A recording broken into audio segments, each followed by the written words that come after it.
This is the Northern Ireland Assembly Plenary, programme signed. This is the Northern Ireland Assembly Plenary, programme signed. This is the Northern Ireland Assembly Plenary, programme signed. This is the Northern Ireland Assembly Plenary, programme signed. This is the Northern Ireland Assembly Plenary, programme signed. This is the Northern Ireland Assembly Plenary, programme signed. This is the Northern Ireland Assembly Plenary, programme signed. This is the Northern Ireland Assembly Plenary, programme signed. This is the Northern Ireland Assembly Plenary, programme signed. This is the Northern Ireland Assembly Plenary, programme signed. This is the Northern Ireland Assembly Plenary, programme signed. This is the Northern Ireland Assembly Plenary, programme signed. This is the Northern Ireland Assembly Plenary, programme signed. This is the Northern Ireland Assembly Plenary, programme signed. This is the Northern Ireland Assembly Plenary, programme signed. This is the Northern Ireland Assembly Plenary, programme signed. This is the Northern Ireland Assembly Plenary, programme signed. This is the Northern Ireland Assembly Plenary, programme signed. This is the Northern Ireland Assembly Plenary, programme signed. This is the Northern Ireland Assembly Plenary, programme signed. This is the Northern Ireland Assembly Plenary, programme signed. This is the Northern Ireland Assembly Plenary, programme signed. This is the Northern Ireland Assembly Plenary, programme signed. This is the Northern Ireland Assembly Plenary, programme signed.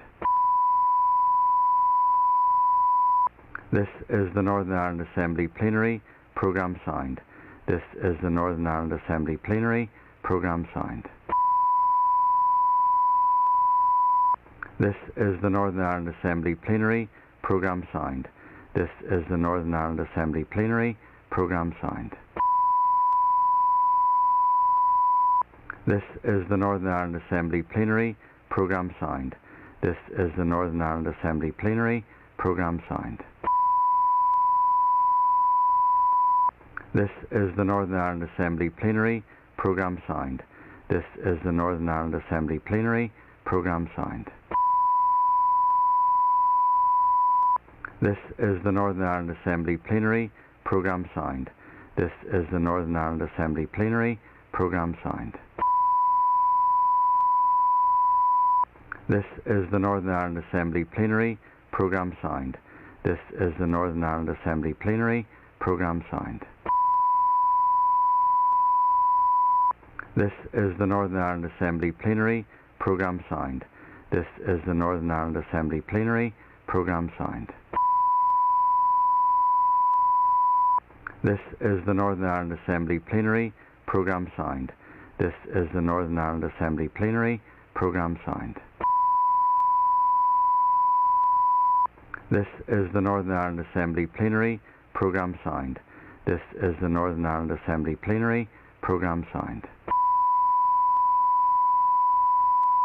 This is the Northern Ireland Assembly Plenary, programme signed. This is the Northern Ireland Assembly Plenary, programme signed. This is the Northern Ireland Assembly Plenary, programme signed. This is the Northern Ireland Assembly Plenary, programme signed. This is the Northern Ireland Assembly Plenary, programme signed. This is the Northern Ireland Assembly Plenary, programme signed. This is the Northern Ireland Assembly Plenary, programme signed. This is the Northern Ireland Assembly Plenary, programme signed. This is the Northern Ireland Assembly Plenary, programme signed. This is the Northern Ireland Assembly Plenary, programme signed. This is the Northern Ireland Assembly Plenary, programme signed. This is the Northern Ireland Assembly Plenary, programme signed. This is the Northern Ireland Assembly Plenary Programme Signed. This is the Northern Ireland Assembly Plenary Programme Signed. This is the Northern Ireland Assembly Plenary Programme Signed. This is the Northern Ireland Assembly Plenary Programme Signed. This is the Northern Ireland Assembly Plenary Programme Signed. This is the Northern Ireland Assembly Plenary Programme Signed. This is the Northern Ireland Assembly Plenary Programme Signed. This is the Northern Ireland Assembly Plenary Programme Signed. This is the Northern Ireland Assembly Plenary Programme Signed. This is the Northern Ireland Assembly Plenary Programme Signed. This is the Northern Ireland Assembly Plenary Programme Signed. This is the Northern Ireland Assembly Plenary Programme Signed. This is the Northern Ireland Assembly Plenary Programme Signed. This is the Northern Ireland Assembly Plenary Programme Signed. This is the Northern Ireland Assembly Plenary Programme Signed. This is the Northern Ireland Assembly Plenary Programme Signed. This is the Northern Ireland Assembly Plenary Programme Signed. This is the Northern Ireland Assembly Plenary Programme Signed. This is the Northern Ireland Assembly Plenary Programme Signed. This is the Northern Ireland Assembly Plenary Programme Signed. This is the Northern Ireland Assembly Plenary Programme Signed. This is the Northern Ireland Assembly Plenary Programme Signed. This is the Northern Ireland Assembly Plenary Programme Signed. This is the Northern Ireland Assembly Plenary Programme Signed. This is the Northern Ireland Assembly Plenary Programme Signed. This is the Northern Ireland Assembly Plenary Programme Signed. This is the Northern Ireland Assembly Plenary Programme Signed. This is the Northern Ireland Assembly Plenary Programme Signed. This is the Northern Ireland Assembly Plenary Programme Signed. This is the Northern Ireland Assembly Plenary Programme Signed. This is the Northern Ireland Assembly Plenary Programme Signed. This is the Northern Ireland Assembly Plenary Programme Signed. This is the Northern Ireland Assembly Plenary Programme Signed. This is the Northern Ireland Assembly Plenary Programme Signed.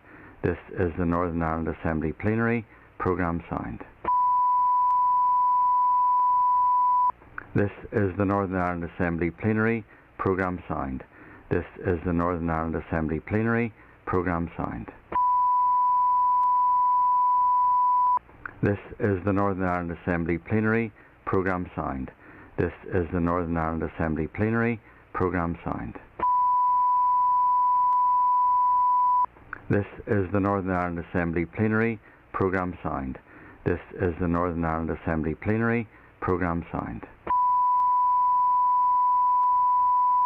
This is the Northern Ireland Assembly Plenary Programme Signed. This is the Northern Ireland Assembly Plenary Programme Signed. This is the Northern Ireland Assembly Plenary Programme Signed. This is the Northern Ireland Assembly Plenary Programme Signed. This is the Northern Ireland Assembly Plenary Programme Signed. This is the Northern Ireland Assembly Plenary Programme Signed. This is the Northern Ireland Assembly Plenary Programme Signed. This is the Northern Ireland Assembly Plenary Programme Signed. This is the Northern Ireland Assembly Plenary Programme Signed. This is the Northern Ireland Assembly Plenary Programme Signed. This is the Northern Ireland Assembly Plenary Programme Signed. This is the Northern Ireland Assembly Plenary Programme Signed. This is the Northern Ireland Assembly Plenary Programme Signed. This is the Northern Ireland Assembly Plenary Programme Signed. This is the Northern Ireland Assembly Plenary, programme signed. This is the Northern Ireland Assembly Plenary, programme signed. This is the Northern Ireland Assembly Plenary, programme signed. This is the Northern Ireland Assembly Plenary, programme signed. This is the Northern Ireland Assembly Plenary, programme signed. This is the Northern Ireland Assembly Plenary, programme signed. This is the Northern Ireland Assembly Plenary, programme signed. This is the Northern Ireland Assembly Plenary, programme signed. This is the Northern Ireland Assembly Plenary, programme signed. This is the Northern Ireland Assembly Plenary, programme signed. This is the Northern Ireland Assembly Plenary, programme signed.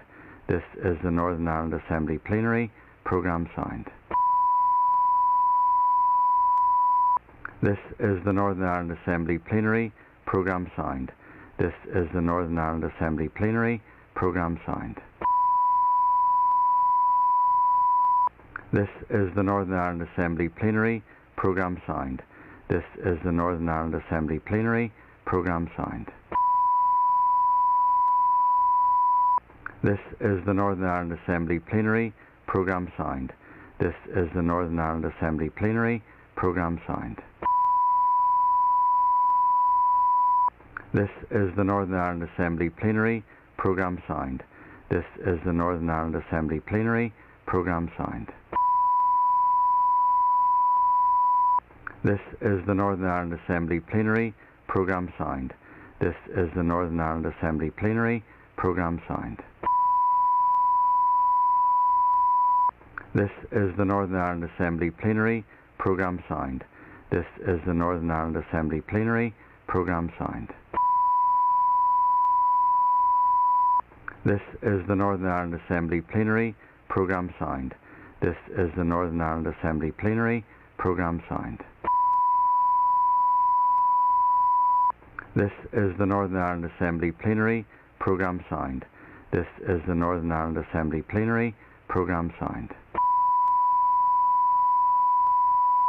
This is the Northern Ireland Assembly Plenary, programme signed. This is the Northern Ireland Assembly Plenary, programme signed.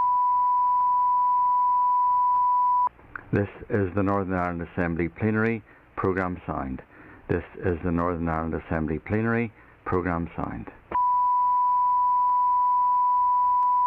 This is the Northern Ireland Assembly Plenary, programme signed. This is the Northern Ireland Assembly Plenary, programme signed. This is the Northern Ireland Assembly Plenary, programme signed. This is the Northern Ireland Assembly Plenary, programme signed.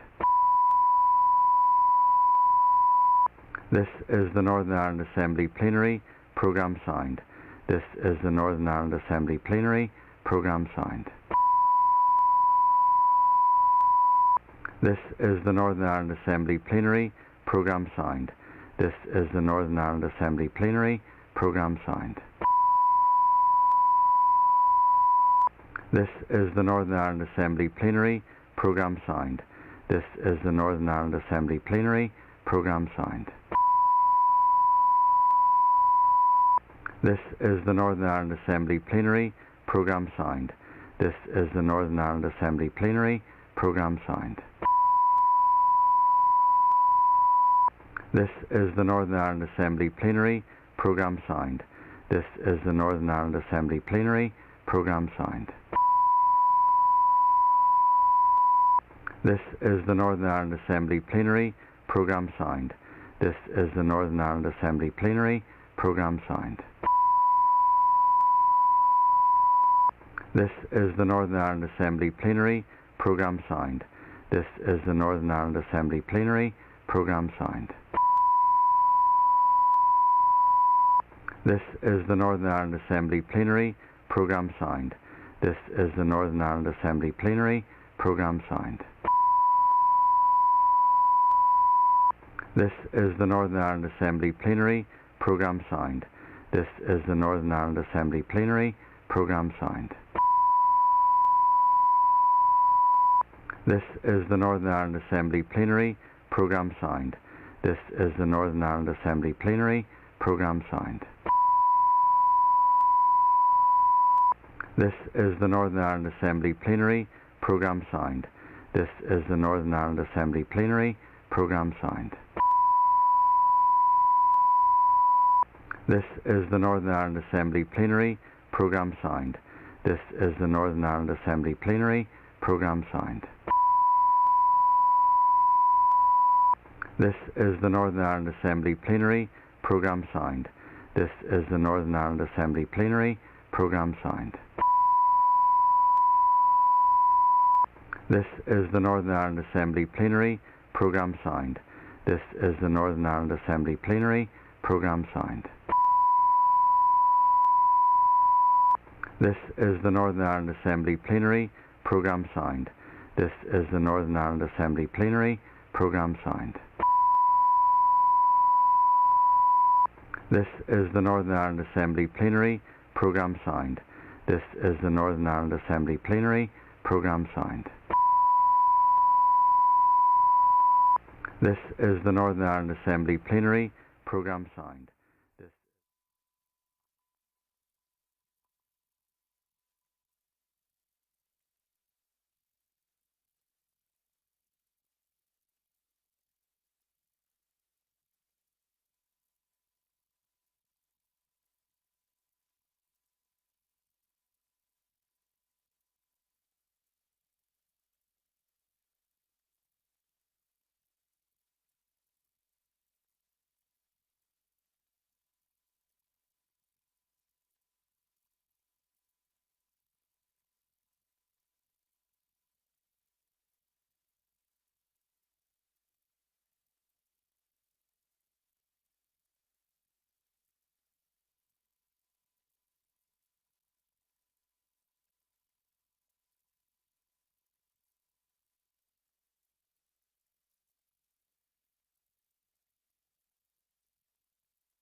Just bear with us a moment or two, please.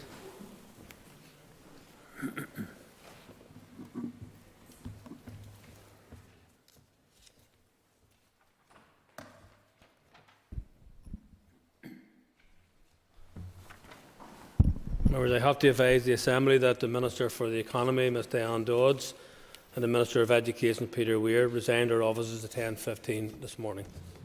Further to this, I have to advise the Assembly that Mr Edwin Poots, MLA, as nominating officer for the DUP, nominated Paul Frew, MLA, as Minister for the Economy, and Ms Michelle McElveen, MLA, as Minister for Education. Mr Frew and Ms McElveen each accepted the nomination and affirmed the pledge of office in my presence, and the Chief Executive's presence as well, this morning at 11 o'clock. So I have also been notified this morning that Mr Paul Gibbon has resigned as Chairperson of the Committee for Justice. Ms McElveen has resigned as Chairperson of the Committee for Infrastructure. Mr Mervyn Story has resigned as Chairperson of the Assembly and Executive Review Committee. Mr Paul Frew has resigned as Deputy Chairperson of the Committee for Finance. Ms Pam Cameron has resigned as Deputy Chairperson of the Committee for Health. Mr William Urban has resigned as Deputy Chairperson of the Committee for Standards and Privileges. And Ms Joanne Bunting has resigned as Deputy Chairperson of the Assembly and Executive Review Committee, all with immediate effect. And at the same time, I received notification from the nominating officer for the DUP that Mr Mervyn Story has been nominated to fill the vacancy of Chairperson of the Committee for Justice. Mr Jonathan Buckley has been nominated to fill the vacancy of Chairperson of the Committee for Infrastructure. Ms Pam Cameron has been nominated to fill the vacancy of Chairperson of the Assembly and Executive Review Committee. Mr Keith Buchanan has been nominated to fill the vacancy of Deputy Chairperson of the Committee for Finance.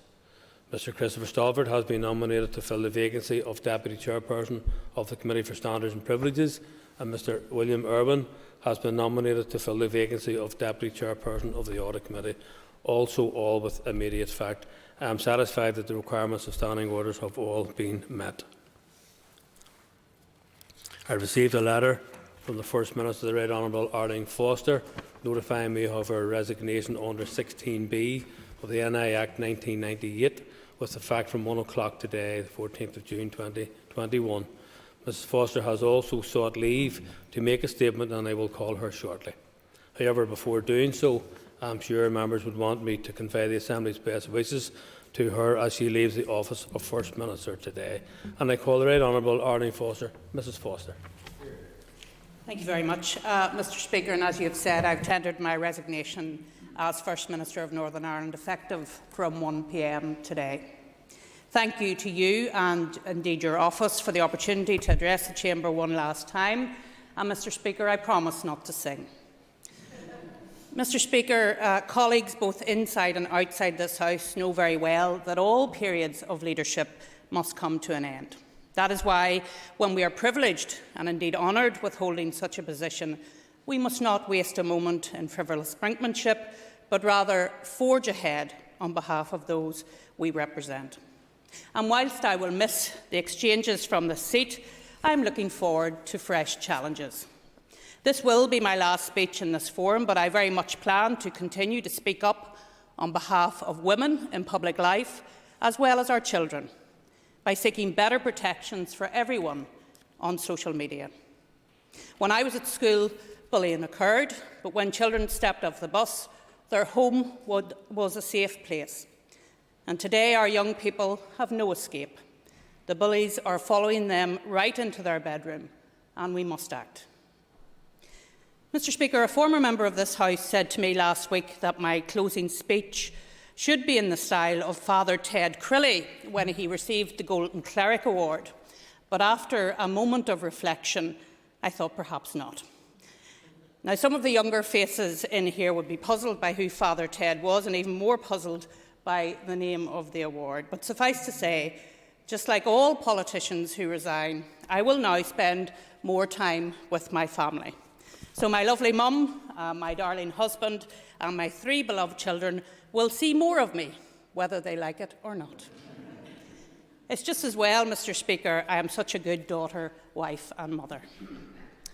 Those of us in public life know that we cannot fully function without the support of our loved ones, and I've had that support in abundance. I wish my successors as party leader and First Minister well, and I want to thank politicians from right across the political spectrum for their good wishes. I've been overwhelmed. Even some in the naughty corner found something good to say. If only we'd said all those nice things a few years ago, it would save us a lot of time. Mr. Speaker, my reflections today will be broader more than personal, with an eye to the future of the Assembly and Northern Ireland as part of the United Kingdom. My time as Northern Ireland's First Minister may have come to a close abruptly, but I remain someone with a passion for service, for Northern Ireland and for the Union.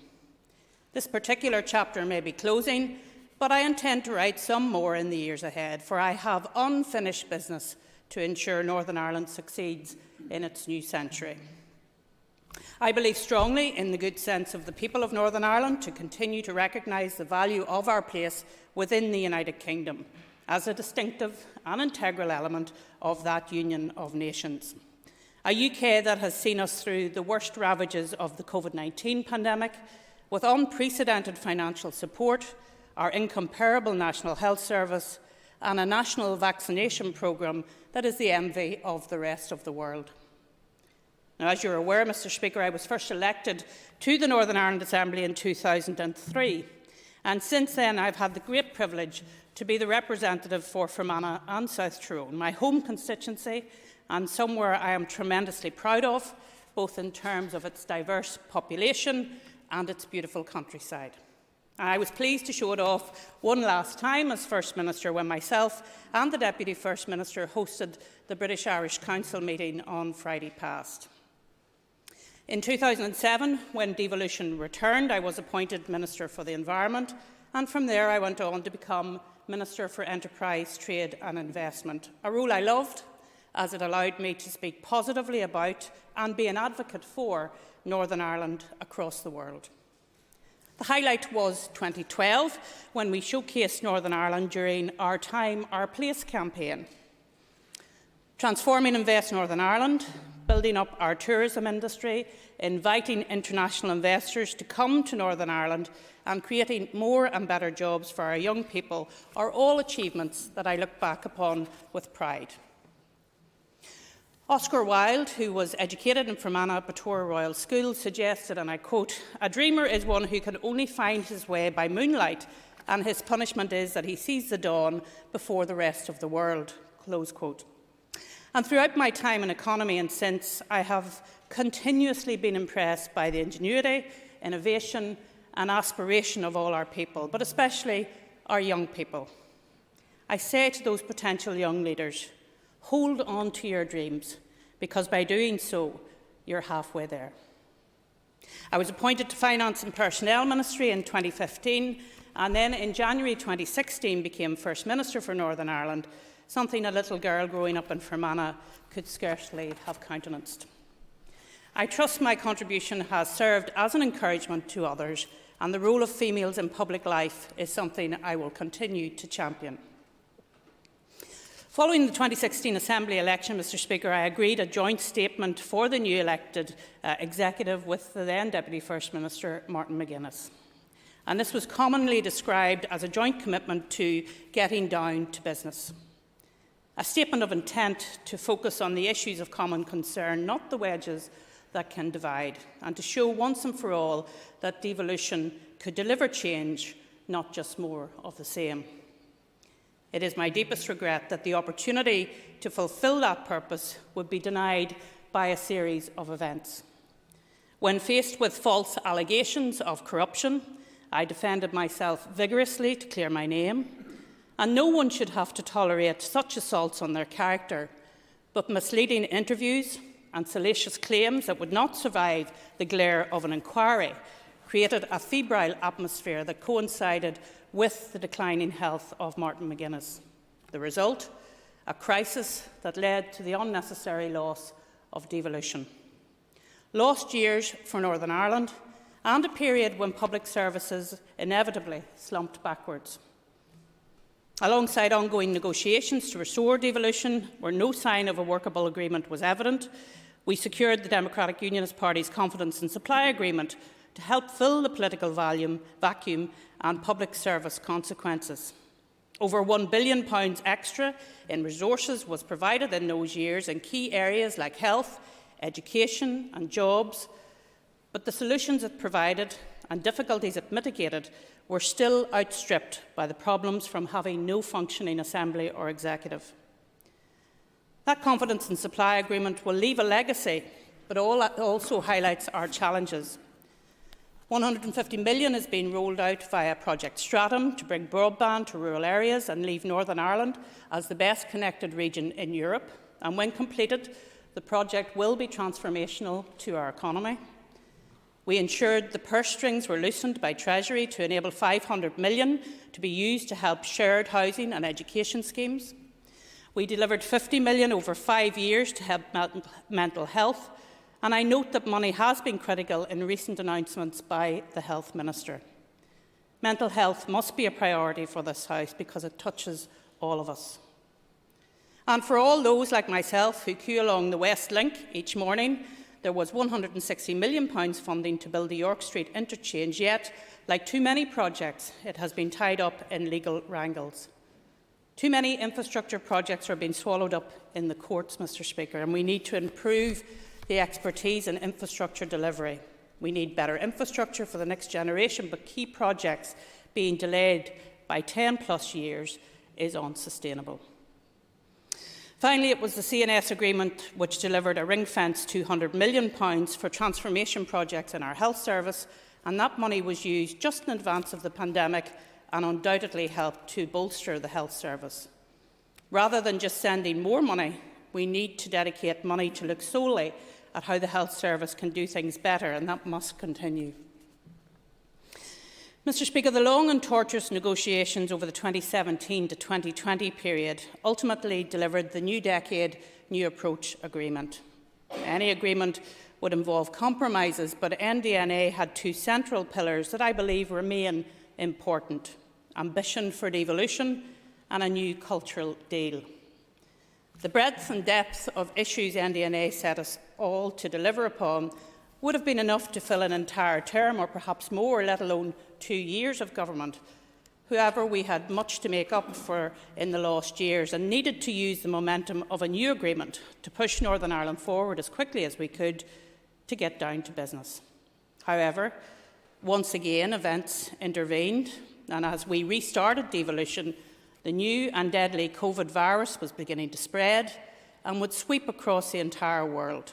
And it was an unprecedented challenge for us all at every level and in every aspect of our lives, but a challenge we needed to face up to and rise to together. And as we gradually emerged from its shadow, we began to raise our eyes to how we could drive forward the recovery from COVID, with much of what we set out in NDNA relevant. But the opportunity to contribute directly and lead this will be for others. The second core component of NDNA is the new cultural deal. The issues of culture and identity have been a running sore through this past few decades, which is why a cultural package was needed to move forward comprehensively and sustainably. And I repeat, Mr. Speaker, a cultural package. Far too many in this Assembly and outside it present its content as one-dimensional, when it never was and it never could be. This contributes to a negative and unhelpful public discourse when we have proposals to advance all. Too often, a demand to advance Irish identity in the language of equality saw simultaneous calls to reduce or denigrate other forms of expression. And this was always a destabilising approach in a society seeking healing and risks simply creating a new dispossessed community, and the cycle needs to be broken. That's why my team and I sought and secured a cultural package that would see a range of measures to advance identities and protect them for future generations. This is the only model for success, not one step forward for some and one step back for others. And this will be the basis for sharing this place we all cherish and take pride in. The package includes an Office of Identity and Cultural Expression, an Ulster British Commissioner underpinned by legislation. It includes support to celebrate, commemorate and reflect on Northern Ireland's centenary. It sees legal and institutional protections for veterans. It includes harmonisation of flag days. It will build for the future with the Castlereagh Foundation. And it includes new and broader investment for Ulster Scots broadcasting. And yes, it also includes a Commissioner for the Irish language. There will be the recommendations of the FICT Commission to be taken forward as well. And I encourage all of you to do all of it, to take it forward in its totality, speak of and implement it as one complete independent package. A new cultural deal for Northern Ireland's new century. Let us realise in every corner of this House that people live here who have an Irish identity, a British identity, some have a British and Irish identity, some are British and Northern Irish, and there are new emerging identities. But for all of this place is a place called home. We can poke each other in the eye and have a competition of my identity is better than yours, but it is only by respecting each other's identity that we will move forward. Now, the beauty of the Union is that we can have all of our identities and live here side by side. My last major event, as I've referenced, was the British Irish Council, hosted in my home county of Fermanagh, and those who attended got to see its beauty and its joy, its warm welcome. And the BIC is built on equal recognition and respect for a range of political institutions across the British Isles. Each is given their place, each voice is valued, each makes their contribution, and the balance is what makes it work. Sadly, broader politics in Northern Ireland between the UK and Ireland and the UK and the EU is out of balance, an imbalance created by the protocol. In any negotiation, when one of those at the table is perceived as weak, the clear temptation is for others to take full advantage. However, such short-term advantage comes at the cost of long-term harm to relationships. It is not a real partnership. And an imbalance and an instability is built in that will fester and deteriorate. And if Brussels continue to think that the protocol is enough, they are in denial. Imbalance and instability in the context of Northern Ireland is a truly dangerous cocktail. Northern Ireland is part of the United Kingdom and needs to be treated as such. And if the EU does not, then the UK will have a practical, political and moral obligation to act to protect the everyday life of everyone in Northern Ireland. So I may no longer be in the position of political leadership, Mr. Speaker, but rest assured I will contribute in whatever way I can to see Northern Ireland advance socially, politically, economically and culturally as part of the UK. I firmly believe strong, functioning and successful devolution is vital to this and to building the success of Northern Ireland and what it is capable of in its new century. Mr. Speaker, in closing, Samuel Beckett, also educated in Fermanagh, in Waiting for Godot, wrote, "Let us do something while we have the chance. It is not every day that we are needed, not indeed that we personally are needed." And he continued, "But at this place, at this moment of time, all mankind is us, whether we like it or not. Let us make the most of it. Let's be generous." Our Lord taught us the parable of the Good Samaritan, and I'm sure we've all heard it. But remember, two people passed by. They closed their eyes to the injured Jewish man. Now, Mr. Speaker, I haven't always made the right calls. None of us are perfect. But at the end of the parable, our Lord asks, "Who is your neighbour?" The one who stopped to offer help. Remember, stopping meant the Samaritan reaching out across the religious divide, and it also meant him reaching into his own pocket and paying a price to provide shelter for the injured man. Our Lord concludes the parable by saying, "Go and do likewise." Mr. Speaker, let us be good neighbours. Thank you for allowing me to speak. Over and out.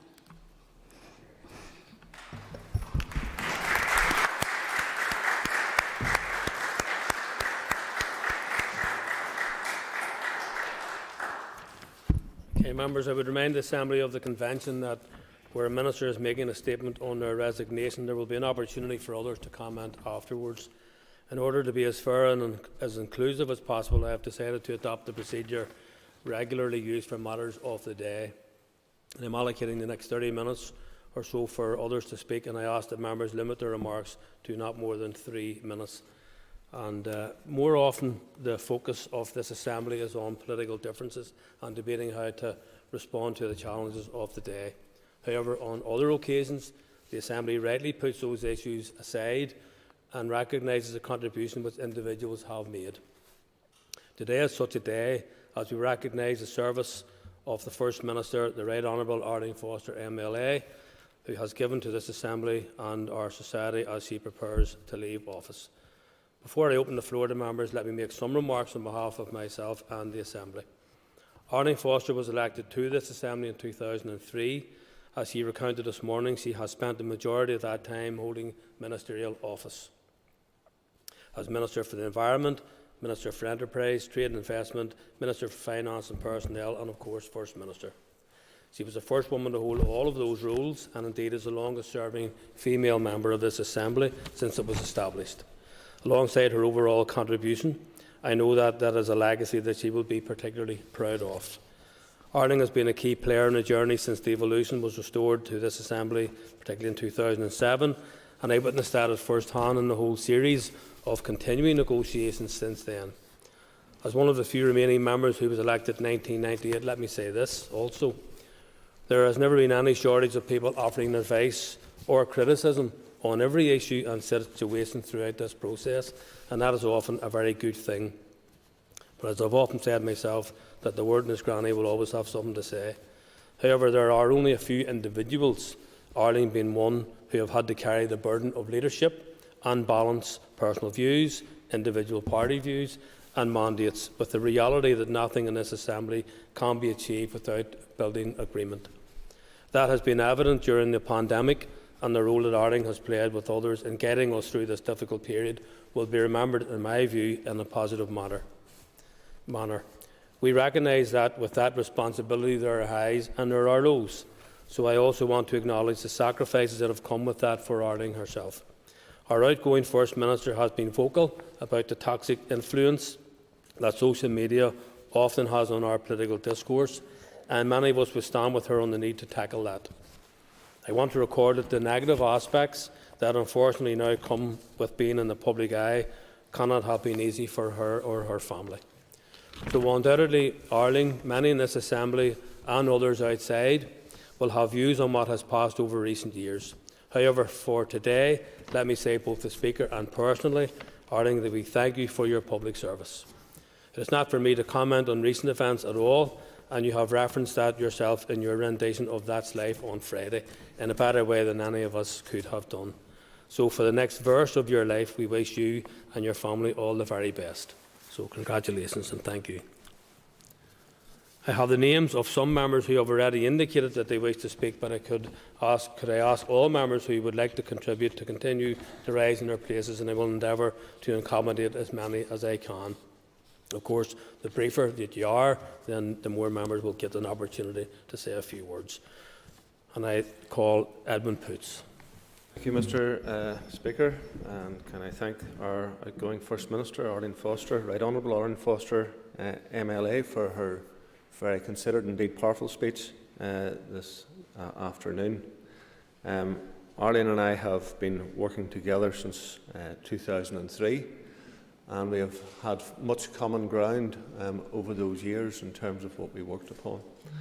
Arlene is a unionist and she's also a devolutionist, and that has, I believe, been built upon largely the fact that for her and for her family, they came through troubled times.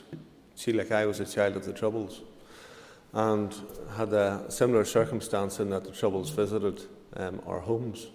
And thankfully, in both instances, it wasn't what happened with others in that that led to the loss of life. But nonetheless, it had a very powerful impact upon each. And for Arlene, I believe that having peace in Northern Ireland and ensuring that we have peace and ensuring that we have a way of working with each other was a very powerful part of what she done in her politics, what she sought to ensure in her politics, and in leading her to work with people who would have been regarded as enemies.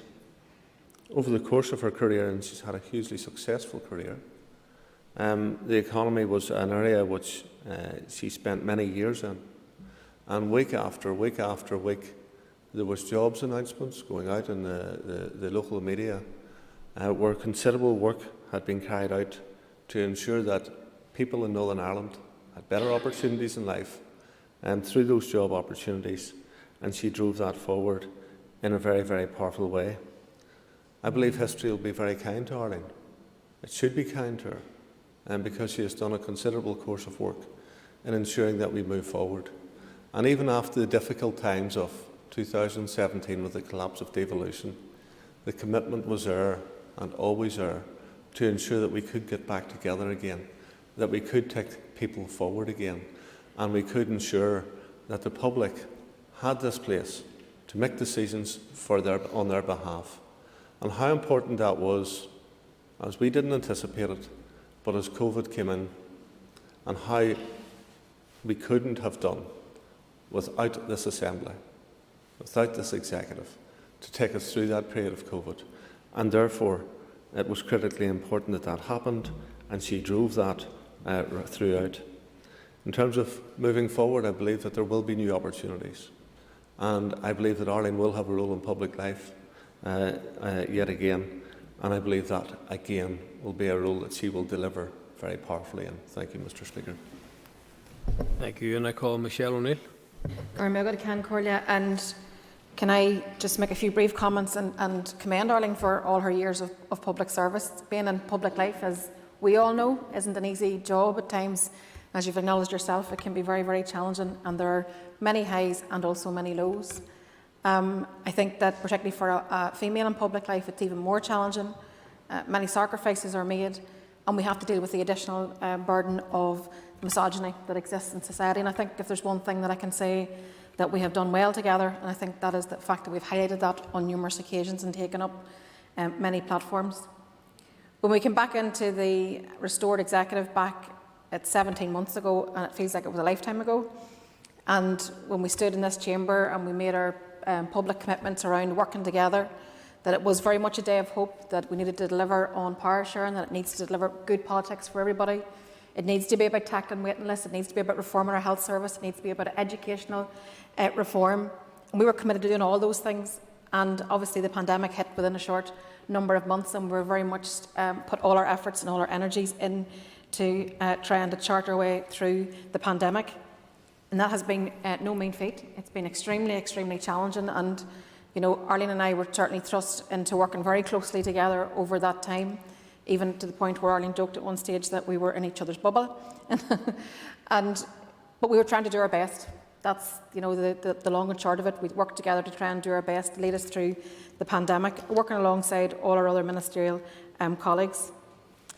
I want to say that, Arlene, I want you to wish you the very best for the future, and for your family, and for your beloved mother, who you've spoken about on a number of occasions.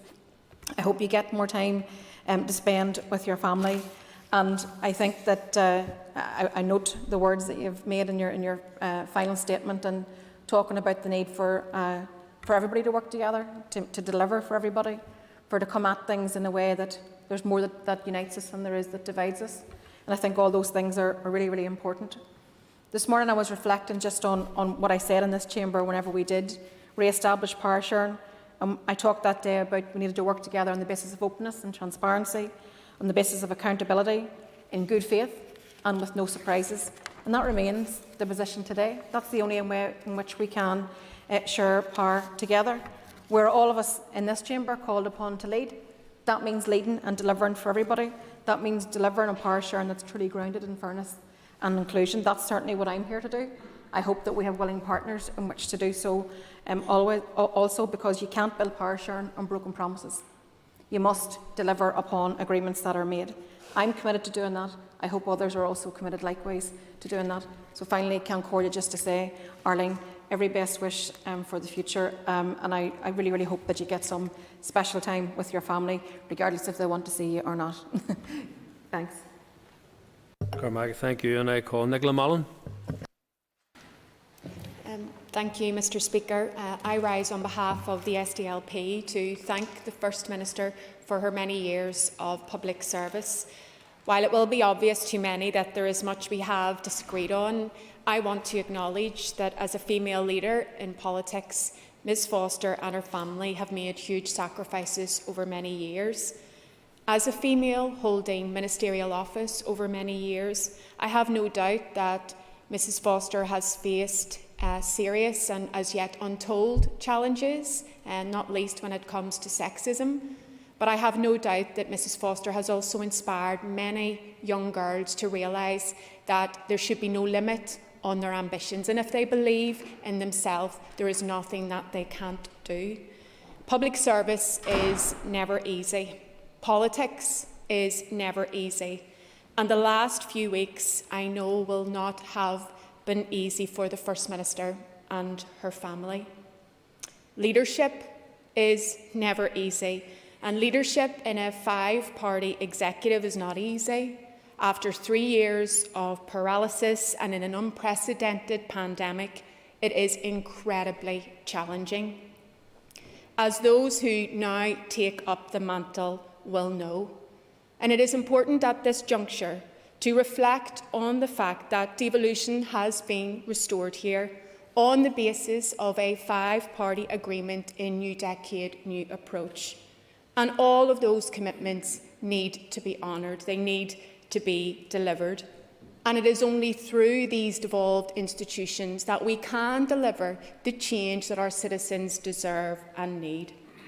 I close, Mr Speaker, by wishing Arlene Foster well for the future as she embarks on this new chapter of her life. Thank you, and I call Doug Beattie.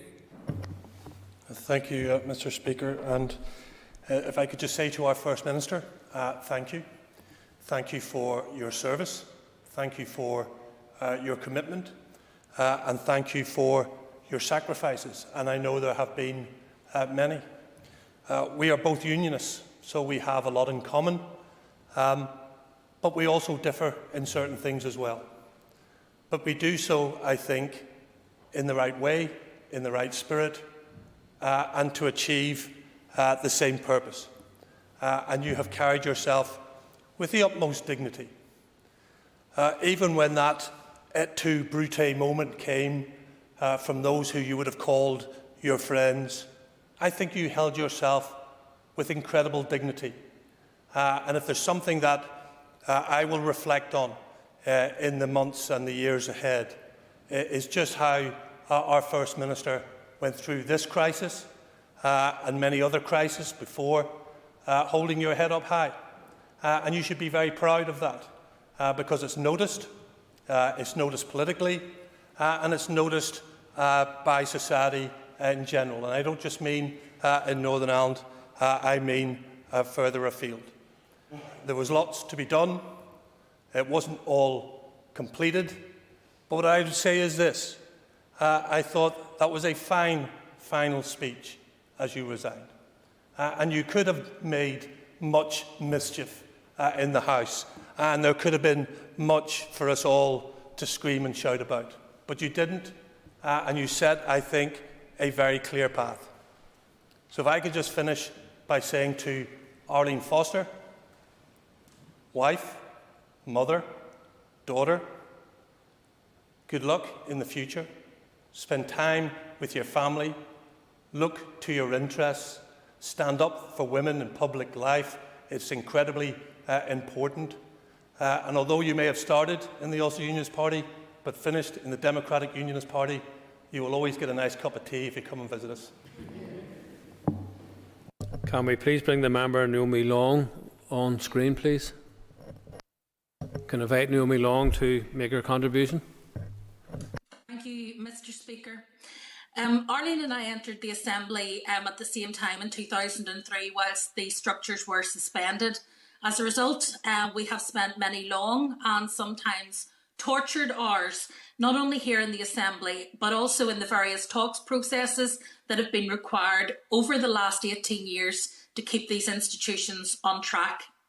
The most recent of those talks led to me taking up a post in the executive, and so I want to start by thanking Arlene for her role in leading that executive.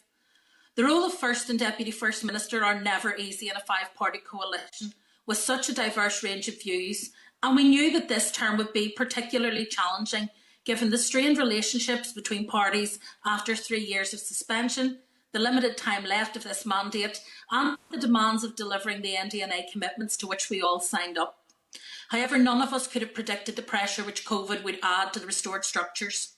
I know that it has often been difficult to make the progress Arlene herself would have wished, but I want to thank her for her hard work over the course of this mandate and in her previous roles in government.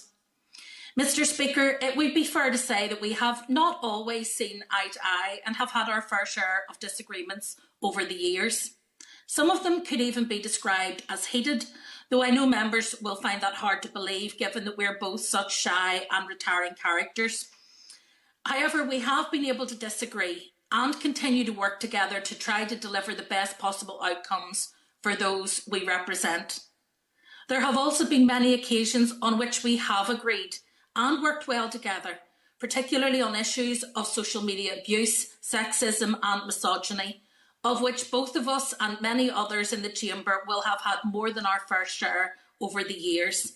And I'm glad to hear that Arlene will continue to raise her voice in support of these issues and in support of women in public life. However, the things that you remember most about people are often not the big public events and set pieces, but the quiet personal moments when you see the true measure of someone and who they really are. I will always recall that Arlene was the first unionist politician to come to speak to me, to offer solidarity and support and ask how I was the day after I received my first death threat during the Flags protests. That small gesture probably meant more to me than she knew, but it stood out because she was one of only 2 people who did so that day. We also, of course, had opportunities for more pleasant times. I recall the first time the tall ships visited Belfast in 2009, and we had the chance to spend a rare and relaxing day on the boats, as Arlene as Deputy Minister and me as Lord Mayor of Belfast. And it was lovely to have the opportunity to get to know her and her little family as they were then, now all grown up, a little bit better. I'm sure that her mum, her husband and 3 children are all immensely proud of her achievements thus far. And so I want to add my best wishes both to Arlene and to her family as she moves on, not only from her role as First Minister, but also from her role in the Assembly. Arlene has made a huge personal sacrifice to serve the public over the last 18 years. Those of us in politics, of course, recognise that her family has made those sacrifices alongside her.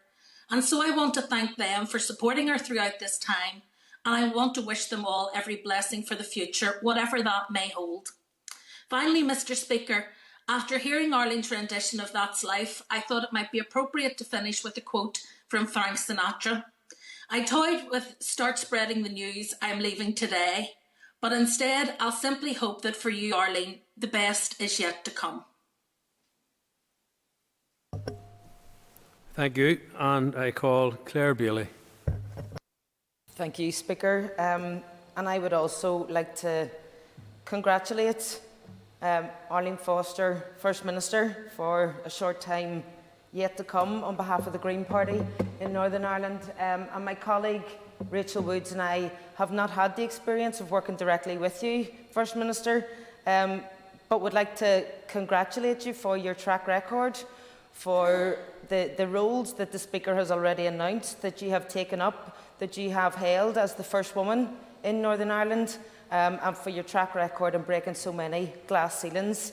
I want to wish you well, and I also want to put on record that the grace and the fortitude that you have shown over recent times have been remarkable, and I have absolutely no doubt that your time in public life is not done, and we look forward to seeing the work that you do in the future. I know that you have a birthday coming up, and would like to take this opportunity to wish you a happy birthday and hope that you do get to spend some good time with your family, and also look forward to what you take up next, and looking forward to you breaking much more glass ceilings for women in public life, perhaps not just in Northern Ireland, but I'll wait and see. But good luck, and thank you very much.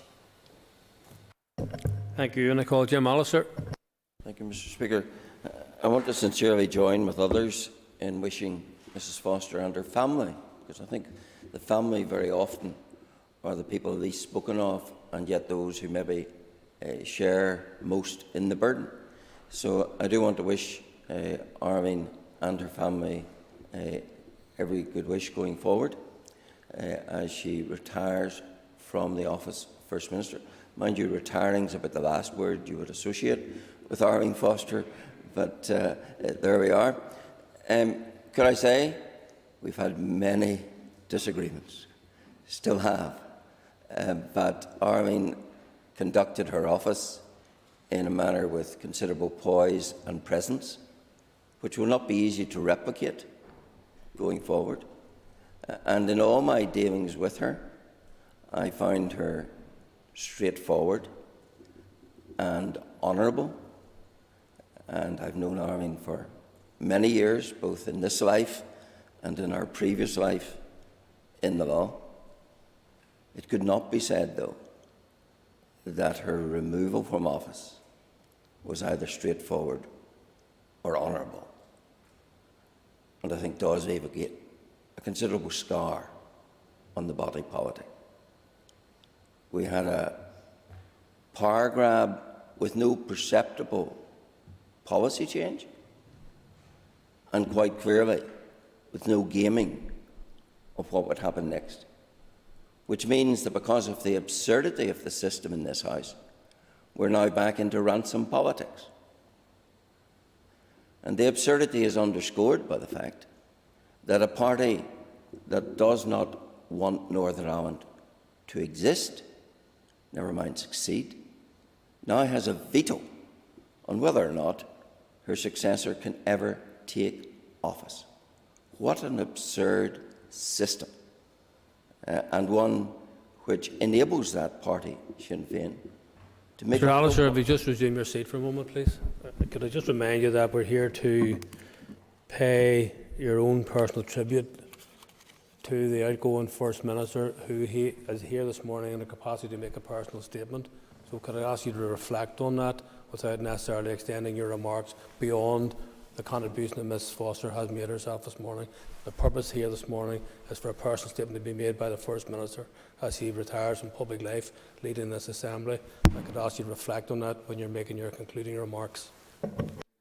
We cannot look back without looking forward.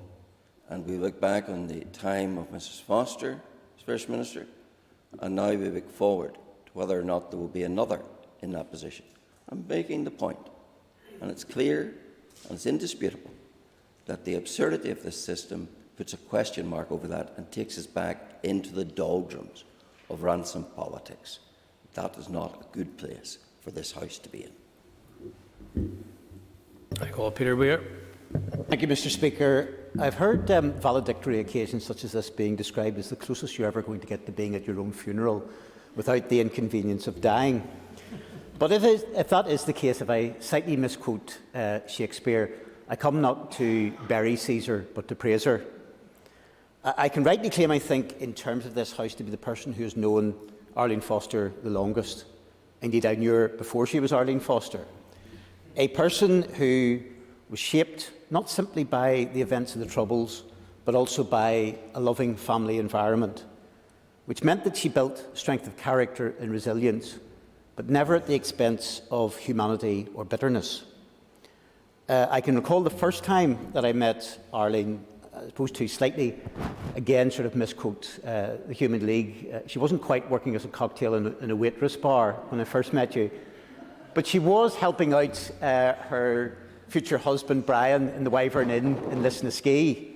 That was indeed the days even before she was at Queen's. I'm not quite sure if it entirely fitted with the licensing laws, but we'll leave that aside. And from that first meeting, I've known Arlene through her days at Queen's, through her days at Lower Windsor Avenue with Julie, Wendy and Joanne, through her days in the Young Unionists, through her days as a solicitor, through her days in the DUP, through her days as Environment Minister, ETI Minister, Finance Minister, and finally as First Minister. And I can reflect, as others do, on the many public achievements that she's been associated with, through the reform of local government, to the massive boost that she gave to the economy as economy minister, from the CNS agreement, to taking us through the pandemic, to shattering the glass ceiling, and indeed, most recently, taking on and having the guts to take on the internet trolls. But it is also the private Arlene that I will reflect on. Someone who has always good company and good banter. I can remember perhaps a duet once that involved Arlene and Nelson McCausland when they sang Islands in the Stream, and somehow Nelson McCausland managed to start singing the Dolly Parton part. But I also remember, as part of that, the many one-to-one private interactions that Arlene gave with people, the many personal kindnesses, of which I was amongst many who received the benefit of. But can I say in conclusion, the one thing I associate particularly with Arlene is the issue of loyalty. It is loyalty to her friends and family. It is loyalty to her beloved Fermanagh and South Tyrone, loyalty to the people of Northern Ireland, and loyalty to the unionist cause. Loyalty sometimes comes at a cost, but it is always a price that is worth paying. And as Arlene looks forward to the next chapter of her life, I can assure her that I remain not only her colleague, but her loyal friend. Thank you, and I can assure Mr Weir that I will forward a copy of Hansard to Dolly Parton very shortly. I call Colin McGrath. Mr Speaker, and I rise to thank the First Minister for her work in various roles right across the Executive and in the Assembly.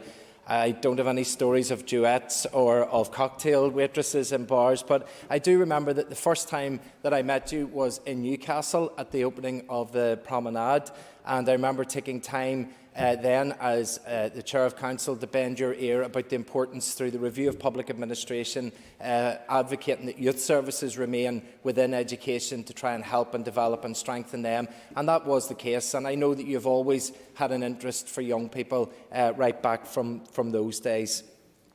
As the Chair of the Executive Office Committee, I know that the issues that we've had to discuss over the past year and a half have been difficult and divisive, and indeed controversial, but I do know that you have been polite and courteous and friendly to me, and I think that those are very important attributes that need to be said. And politics can be a difficult and a dirty game, and when you walk off the pitch knowing that you have done your best, that you have worked hard for people and always done what you thought is right, then I think you at least walk off that pitch with your head held high. I want to commend you in the work that you have done in calling out social media trolls and the horrendous environment that there is on social media. And I hope that you will be able to continue to use your voice and your experience to call that out in the future, especially for the impact that it has on young people, which can be absolutely life-destroying for them, and to know that there is somebody speaking out for them would be very useful. Mr Speaker, as I'm just a few short years off 50 myself, I'm going to say, First Minister, that you're still young and that you have a long future ahead of you, and that I wish you and your family all the very best in that future. Good luck. Thank you, and I call Robbie Butler. Thank you, Mr Speaker. I want to thank the outgoing First Minister for a fabulous speech that she made with great dignity and with great courage. And like the honourable member across the chamber, I didn't get a chance maybe to work with you personally.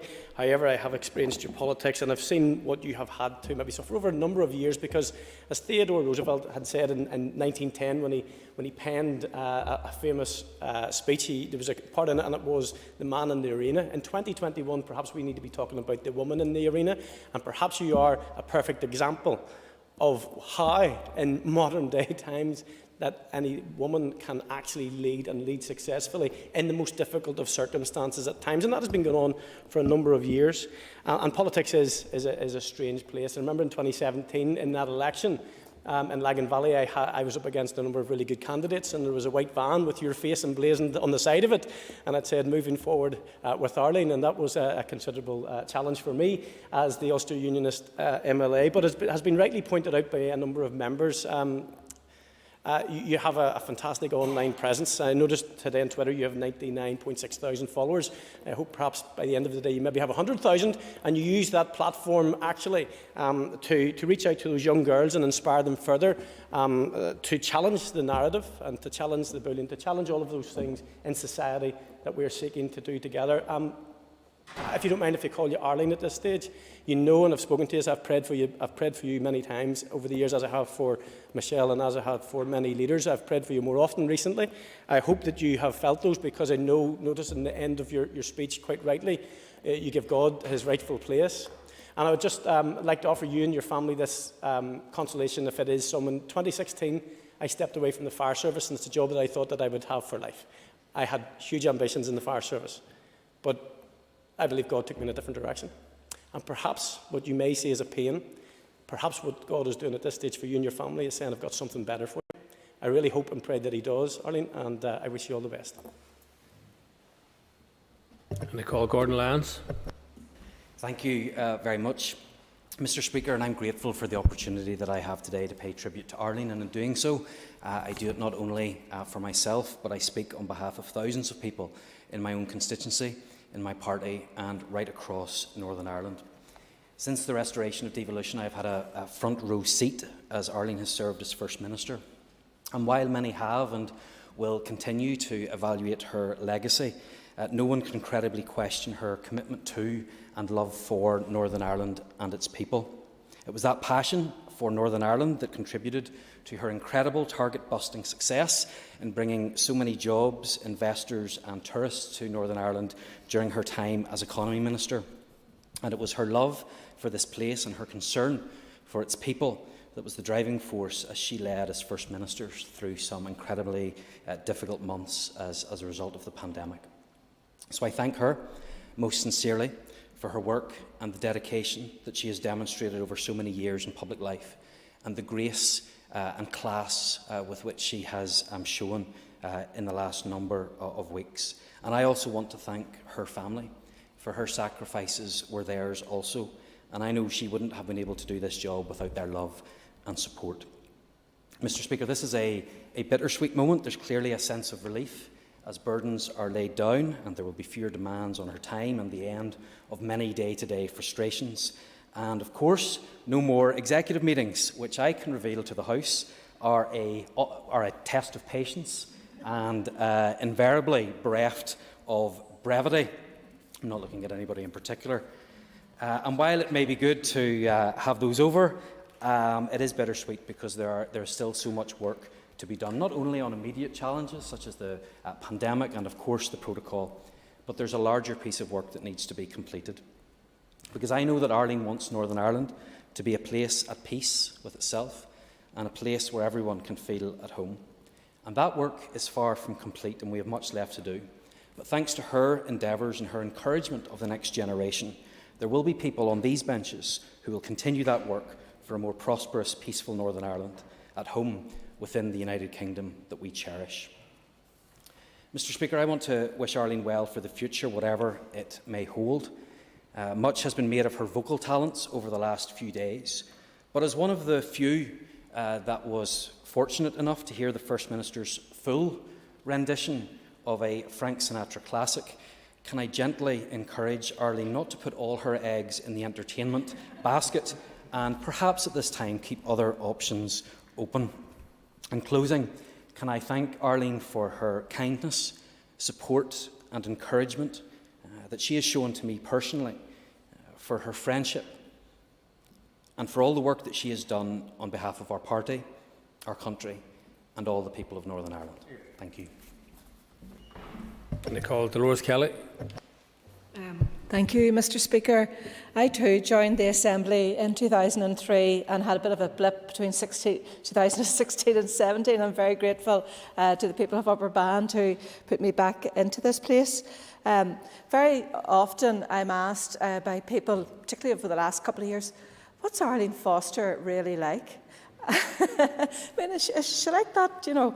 And I usually start, well, you know, because I try to explain to people that many of us have a public persona. And I think over the last few weeks, we've seen part of the real Arlene.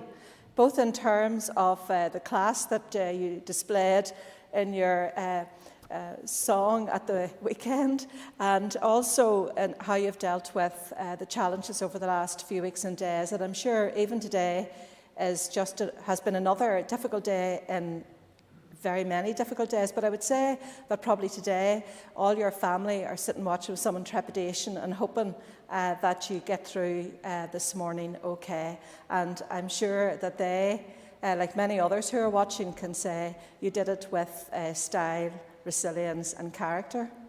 And I hope that over the coming weeks and months, and indeed years, where no doubt you will have other causes to fight, that you show a wee bit more of the real Arlene, the one who has that sense of humour, who can make fun of herself, as well as having a strength of character. And I wish you well in the weeks and months and years ahead. Thank you, Mr. Speaker. Thank you. And I call Mike Nesbitt. Mr. Speaker, thank you. I believe Mrs. Foster and I first met on a trip to London in 1998. UTV took a number of critics to Downing Street to debate the Belfast Good Friday Agreement with Tony Blair. And at dinner afterwards, I said to Mrs. Foster, I understand you've been tipped as a potential leader of the Ulster Unionist Party. And she smiled sweetly at me and said, not after tonight. I also recall, not long after I was first elected here, being on the radio, criticising the Department of Enterprise, Trade and Investment, and suddenly I was not alone, because joining by phone from the back of her ministerial car was Mrs. Foster, admonishing me and defending her department. Now, figuring out the best form of defence was attack, I suggested I was getting somewhere because she was so angry, which was followed by a pause long enough for the programme host to wonder whether we'd lost the line to Fermanagh. We had not. Mrs. Foster replied, and may I say in a tone which you could not accuse of lacking in malice, this was not her angry, and furthermore, I didn't want to risk my luck by making her angry. Well, on Friday, like everybody else, Mr. Speaker, I saw Mrs. Foster the exact opposite of angry, as she sang Sinatra to Gareth Gordon, and it reminded me of bumping into her in the corridor upstairs not long after I stood down as Ulster Unionist leader. She said, look, there's a man for whom the weight of the world has just been lifted off his shoulders. And I hope it is the same for you, Mrs. Foster, because whatever our differences down the years, public service is what we agree on, and you have given supreme public service. So I wish you well for the future as you open a new chapter, and indeed, I believe as you write some chapters, and I will look forward to reading your book as much as I hope you look forward to reading mine. In the meantime, of course, we have a pub crawl to look forward to. Mr. Aiken has promised a pub crawl for former leaders of unionist parties. I can only say that the critics of your successor as leader of the DUP would be saying to Mr. Aiken at this point, we're going to need a bigger pub. And members, that concludes the personal statement. And can I invite members now to take your ease before we move on to the next item of business. Thank you very much, everybody. Gormago.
Okay, members. Colm Gillernew has been given leave to make a statement on undermining of the public health messaging which fulfils the criteria set out in Standing Order 24. If other members wish to be called, they should please do so by rising in their places and continuing to do so. All members called will have up to 3 minutes to speak on the subject. It will remain members that will not take any points of order on this or any other matter until this item of business has finished. And I call Colm Gildernew.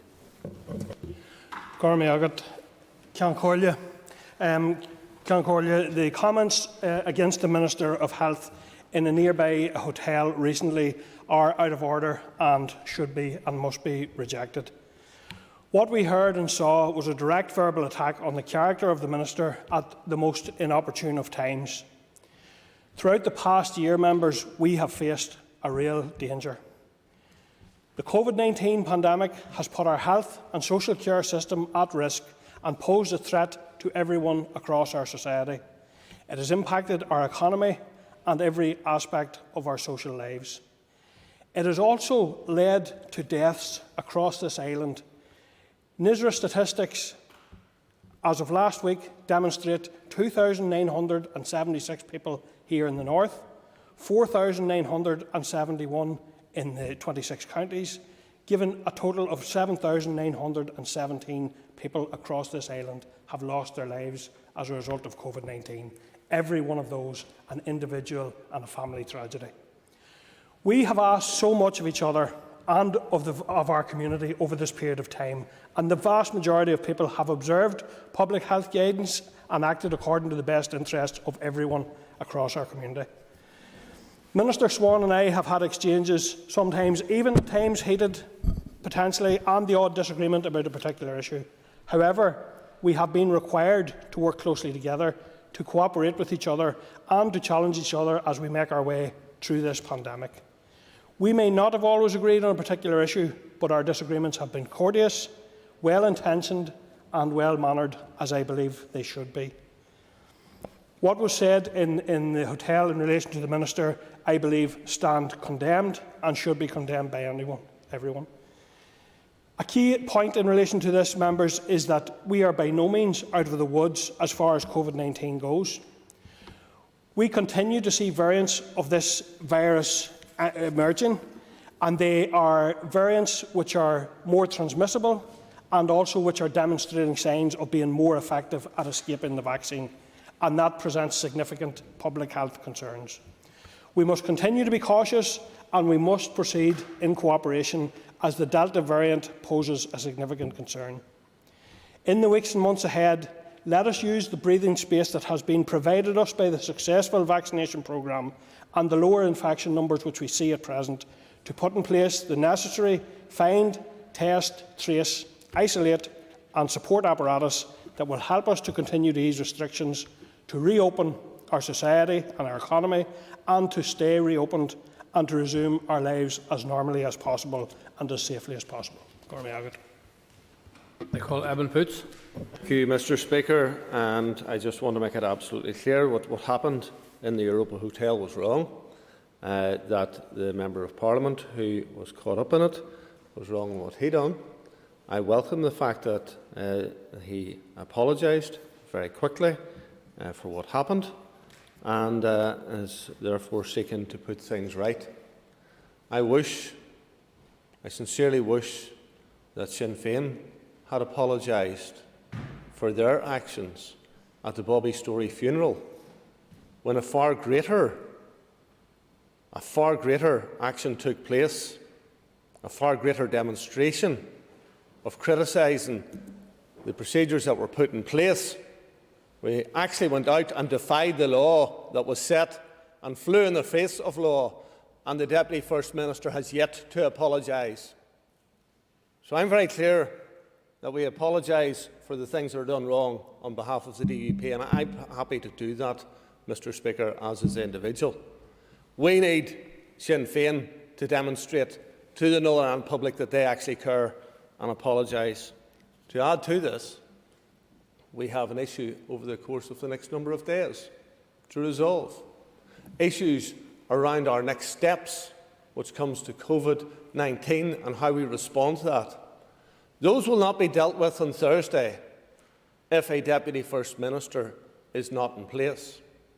The question for Sinn Féin, is a Deputy First Minister going to be in place?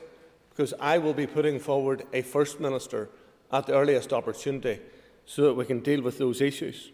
There is the issue of the Delta variant and the concerns coming from the Chief Medical Officer and others of the numbers of people who are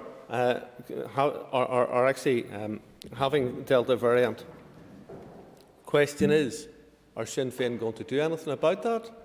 Are they going to collapse this Assembly and not care about the health of the public? Are they going to care about the 335,000 people? Is Mr Gildernew going to care about those people who are on a waiting list, currently on a waiting list that continues to grow? Are you going to ignore that? Are you going to deal with that? Are you going to walk away from this Assembly for political purposes? I can't give away. That was noted by the Speaker. In terms of this, there's legislation on health reform that needs to be carried out.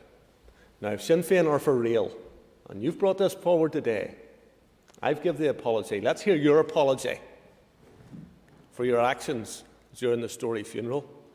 Let's see you commit to actually tackling waiting lists, and let's see you commit to actually dealing with COVID-19 and not be using one particular issue on its own to bring down this chamber, to bring down this work for political purposes alone, and to ensure that you can max out the benefits for Sinn Féin. Doesn't matter what harm you do to the Northern Ireland public. I call Matthew O'Toole. Thank you, Mr. Speaker. Mr. Speaker, the images that were shared over the weekend, the video that was shared of what happened at the Europa Hotel, was shared widely on social media. It would have been laughable were it not so serious.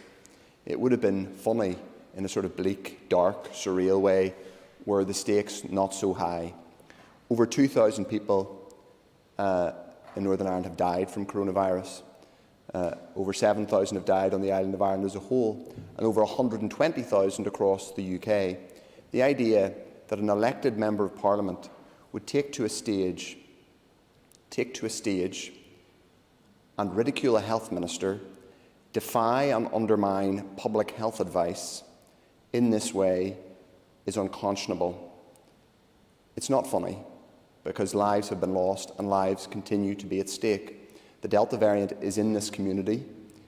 The threat to people who are not vaccinated and people who are vaccinated, because the vaccine is not 100% efficacious, we know that, is real. We are moving out of restrictions, but there is real risk to people in the community. So what happened at the Europa Hotel was surreal, darkly laughable, but totally unacceptable for any elected representative. Unfortunately, and this has to be said, we've come to expect that kind of thing from the Member of Parliament for North Antrim, who has consistently demeaned his office. Let me say a brief point about the fact that there has been an apology. I welcome the fact that there's been an apology, but it should never have happened in the first place.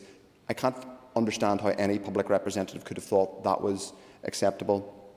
The Minister of Health, though I have had several honest reasons to scrutinise him, issues on which we've disagreed, including in relation to handling the coronavirus, most people accept that he has worked diligently to protect the health of people, all the people in Northern Ireland, has taken decisions for the right reasons and has communicated them fairly. He has done so on occasion at political cost to himself. I respect that. He deserved so much better than the squalid spectacle that we saw at that hotel.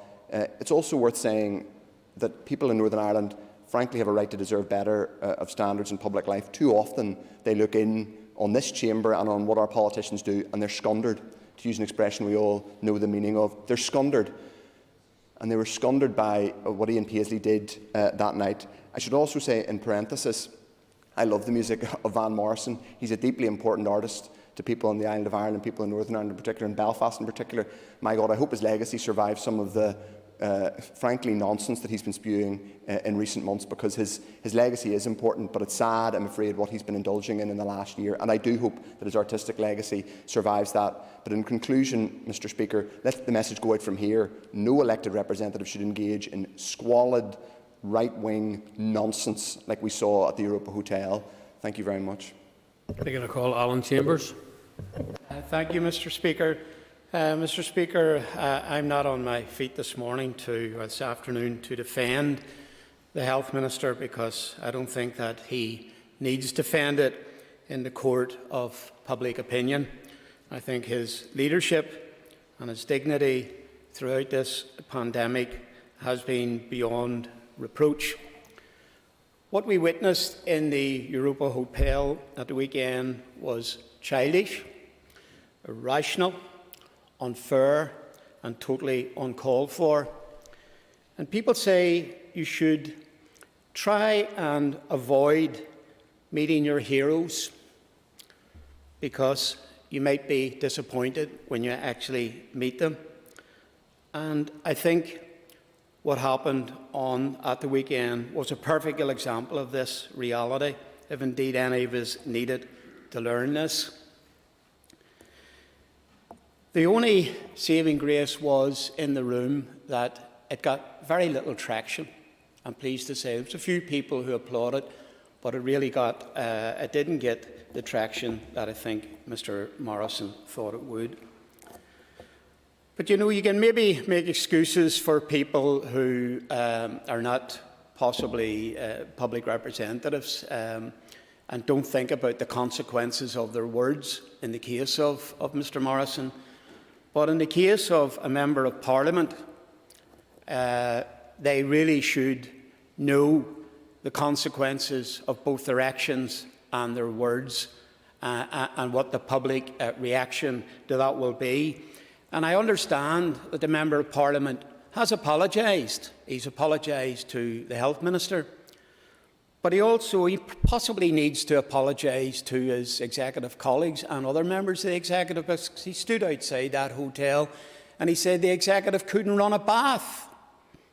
Now, that's hardly an endorsement of the executive that has guided us through this pandemic and who will continue to guide us through it.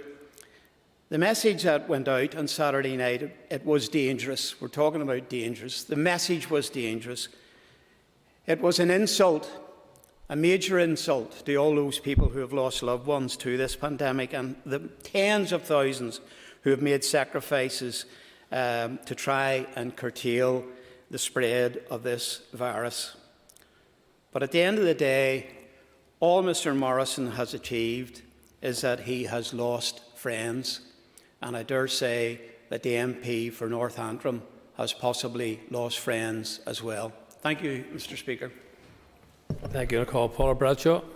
Thank you, Mr. Speaker, and thanks also to Mr. Gilder, new Chair of the Health Committee, for bringing this forward today. I think it's important that we have the opportunity to discuss this matter in the Chamber. I would concur with the comments regarding the words and deeds of Mr. Paisley MP, as witnessed last week. We have to continue to play our part in communicating the public health messaging from the Executive, not least those of us who sit on the Health Committee. The COVID-19 pandemic has no doubt been the most devastating public health crisis this country has experienced in a century. There are those who have suffered terribly from catching the virus, and many of whom unfortunately died, and their families remain in our thoughts. And those who serve our health and social care sector so valiantly over the last 15 months, and those whose treatment and care has been disrupted, with many still waiting on waiting lists, experiencing pain and associated mental health anguish as a result. What we saw last week was an affront to all of that. The only positive through this pandemic has been that the vast majority of people right across our society have adhered rigidly to the public health restrictions and advice, seeking to protect themselves and their loved ones. And while we have spoken many times in this chamber, Mr. Speaker, about ways in which the communication could have been clearer and more expedient, we cannot fault those working at pace in the Department of Health, the Public Health Agency and Health and Social Care Board, and the various trusts for getting the message out in a backdrop of an ever-changing pandemic, with more information and greater understanding of how the virus was spreading through our community and how its potency could be minimised through hygiene control and social distancing measures. The messaging was, of course, based on the most up-to-date medical evidence and health advice from those who are highly qualified, experienced and knowledgeable. Therefore, it has been deeply disappointing that those who hold positions of elected office, especially those who have huge public profiles, have sought to undermine this public health messaging both through words and actions. Who do they think they are? We are public representatives. We are not virologists, we are not epidemiologists, nor are we healthcare professionals. As we continue to work our way through the pandemic, I sincerely hope that anyone tempted to speak out in defiance against the executive offices and the Department of Health's public health messaging does stop and think. These are gratuitous attacks on the people who are fighting this pandemic. And while, as Mr O'Toole said in front of me there, I have challenged the Health Minister many times during this pandemic, he has my utmost support and respect for his efforts and endeavours over the past 15 months, and he will continue to have that. So we need to be more careful in our words and deeds going forward. Thank you, Mr Speaker. Thank you. Nichola Mallon, sir. Not for the first time, the Member of Parliament for my constituency has embarrassed himself through his buffoonery, through his words and his deeds. This time, he added to it a quite appalling layer of vicious insult, an unwarranted attack upon the Health Minister, delivered in circumstances and in a manner which I think would have caused many of his constituents to cringe that this was their elected Member of Parliament. And of course, what this incident demonstrates, yet again, is Mr Paisley's capacity for flawed judgment, that anyone at an event such as that, as a public representative, would think it appropriate to bound onto the platform to roar out those insults shows a serious lack of capacity when it comes to judgment. We're told he apologised. That's good. The initial response I heard was an attempt to wave it off as banter, as parody. It was no banter. It was no parody. It was a calculated slur on undoubtedly one of the hardest working ministers in this House. I've had many occasions to disagree with him, but to think that such a spectacle would unfold courtesy of a Member of Parliament is truly, truly appalling. Thank you. And I call Pat Cataney.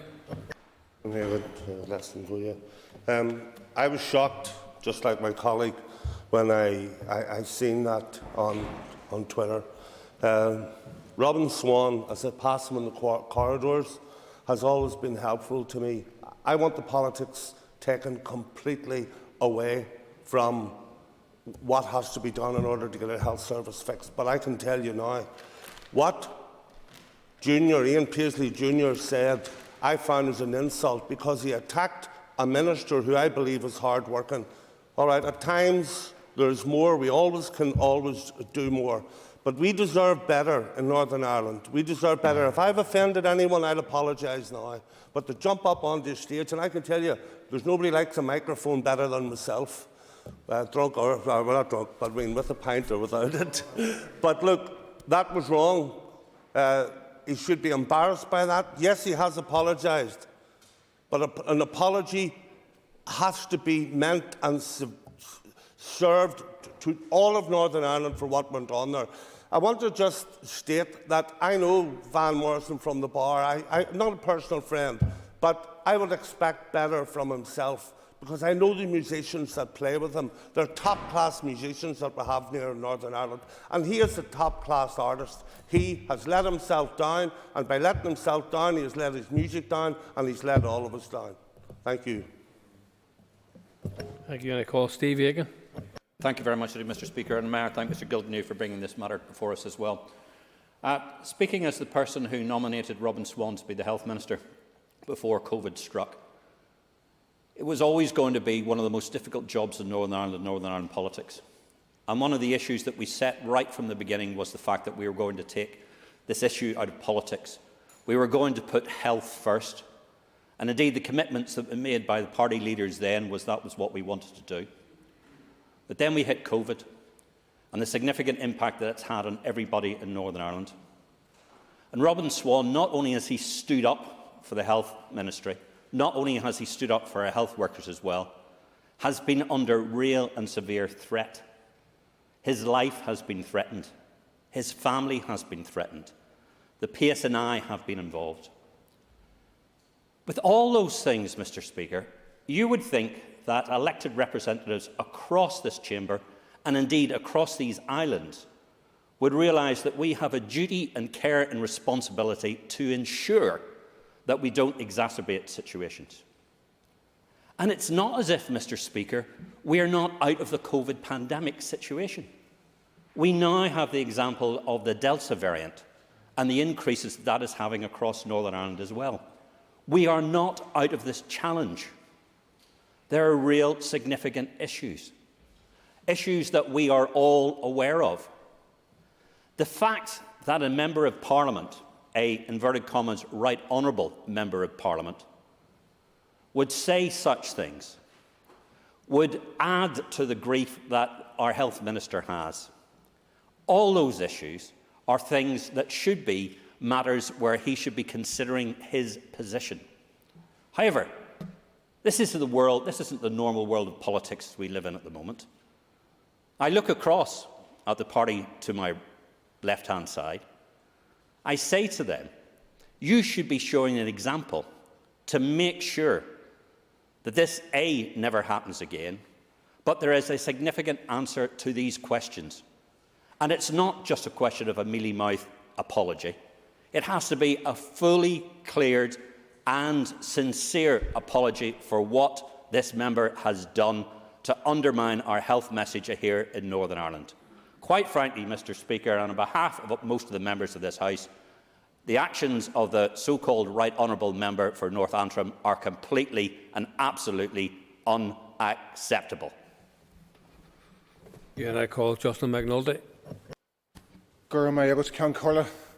This House doesn't do irony, but if it did, it would be the best irony in the world.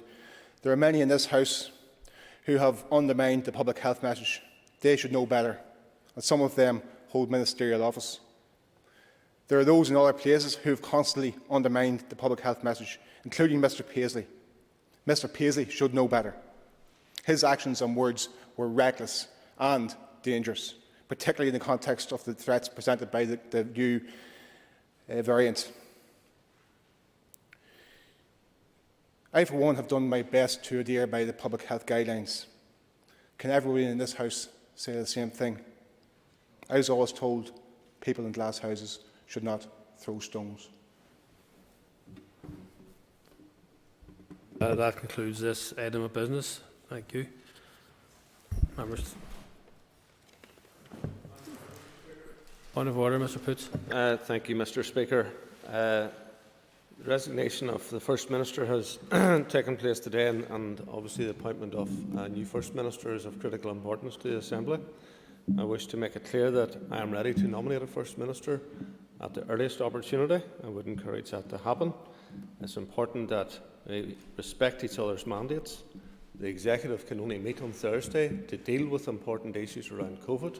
If we have a First and Deputy First Minister, there cannot be a North-South Ministerial Council meeting on Friday without a First and Deputy First Minister. So time is of the essence in getting this piece of work done, and I would encourage you, Speaker, to ensure that that's the case. Thank you. The member will be aware that I have written this morning to the Business Committee. Indeed, I've written to all members, but I have written to the Business Committee formally advising them of the resignation and formally advising of the legal requirement to have an opportunity to appoint First and Deputy First Ministers again within 7 days.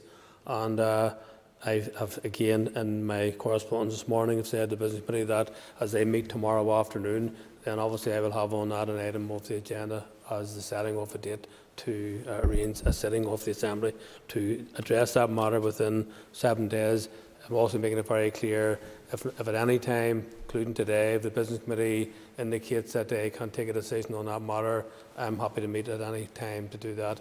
But I'd say the legal obligation for this House would be to address the issue of appointment of First and Deputy First Minister within no later than 7 days. So I would anticipate that's the agenda that we're working towards. Thank you for your point of order. Next item of business, members, is a motion to suspend Standing Order 20(1). The Business Committee agreed to add this to today's order paper this morning when notification of the First Minister's resignation was received. As there will be no First Minister or Deputy First Minister to answer oral questions at 2 p.m, suspension of the standing order will allow plenary business to continue until the Minister of Health answers questions at 2:45. It is a business motion and there will be no debate. Clerk, please read the motion. That Standing Order 21 be suspended for Monday, 14th of June 2021. And I call Joanne Bunting to move the motion. Before we proceed to the question, I would remind members that this motion requires cross-community support. The question is that the motion standing on the order paper be agreed. All those in favour say aye. Contrary, no. The ayes have it. The ayes have it. And as I rise from all sides of the chamber and no dissenting voices, I am satisfied that cross-community support has been demonstrated. The motion is agreed. Members, take your ease for a moment or two, please.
Thank you, members. The next item of business is the introduction of the Local Government's Meetings and Performance Bill, and I call the Minister for Communities, Ms Deirdre Hargey, to move the first stage. I beg to introduce the Local Government Meetings and Performance Bill. Thank you. Could I ask the Clerk to please read the long title? A bill to make provision relating to requirements as to meetings and performance of district councils. Thank you. That constitutes the bill's first stage, and it shall now be printed. It was a short item of business for the Minister for Communities.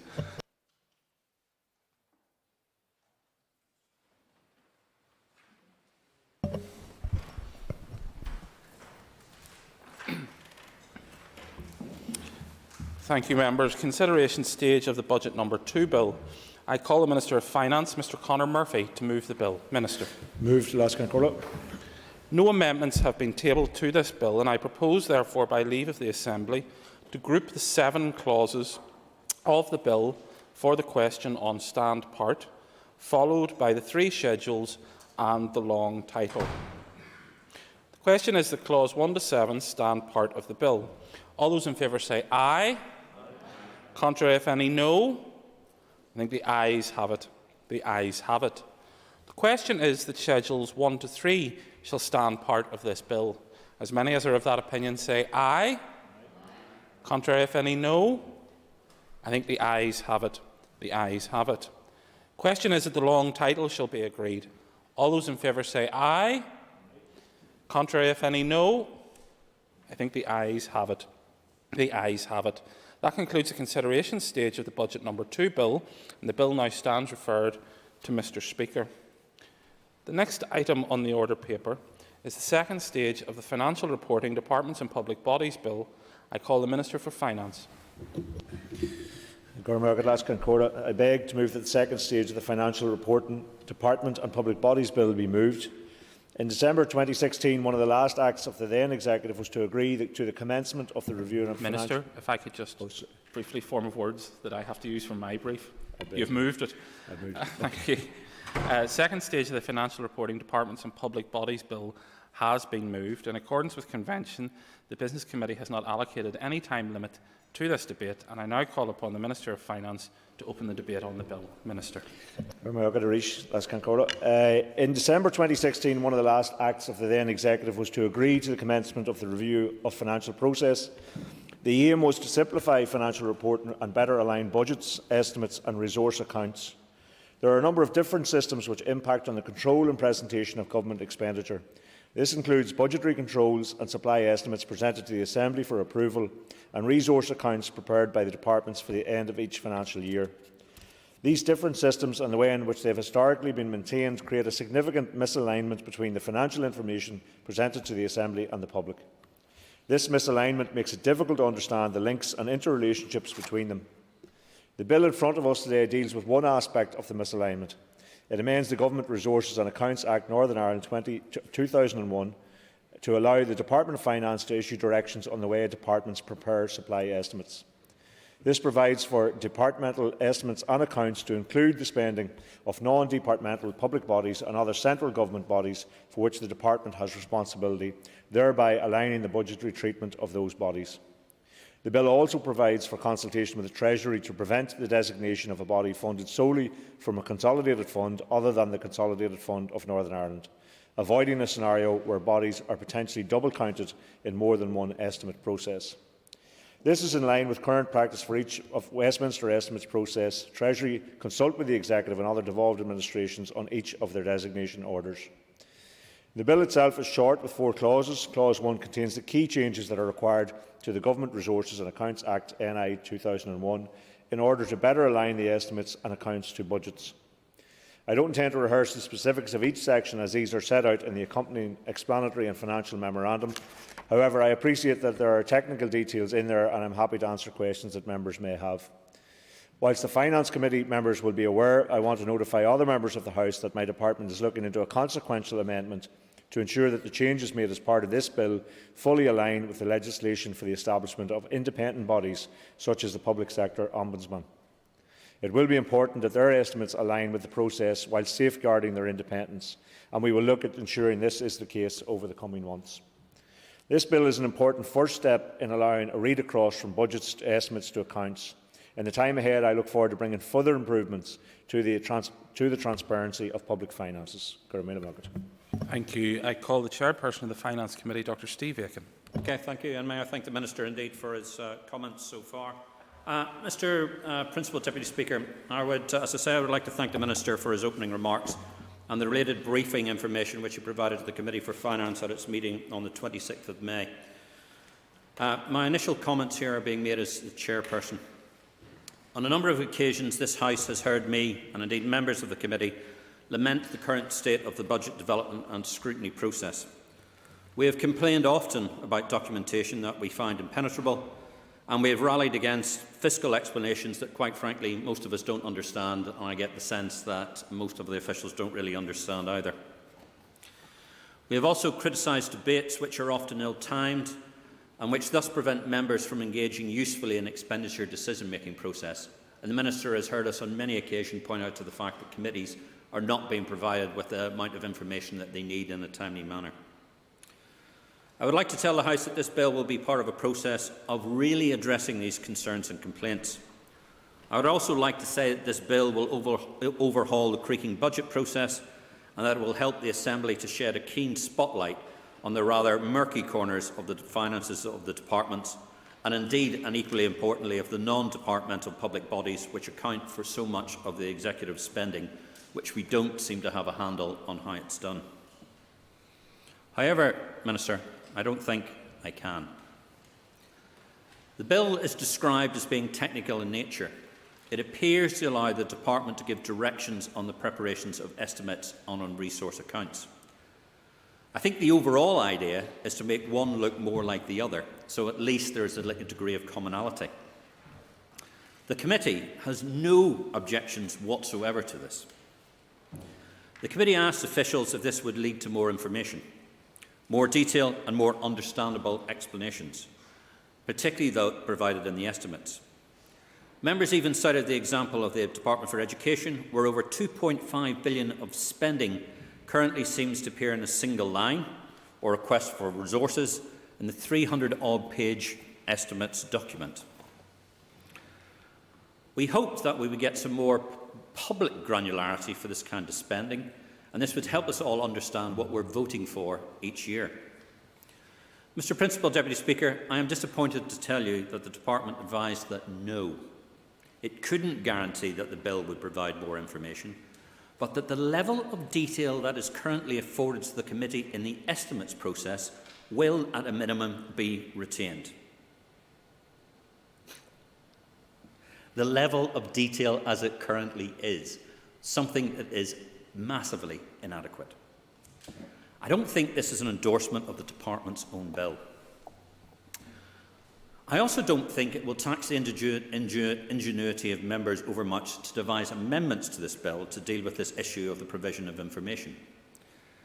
It is just surprising that the Department hasn't already thought some of this through and brought before us some more robust and comprehensive legislation. The committee also sought clarity on NDBPs and whether they would or wouldn't be affected by the bill. On our initial answering, it was revealed a fairly bewildering variety of non-executive NDBPs and public corporations, all with different treatments. And that was even before we looked at the case of Northern Ireland Water. I think in our deliberations on the bill, the committee will want to understand which of these organisations are now going to be part of the future designation order. And I understand the Minister has made representation to say that all of non-public bodies will be part and parcel of this process. I also think the committee will want to give consideration as to why the current income and expenditure votes need to be replaced by a vote on the net position only. And I think members would also want to explore and better understand Assembly controls around capital spending. In summary, Mr. Deputy Principal Speaker, the committee is, to say the least, a little disappointed and somewhat underwhelmed by this bill, but is not opposed to it in principle. I therefore expect that members will probably support the second stage and may seek to bring amendments at consideration stage in respect of improvements to the budget process.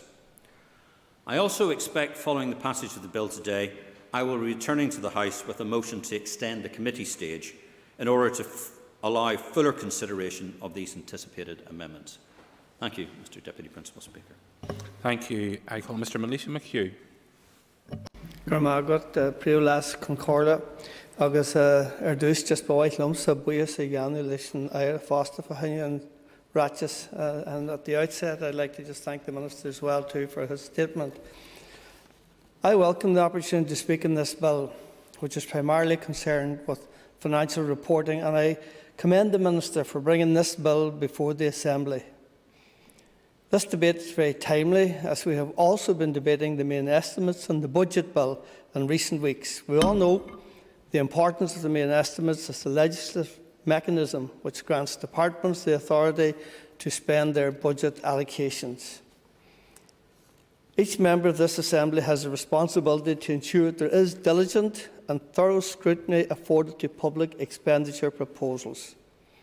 It is essential we have ample opportunity to ask tough questions, understand the process and then collectively agree the best way forward. Now, under current arrangements, this is somewhat of a challenge for a number of reasons. Firstly, as is standard with the Finance Bill, there is a timing issue.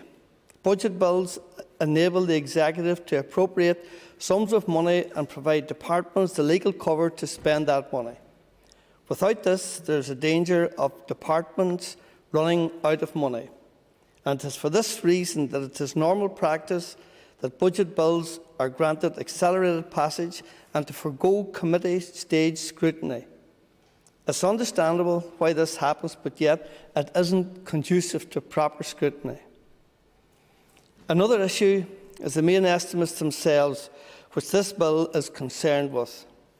Now, during my time as a member of the Finance Committee, I have found the main estimates to be quite inaccessible. The document itself is filled with financial jargon and tables filled with endless amounts of numbers. It's almost impossible to reconcile the figures as they are presented in the estimates with those figures which are presented in the budget document. And I have no sense as to why that is the case.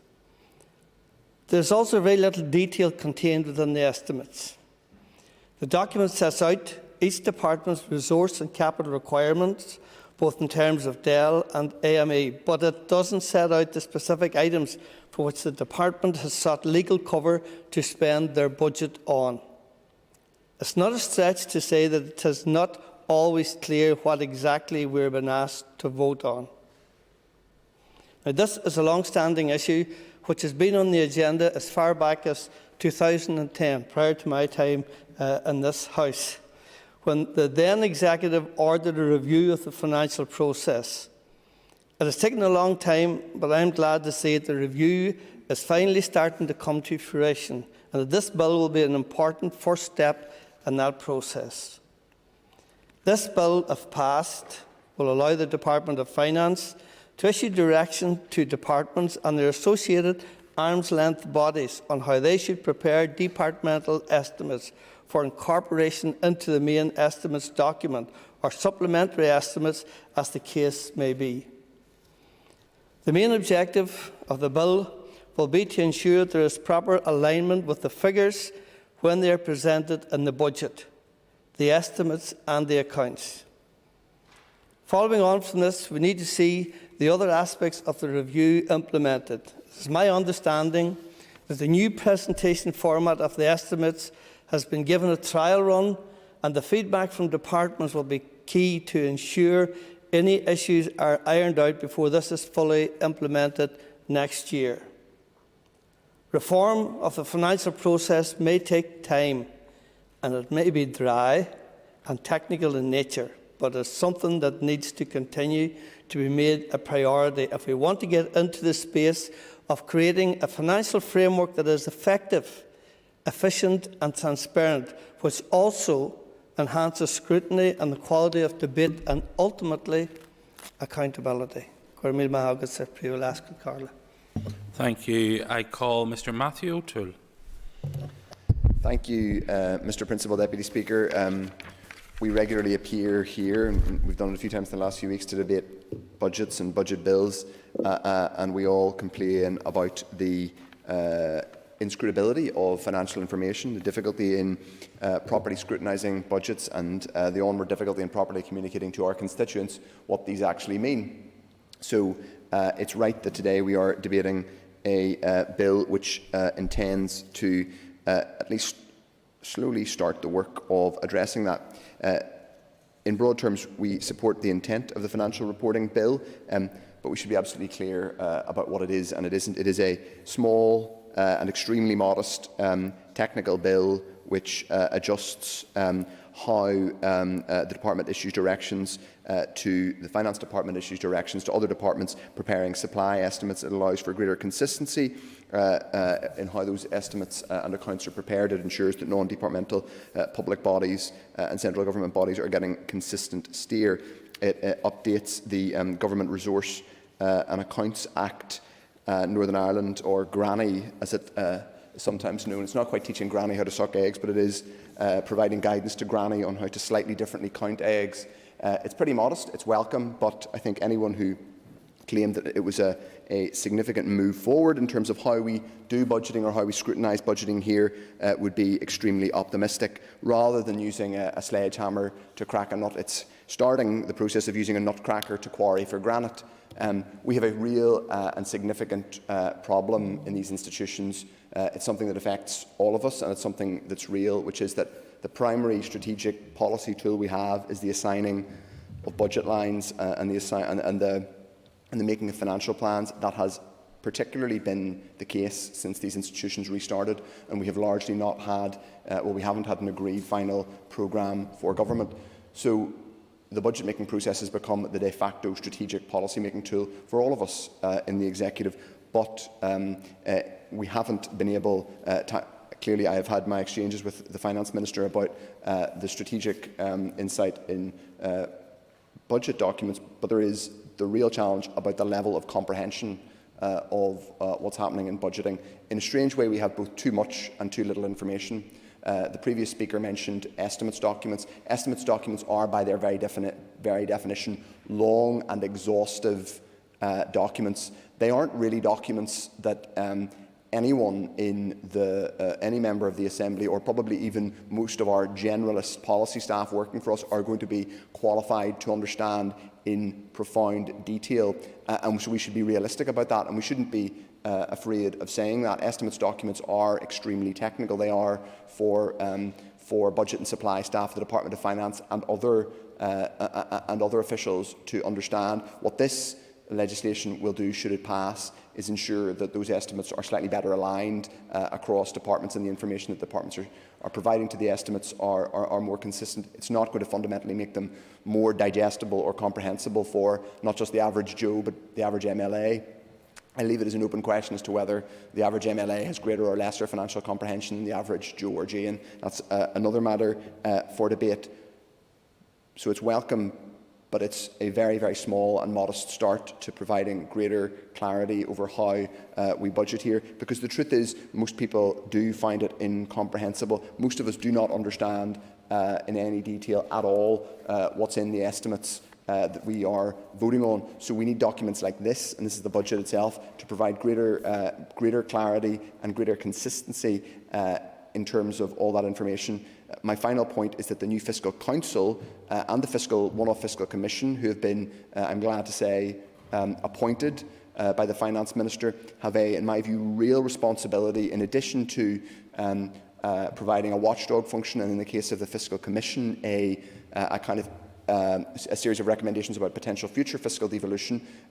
I think they both have a job to do in terms of making recommendations and beginning, not just making recommendations, but beginning a process of better explaining to the public how budgeting works here. That goes from everything in terms of how our block grant comes from London, how much money is raised in Northern Ireland across a range of revenue sources, how much we all pay in taxes, how much we all pay in our local and regional rates, how much we pay for things like driving licences and vehicle tax. All of those things are important, and we have a real paucity of information at the minute about how much tax is raised here and how it's spent, and that feeds into the real challenge around lack of understanding of budgeting. As I say, this bill, not only is it not going to solve those problems, it's not trying to solve those problems. I'm not criticising it for that. I welcome what it's doing, but what it's doing is extremely narrow and extremely specific. So in welcoming the broad principles of this bill, looking forward to committee stage, and I think we've got a new member of the Finance Committee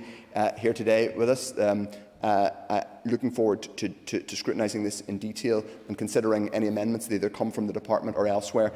I should say I genuinely hope it's the beginning of a process which leads to much greater public information and political scrutiny of our budget process. Thank you, Mr. Principal Deputy Speaker. Thank you. I call Mr. Andrew Muir. Thank you very much, Mr. Principal Deputy Speaker. I rise to support this bill here today at second stage as the Alliance Party's finance spokesperson. I very much welcome the steps being taken in this bill to better align the presentation of the supply estimates, the budgets and the resource accounts. By allowing the Department of Finance to require departmental estimates and accounts to include the spending of designated non-departmental public bodies and other central government bodies, it will help ensure that the presentation of estimates and accounts is hopefully a bit more consistent with the budgetary process, better enabling readers to read across from one to another. If this is even a small step in making a huge quantity of financial information that is presented to the Assembly and the public more transparent and helps make the links and interrelationships between the various pieces of financial information add up, then it is to be welcomed. I know from first-hand experience as a relatively new MLA that you can spend hours trying to figure out how the estimates link to the budgets that link to the accounts, and at the end of it, all you know is that you need a strong cup of tea, or perhaps something even stronger. There is no need for it to be like this, Mr. Principal Deputy Speaker. In fact, it is really important that it isn't. This bill today is just one part of an overall process, and therefore by no means will it resolve the whole issue, but it is still to be welcomed. I note that the bill gives more powers to the Department of Finance to direct other departments. For the sake of central control and ensuring consistency, I believe this makes sense. A finance function in a corporation would never allow 9 divisions in the same company to present financial information in 9 different ways. However, I trust that the Finance Committee will consider whether any of the additional powers given to the Department of Finance could lead to unforeseen overstretch, and be interested in hearing the Minister's views in this matter. It would also be helpful if the Minister could reiterate what exactly was agreed by the Executive in December 2016 in terms of the review of the financial process. I understand the report was issued to the Executive on this matter around 2010-2011, and it took the Executive more than 6 years to take action on it. I can well believe that. It is encouraging to see that action is now, however, being taken, and we need to ensure that other outstanding actions that can help improve the transparency of our public finances are moved forward at pace, and I do welcome the establishment of the Fiscal Council and also the Fiscal Commission. I support this bill and look forward to further deliberations if passed today as it proceeds through the Assembly. Thank you. Thank you. I call Ms Gemma Dolan. And I welcome the second stage of this bill brought forward by the Finance Minister. This is an important part of the review of the financial process. Like previous members who have contributed, I too wish to voice my frustration at the main estimates and how it is presented to us as MLAs. We all benefit from proper scrutiny. We're all aware of various pieces of legislation which have passed through this House, which have been greatly added to and strengthened during the process of scrutiny.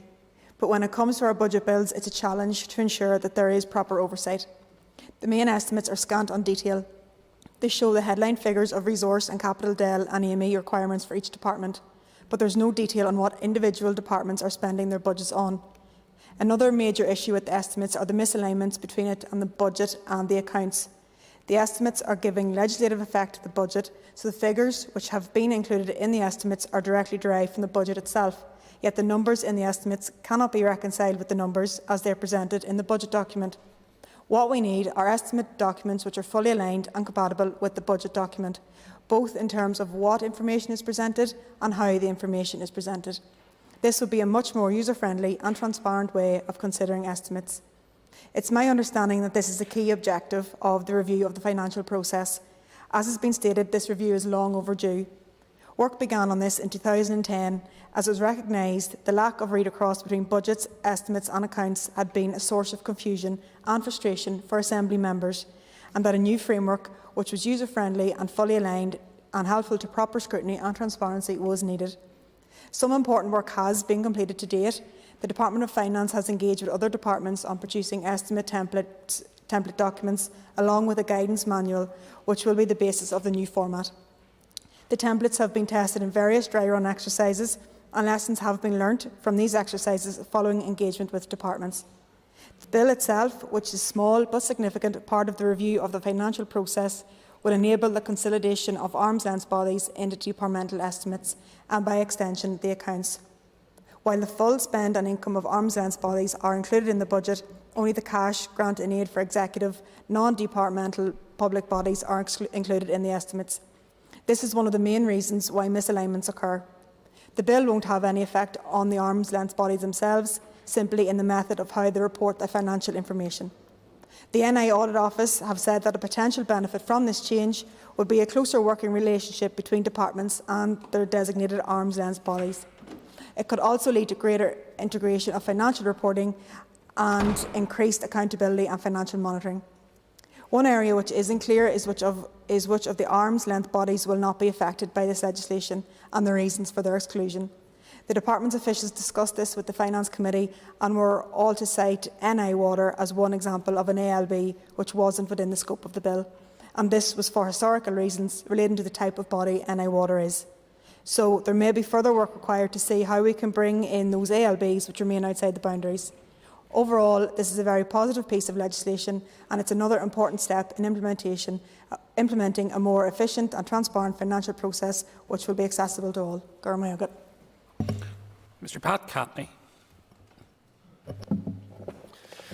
Thank you, Mr. Deputy Speaker. Everything that I was going to say has already been said. The only thing that I'm disappointed with, I wish the bill would just progress with that scrutiny which we're there for within the committee, and anything that helps that I welcome, and I hope that this helps us. Thank you. Thank you. Mr Jim Allister. Mr. Speaker, I apologise I wasn't here at the start of the debate, so some of the points I make may well have been already made. First of all, I very much welcome the principles of this bill. It is long overdue. This financial review goes back, I think, about a decade, and here we are finally getting around to the first piece of legislation.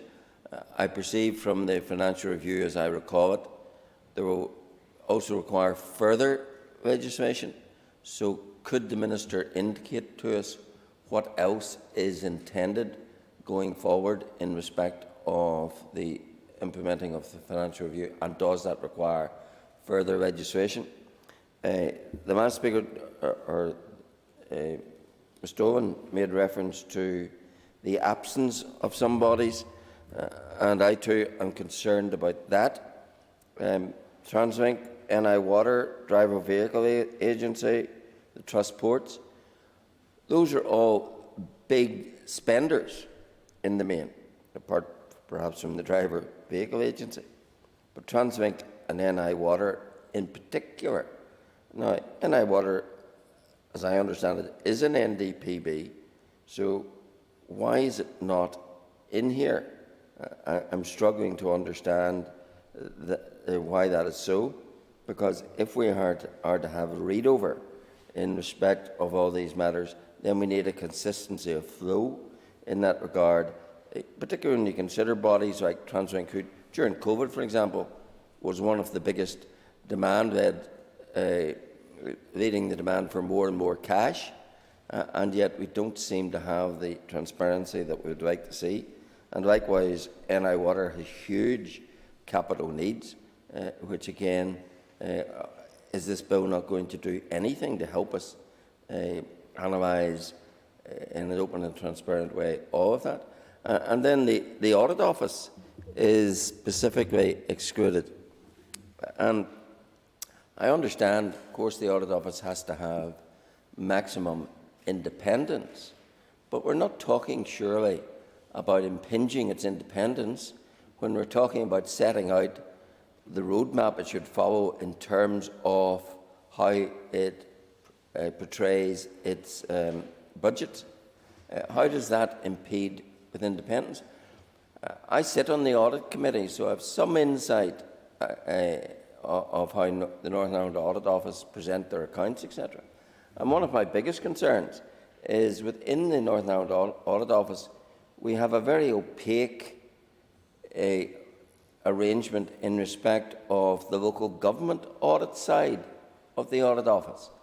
There doesn't seem to be much definition in terms of its budgets and indeed in how it conducts itself, etc. And whether there's a connection or not, I've always experienced considerable disappointment in how the local government audit office actually audits with any sort of vigour some local government organisations. So I am concerned that the Audit Office, and particularly given the Local Government Audit Office which lies within it, are outside the remit of this bill. So I look forward in hearing why that is in respect of all these bodies, and also what further plans there are for the future. And the other thing I'd like clarification on, the North-South bodies are included, but they operate on a different financial year. How is that to be reconciled? How do we read across within a calendar financial year and an April to March calendar year in respect of the North-South bodies? Thank you. And no other member has indicated to me that they wish to speak, so I now call on the Minister for Finance to wind on the motion. Minister. I want to thank the members who have spoken for their time and their contribution today. I welcome the universal desire for financial processes to be made more transparent. The It's something I share with all members. It's something that I took interest in and action on when I was on Finance Committee many years ago myself, and something I intend to progress and deliver now that I'm in the office of Finance Minister.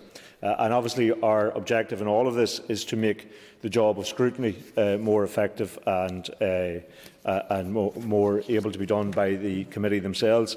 The chair of the committee did outline that the committee would consider whatever course of action. Of course, that's very much what they're entitled to do, whether they consider placing amendments or indeed extending their own scrutiny period for the bill. He and a number of other members did set out concerns around the scope of the bill, and they believe it doesn't go far enough. And I appreciate that, but this is merely a step in that direction. It's never, I never pretended it was anything than otherwise. It's a step in the right direction. It's one that will need to be followed through with the ongoing review, with the intent, and people, I think I said this at last week's debate, this was intended to kick-start in 2016. I wasn't on the executive at that time, so I don't have a record for Mr Moore of what was agreed. But that was obviously then put in abeyance by the executive going down for a number of years, and then the pandemic. Incident for the Minister's remarks so far. Could he also, and I'm sorry I didn't raise the issue earlier, but obviously it's important that has he been taking guidance or has he been in discussion with Fiscal Council, particularly on their reporting requirements, so that there is a commonality of approach? Well, can I say in relation that I'm very happy to engage the Fiscal Council, as he knows, are only starting to scope out their work, and we give them an interim, or if you like, a going terms of reference, and they intend to come back with further. So more than happy to continue that engagement with them in relation to this or any other matters which they consider to be a matter of interest. So, as I was saying, the executive did set out a process. It was impeded because there was no executive for a number of years, and then when it was picked up again, it was also impeded by the onset of the pandemic. The intent is to have that review and proposals to be brought forward from it, which may include legislation, as Mr Allister has asked about, but to be ready for the 22-23 financial year. So there is a clear intent to bring that forward, and obviously there will be much work and discussion, which this bill, I think, will prompt as well with the committee to make sure that we can try and get as much consensus in relation to what is needed in the time ahead. And I think everyone acknowledges these are complex matters. They do require a significant level of detail to be made available, but it is to try and present them in a way which is accessible, which is certainly my desire in relation to that. The Chair also asked about controls on capital, and he'd be aware that the Assembly currently doesn't vote on capital spend, but under the changes proposed in this bill, the Assembly will vote on capital controls. The question again was raised in relation to the Fiscal Council, and I certainly am happy, as I've said to the Chair, to engage with them. The question was asked in relation by Mr Allister in relation to the Audit Office. It's selected it will follow the same process, but it's important that we don't, and that's the reason this bill doesn't address it. It has its impartiality. There is, I think, an ongoing, I suppose, convention if excluding the Audit Office from the Department directing on estimates and accounts preparation by the Department of Finance, because there is a sense that would risk the independence of the Audit Office, and of course they do their budget and estimates through a parallel process of the Audit Committee with your own, obviously you're a member of that committee. In relation to the local government aspect of that, I'm not sure that's something we can answer, but I will undertake to ask that. I would have thought that being on the Audit Committee might be the most appropriate place to follow through on that, but if the member feels that there is information which has not been shared, then I'm more than happy to ask that officials take that up. And Gemma Dolan had raised some questions in relation to arm's length bodies. The vast majority of arm's length bodies will come within the budget and estimate boundary, but public corporations such as TransLink will continue to score.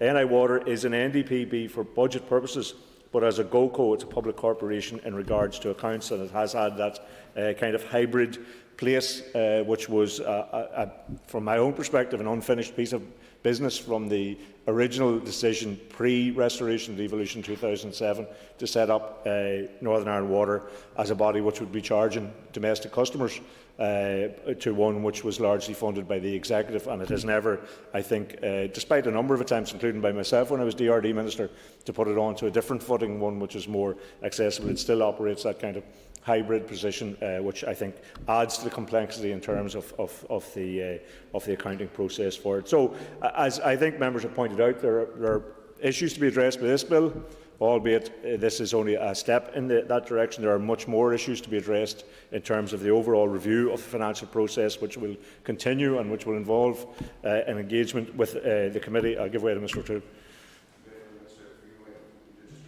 Briefly on that, just on the point you just raised, would you agree with me that it's good that we have more clarity in the estimates, but in reality, most MLAs will never look at the estimates document. We have to be honest about that. It's a very technical document. What we need from the Fiscal Council, I think, is an approach which allows us all to get behind explaining to the public, well, the media, I think, first of all, actually, and then the public, just how budgeting works in a more straightforward way. I agree with them, but the figures do have to be provided. People have to have the ability to access those, but we also have a responsibility to make sure it is accessible, as in it's presented in a way which people can easily access, they can scrutinise, they can join the dots from one piece to the other. So I think that's all essential. While there will be an ongoing requirement to give all of the detail, there is, I think, a better way of doing this. I look forward to engagement with the committee and with other MLAs in this chamber, and indeed I'm sure there will be consultation as well with the public to see how these figures can be better presented. Give way again. Thank you very much, Minister. Going back to Northern Ireland Water and the issue about a GoCo, and you actually said something I think is quite important, is that you've been trying to look at sort of this hybrid model. And I think one of the things that the committee are concerned with is that because there is no detail and understanding, particularly on what should be a GoCo, which would be a very straightforward explanation of how it's financed and indeed how it presents its accounts, and we don't have that. Could you ask the Department to provide the committee with an explanatory note, particularly of Northern Ireland Water and how its particular reporting positions are? Because I think from what I'm detecting from you, Ministers, you're just as confused as we are about Northern Ireland Water and how it doesn't manage its finances. Well, lest I create more confusion, my reference to wishing to do something, when I was DRD Minister 4 years after 2007, I did bring propositions to the Executive to try and look at the structure of NI Water to actually bring it into the space that the Executive had considered it should take, rather than the one we inherited in 2007, which was a construct of the NIO. And so it's not that this is an ongoing process for me. My reference was to that time. If he's concerned in relation to some inability of the committee to look at those figures, then I certainly am happy to raise that with the Department for Infrastructure. So I think, Last Concorda, even from this discussion on this rather limited bill, you can see the complexity and the ongoing work that needs to happen in relation to not just this piece of legislation, which is a first step in all of this, but in ongoing review of financial processes. And I look forward to working closely with the committee as it begins its detailed scrutiny of the bill, and commend the bill to the House. Thank you, Minister. The question is that the second stage of the Financial Reporting Departments and Public Bodies Bill be agreed. As many as are of that opinion say aye. Aye. Contrary, if any, no. I think the ayes have it. The ayes have it. The next item on the order paper is a motion to affirm a statutory rule. I ask the Clerk to please read the motion. That the rates exemption for automatic telling machines in rural areas, Order Northern Ireland 2021, be affirmed. Thank you. I call the Minister of Finance to move the motion. Moved. Last Concorda. Thank you. The Business Committee has agreed that there should be no time limit on this debate, and I call the Minister of Finance to open the debate on the motion. Minister. Today's order extends the rural ATM rates exemption scheme to 2021-22. This scheme was reintroduced last year, having lapsed in 2017 in the absence of a functioning assembly. The scheme had been a small but important measure in the non-domestic rating system, with the policy objective of encouraging and sustaining the provision of ATMs in rural areas by removing any rates liability for these facilities.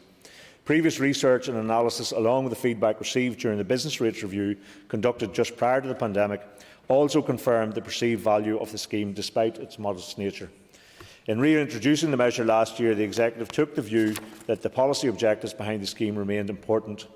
The economic circumstances that we have experienced since then and the need to help rural businesses mean that this remains the case. Today's legislation will go some small way to helping the retention of ATMs in rural areas by extending the scheme through to March 2022. The scheme will continue to apply to stand-alone rural ATMs that are individually valued on the valuation list, for example, in separate units on main streets or completely stand-alone units. As in previous years, it does not need to apply to ATMs that are located in and valued as part of banks or building societies, which tend to be subsumed within the overall value of that property. The current revenue loss associated with the measure is modest, costing around £100,000 in foregone rates revenue. Although it is a modest measure in terms of its scale and cost, the scheme continues to assist with the retention of rural ATMs, which is important to many of our rural communities. Turning to the statutory rule itself, Article 1 of the Order sets out the citation, commencement and interpretation provisions. Article 2 in turn provides for the extension to the 1st of April 2022 of the date before which the scheme must end. Article 3 revokes the previous end date for the scheme laid out in last year's legislation. I look forward to members' comments and commend the rates order to the House. Dr. Steve Aiken. May I thank the Minister for setting out the purpose and the background to the statutory rule that is before us today. I rise to speak on behalf of the Committee for Finance. The Committee considered the rule on the 24th of March and considered it again on the 12th of May. Members noted that the rule continues the rates exemption for separate entries in the valuation list associated with around 100 automatic telling machines in designated rural areas. Members welcomed this continuing measure as a way of providing much-needed support for our rural communities. For this reason, I am happy to advise the House that the Committee has agreed to recommend that Statutory Rule 119/2021, the rates exemption for automatic telling machines in rural area regulations Northern Ireland 2021, be affirmed by the Assembly. Thank you. Sir Melissa McHugh on Cancha. I call Melissa McHugh. Agus buíos leis an Arlene Foster Fahanya and Ratchis. I'd like to thank again to the Minister, and I welcome the opportunity of just adding to this debate and the extension of the rates exemption to the rural ATMs. Now, living in a rural community myself, I know exactly the implication of this in so many ways. And even though we've got to that stage now that where very often people use cards, in the bigger stores and even at petrol stations and so on, it's still a feature in the rural community that depends entirely on the infrastructure and how efficient broadband that is, whether or not you always have the opportunity of using the card. A point I'd like to make as well too, just in this debate, is that I really do feel that our rural communities and our rural towns in particular have been abandoned by the banking system, and I don't forgive them for that, not for 1 second. And it's still very much an imperative for many of our people in the rural communities that they conduct their business with cash. And in particular, not just the older people, or the likes of that people often say, just because they don't know how to use the technology. That's not the case. There's so many other types of transactions. Should only be making donation to collections, should be making donations, we'll say, to different groups or organisations that we belong to, and things of that nature, that where we still have that need for access to cash. And the only opportunity we have is through the likes of the ATMs. And given the history that we have experienced in all of our rural communities, the way that ATMs in themselves then have been exposed to criminality, it is important that local businessmen and that are encouraged to install an ATM and are given this rates exemption. Because without it, quite likely it is that they might even withdraw the service in itself.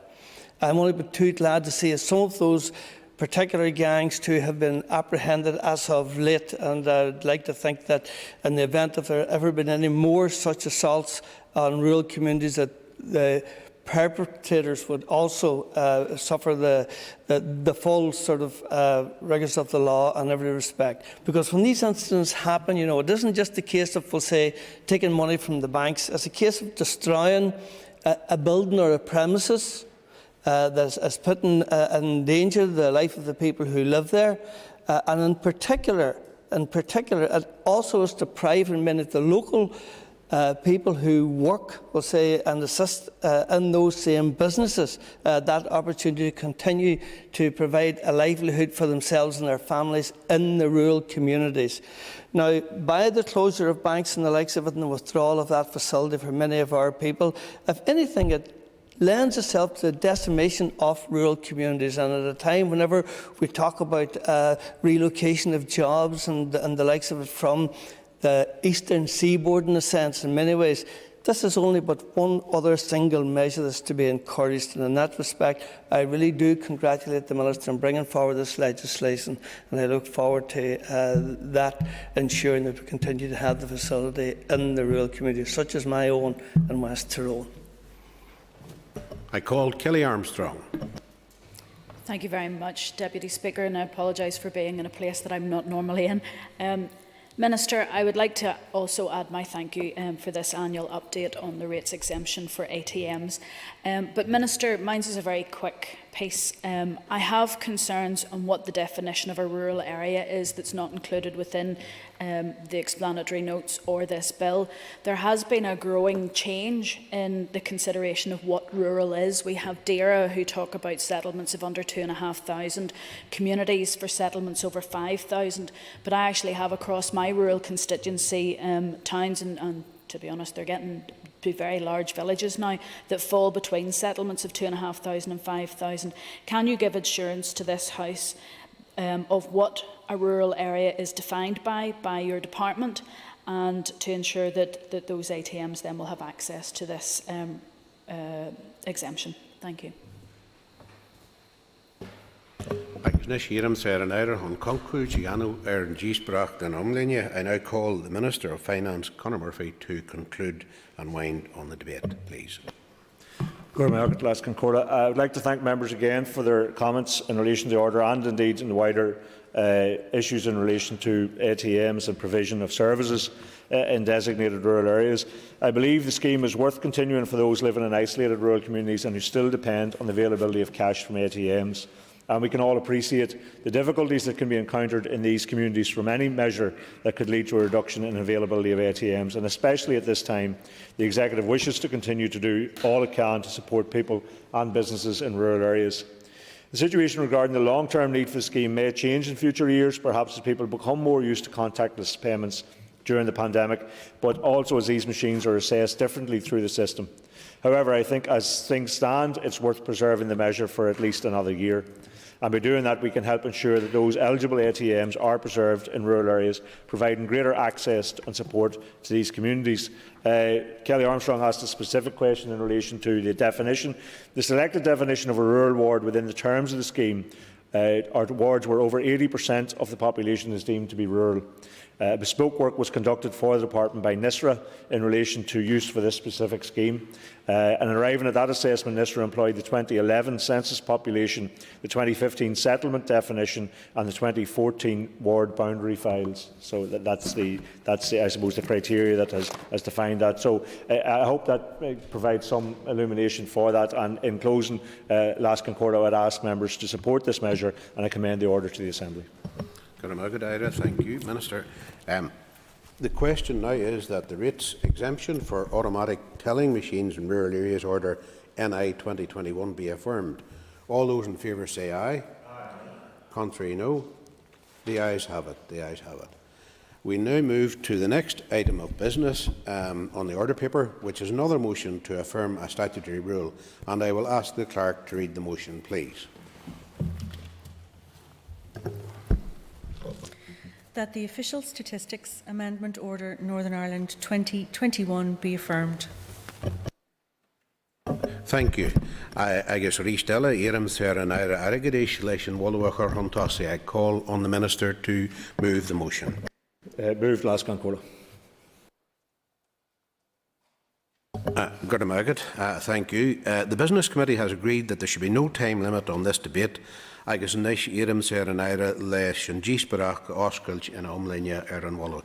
call on the Minister to open the debate on the motion, please. I'm seeking the Assembly's affirmation of the Official Statistics Amendment Order Northern Ireland 2021.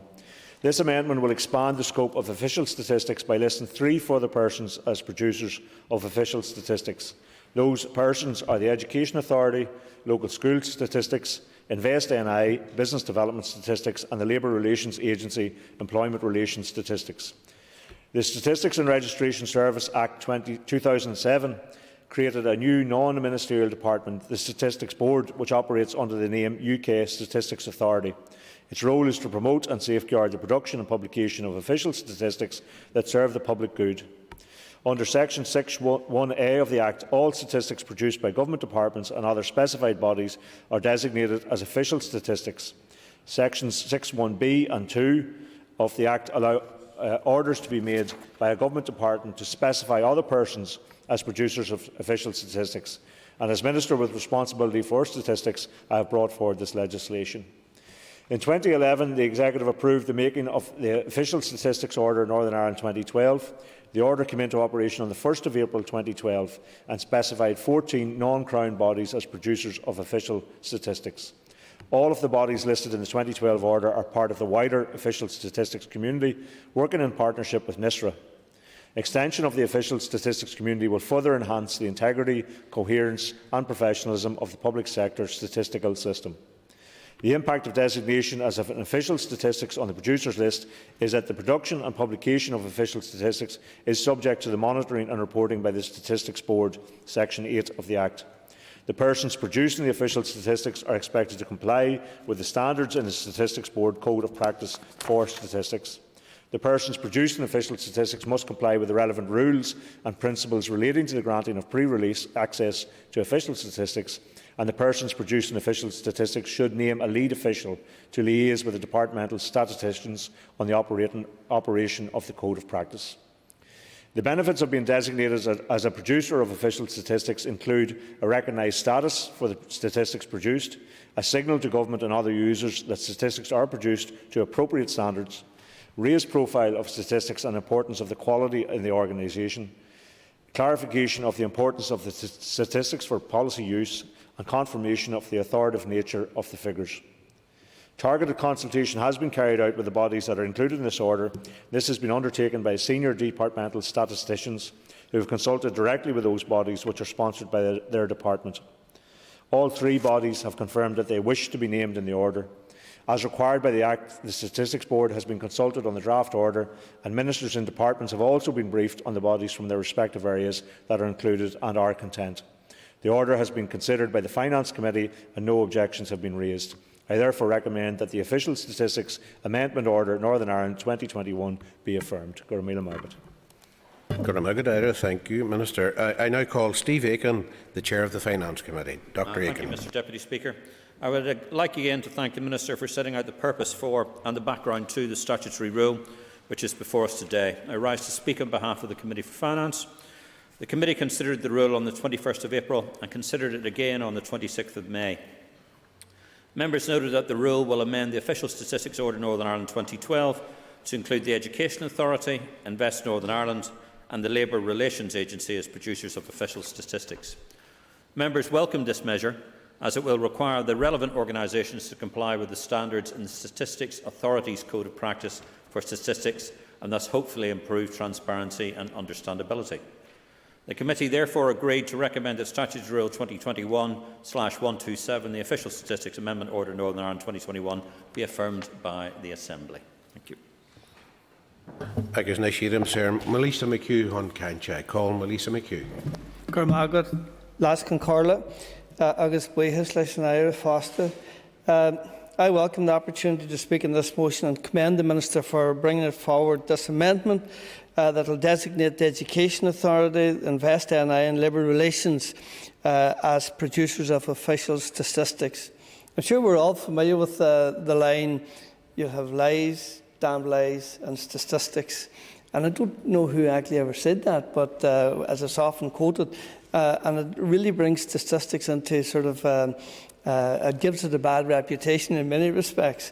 But it is the case, we must acknowledge this, that statistics are an essential element in terms of providing us with the information that is a requirement in so many ways to ensure that we have good government and that we're able to make those judgments and decisions about how it is that we'll say resources and the likes of it are actually spent as well too. Now, this particular order, which will ensure that the bodies mentioned will adhere to the code of practice in relation to the production of official statistics and so on, is to be commended. And it is a valuable instrument in many ways for policy making. The code will play an essential role in ensuring the statistics published by government command public confidence. And that's more important than anything else, so that we don't get hung up on this lies, damned lies and statistics, that it is used there as an instrument to ensure that we do move forward in the most efficient manner in every respect, in particular in relation to the three bodies mentioned. So, Sinna will, agus na síram ser an aire hon críach a chur leis an díosbaracht le de hall aire. I call on the Minister to wind and conclude on the debate. And I want to thank the members. I want to thank the committee, and the chair and the members of the committee who carried out scrutiny of the order, and I very much welcome their support. And again, just Arish Lasconcorda, I commend the motion to the Assembly. Okay, thank you, Minister. The question now is that the Official Statistics Amendment Order Northern Ireland 2021 be affirmed. All those in favour say aye. Contrary, no. The ayes have it, and it's affirmed. Thank you. Meantime, members, as question time begins at 2:45 today, I propose that we suspend until then, please. The sitting is by leave of the Assembly suspended until 2:45. Thank you. Okay, right.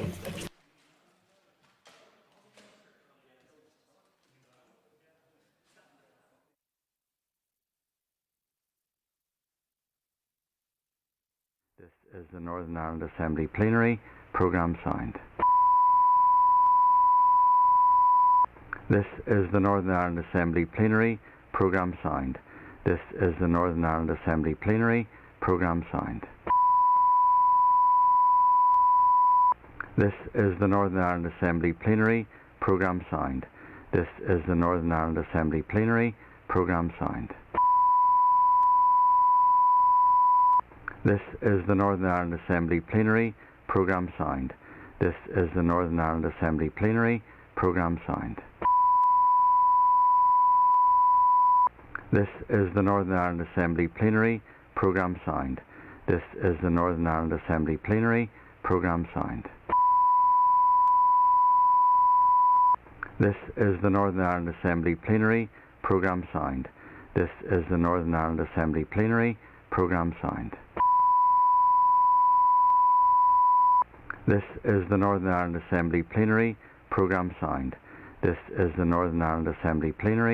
Programme signed. This is the Northern Ireland Assembly Plenary. Programme signed. This is the Northern Ireland Assembly Plenary. Programme signed. This is the Northern Ireland Assembly Plenary. Programme signed. This is the Northern Ireland Assembly Plenary.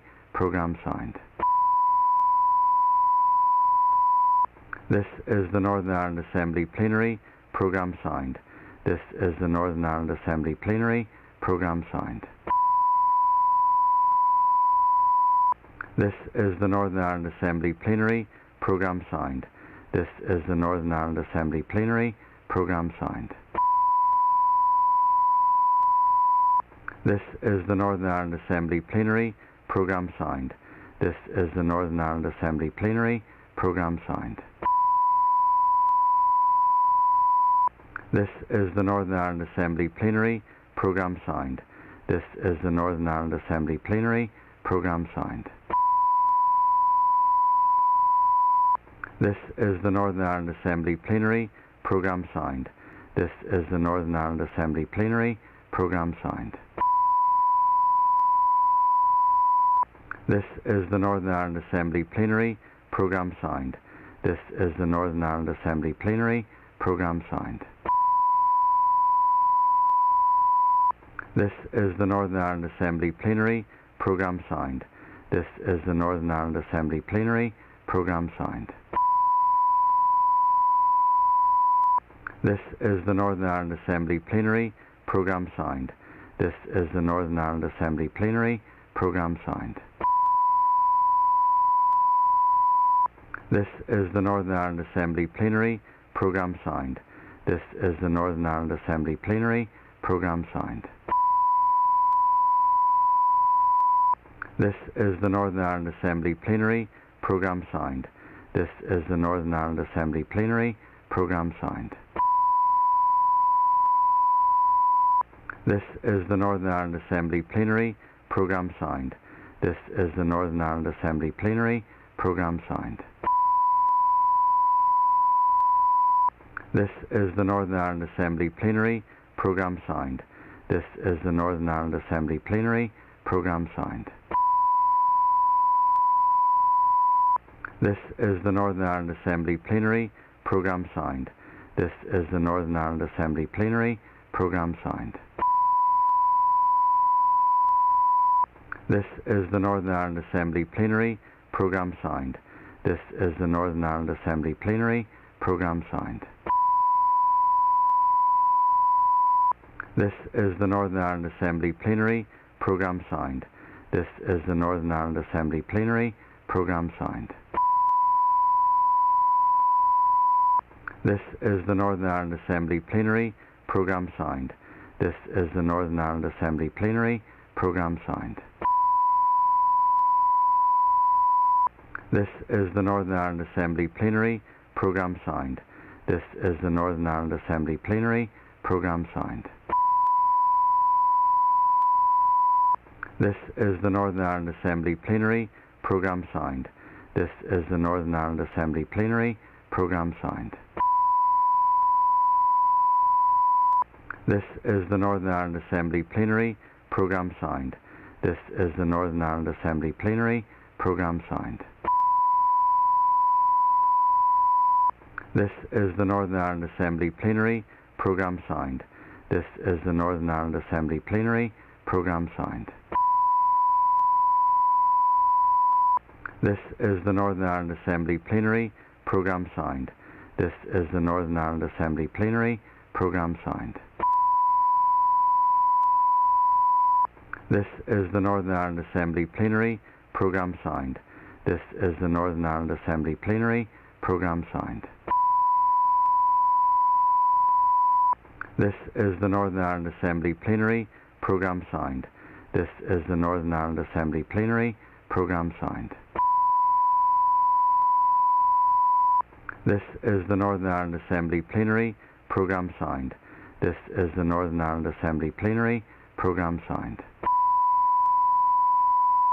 This is the Northern Ireland Assembly Plenary. Programme signed. This is the Northern Ireland Assembly Plenary. Programme signed. This is the Northern Ireland Assembly Plenary. Programme signed. This is the Northern Ireland Assembly Plenary. Programme signed. This is the Northern Ireland Assembly Plenary. Programme signed. This is the Northern Ireland Assembly Plenary. Programme signed. This is the Northern Ireland Assembly Plenary. Programme signed. This is the Northern Ireland Assembly Plenary. Programme signed. This is the Northern Ireland Assembly Plenary. Programme signed. This is the Northern Ireland Assembly Plenary. Programme signed. This is the Northern Ireland Assembly Plenary. Programme signed. This is the Northern Ireland Assembly Plenary. Programme signed. This is the Northern Ireland Assembly Plenary. Programme signed. This is the Northern Ireland Assembly Plenary. Programme signed. This is the Northern Ireland Assembly Plenary. Programme signed.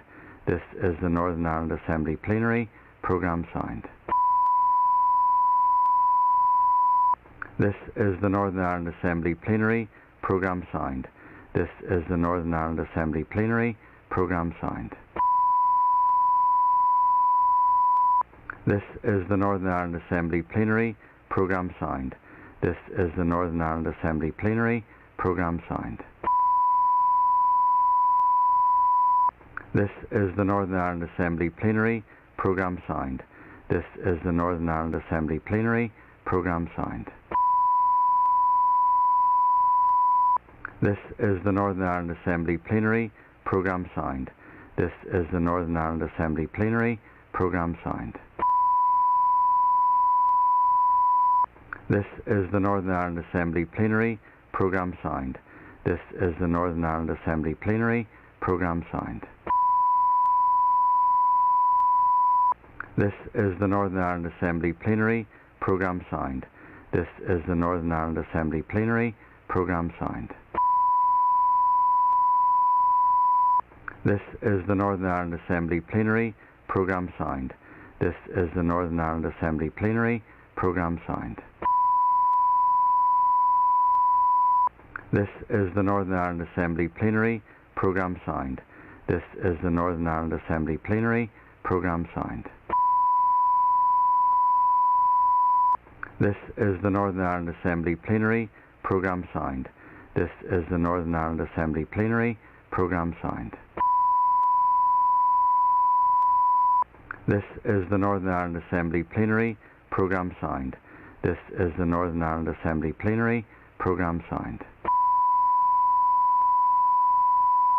This is the Northern Ireland Assembly Plenary. Programme signed. This is the Northern Ireland Assembly Plenary. Programme signed. This is the Northern Ireland Assembly Plenary. Programme signed. This is the Northern Ireland Assembly Plenary. Programme signed. This is the Northern Ireland Assembly Plenary. Programme signed. This is the Northern Ireland Assembly Plenary. Programme signed. This is the Northern Ireland Assembly Plenary. Programme signed. This is the Northern Ireland Assembly Plenary. Programme signed. This is the Northern Ireland Assembly Plenary. Programme signed.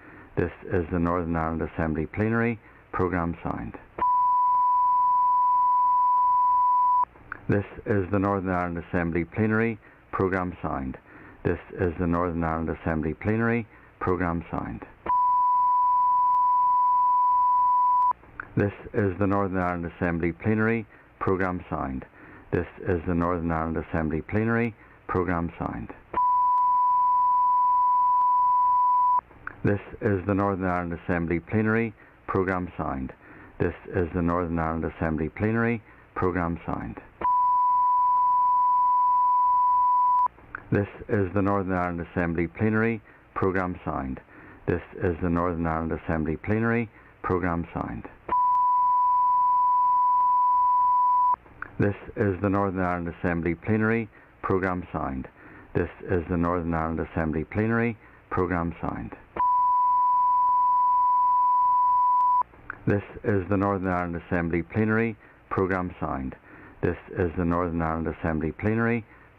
Programme signed. This is the Northern Ireland Assembly Plenary. Programme signed. This is the Northern Ireland Assembly Plenary. Programme signed. This is the Northern Ireland Assembly Plenary. Programme signed. This is the Northern Ireland Assembly Plenary. Programme signed. This is the Northern Ireland Assembly Plenary. Programme signed. This is the Northern Ireland Assembly Plenary. Programme signed. This is the Northern Ireland Assembly Plenary. Programme signed. This is the Northern Ireland Assembly Plenary.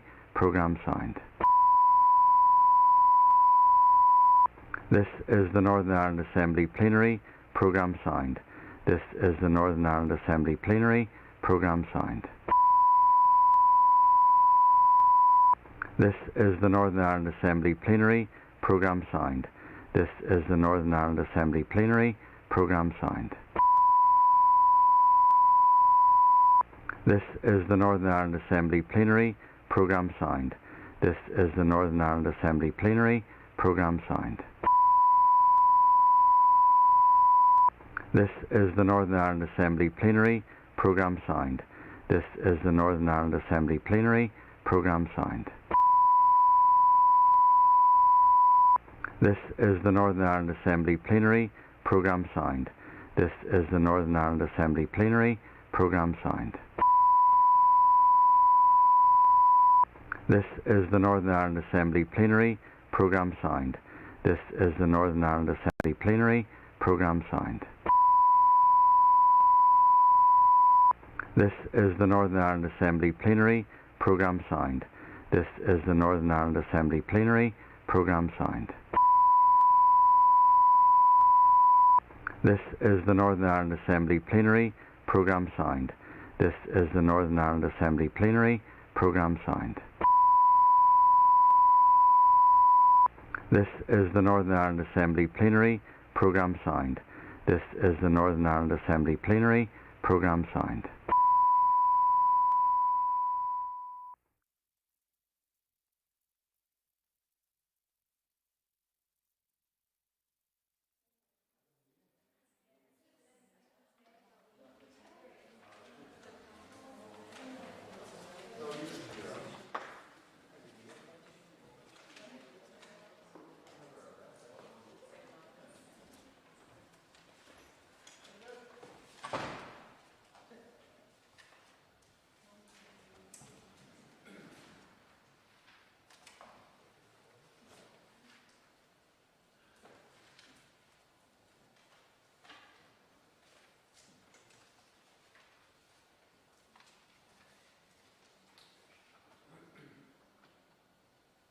Okay, members, we now move to questions to the Minister of Health.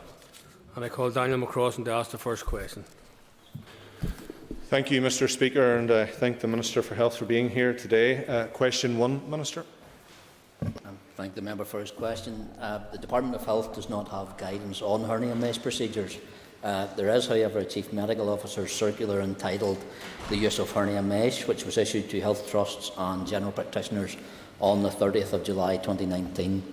That circular notes that the use of mesh for hernia repair is a long-standing surgical procedure carried out worldwide and which has led to a significant reduction in the number of patients suffering hernia recurrence and therefore a reduction in the number of those needing surgery. As such, it remains an option for patients in Northern Ireland and their clinicians to consider in consultation when deciding upon a course of treatment, and I consider that as appropriate. Indeed, the National Institute of Health and Care Excellence views mesh hernia repair as standard clinical practice and has been performed for a number of decades, the safety and efficacy of which is understood. Very regrettably, the July 2019 circular notes that there are reports of patients who have suffered disabling complications from the use of mesh for hernia repair, a number of whom felt that they were not fully informed regarding their condition, treatment options and possible complications that may arise. Harm that was further compounded by the fact that that was described as dismissive, a professional response. And as such, the circular noted the importance of working in partnership with patients in order that good clinical decisions may be made and patients are able to decide on the course of their treatment from a fully informed position. I fully endorse the need for patients to be fully informed about the risks of treatment and non-treatment before any surgery takes place. Daniel McCrossan, supplementary. I thank the Minister for that answer. And can I just say, first of all, Minister, as a member of this House, as a colleague of you in this Assembly, you have my full support as Health Minister. I believe you've been doing a very good job in very challenging circumstances, and from the SDLP side of this House, we offer you our full support. And I have to say I'm no great fan of Van at any time anyway. Minister, I know that you will be aware of the group, the Hernia Mesh Awareness NI is referenced. They've been campaigning for an end to hernia mesh procedures as a result of their own lived experiences. Can I ask what support your department is making available to those people adversely impacted by the procedure in itself? Can I start by thanking the member for his comments? They are appreciated. And in response to his questions, patients who experience problems following this type of surgery are advised to consult with their GP and, if necessary, seek referral to the Health and Social Care Trust where their surgery was performed to get appropriate care and treatment. For counselling and any support aside from surgery, patients may be offered assistance from their GP or the appropriate multidisciplinary team or services within that trust. The Health and Social Care Board, the Public Health Agency, the Patient and Client Council and the Health and Social Care Trust assist patients through the provision of information on treatment options and services available. Patient pathways are designed to ensure that patients have access to the most appropriate treatment for their condition. Patients should be supported through the process with informed discussions with their clinician to ensure their preferences and any inherent risks are explored and understood. Nichola Flynn.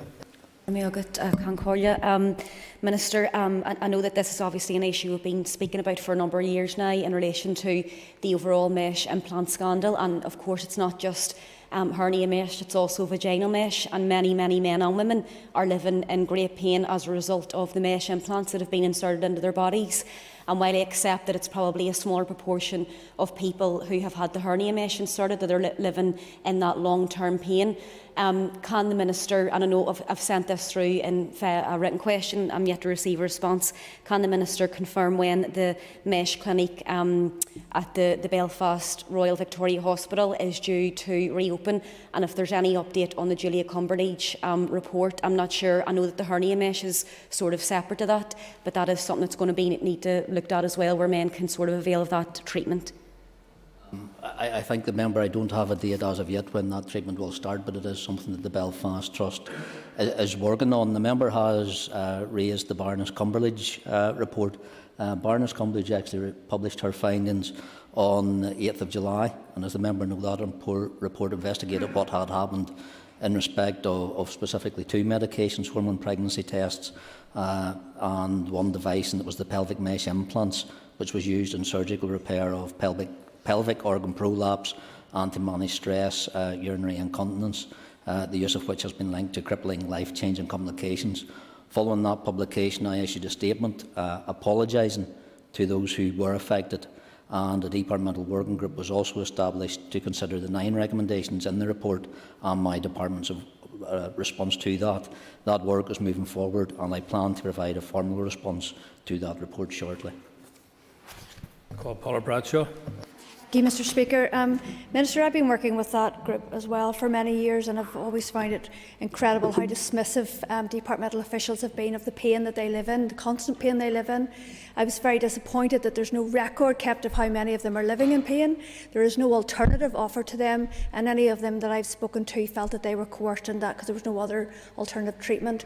What are you doing to see about an alternative treatment for those people who don't want to go through a hernia mesh implant procedure? Thank you. And I think the member, and I'm disappointed that she says that my department officials have been described as dismissive. I think that was something that was actually noted in the Chief Medical Officer's circular of July 2019, which I mentioned at the beginning. In regards for those support mechanisms, I will ask and I will say to the member to encourage them to engage with the Patient Client Council, with their GPs, and if she has any specific concerns or positions, I'm glad I would be welcome to meet with the member to discuss those as well.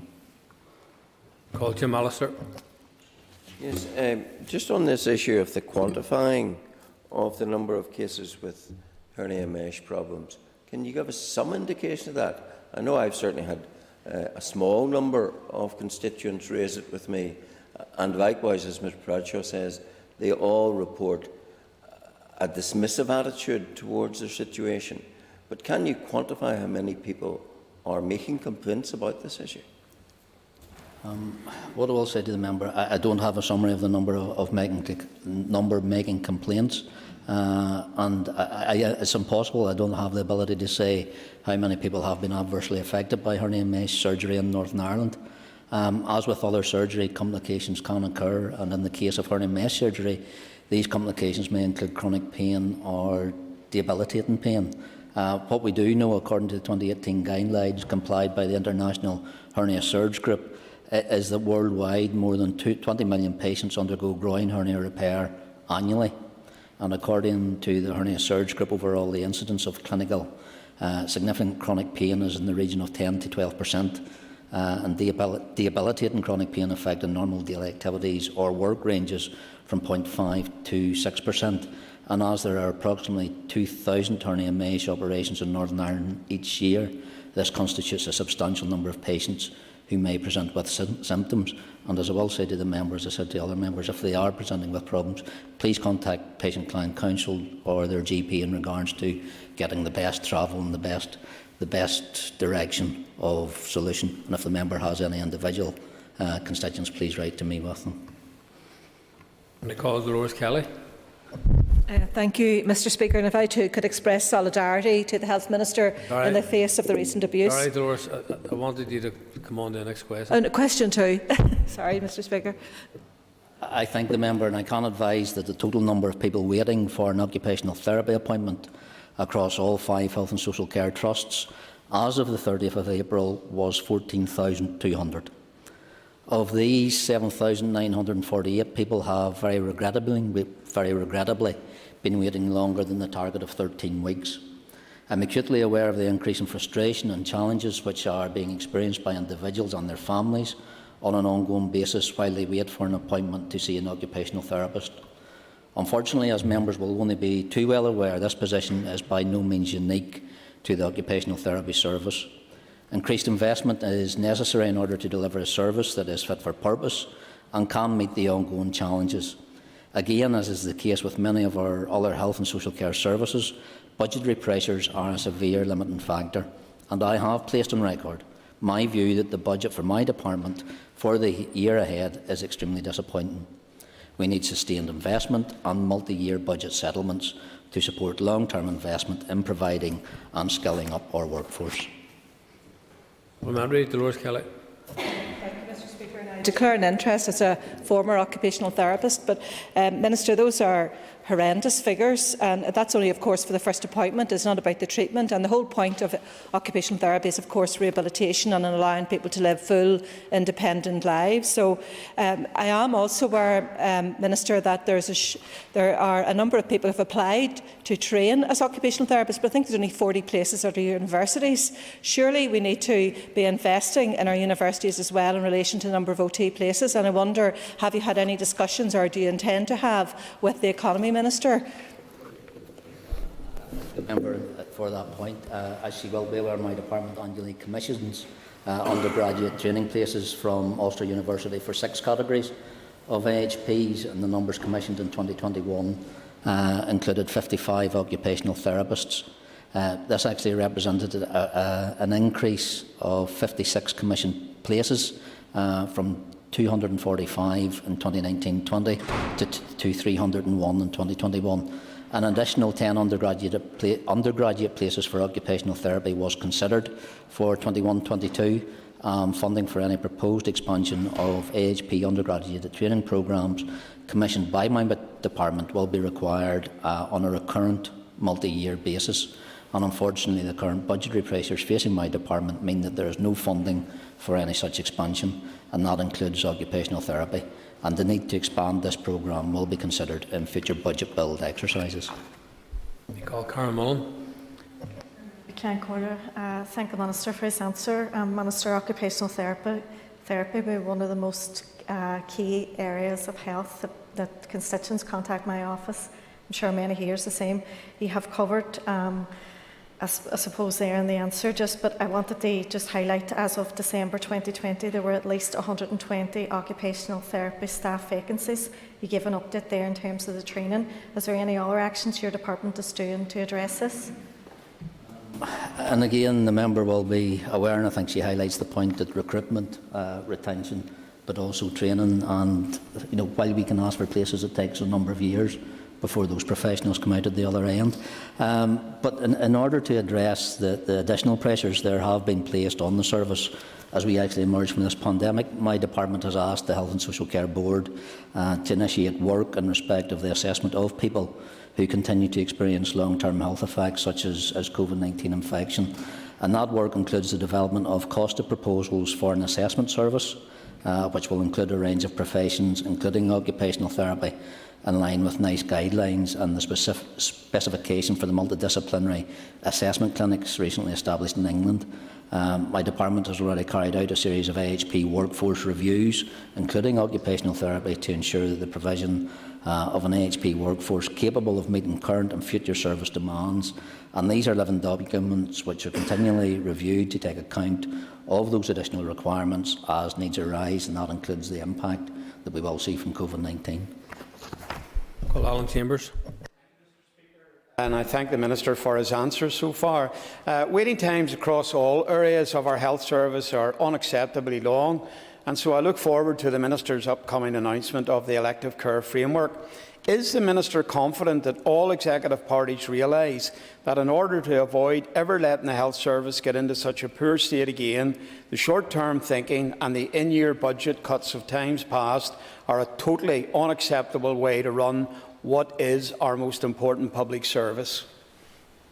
And I thank the member for his point, and I think I've been on record, as is I think every party in this House, that a one-year budget for health is unsustainable, and that's why the need of recurrent funding specifically for health allows us to make those long-term investments, not just in capital and in buildings, but also in our professionals as well, and that of our workforce, should it be training, should it be recruitment, and also retention. And that's why I think the specific point around this question highlights the need for that recurrent funding to really address and tackle the challenges that our health service face, but also the workload that our health professionals face as well.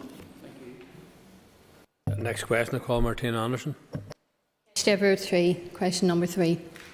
I thank the member for her question. Cross-border services and services provided on an all-island basis are in and of themselves not directly affected by the UK's exit from the EU.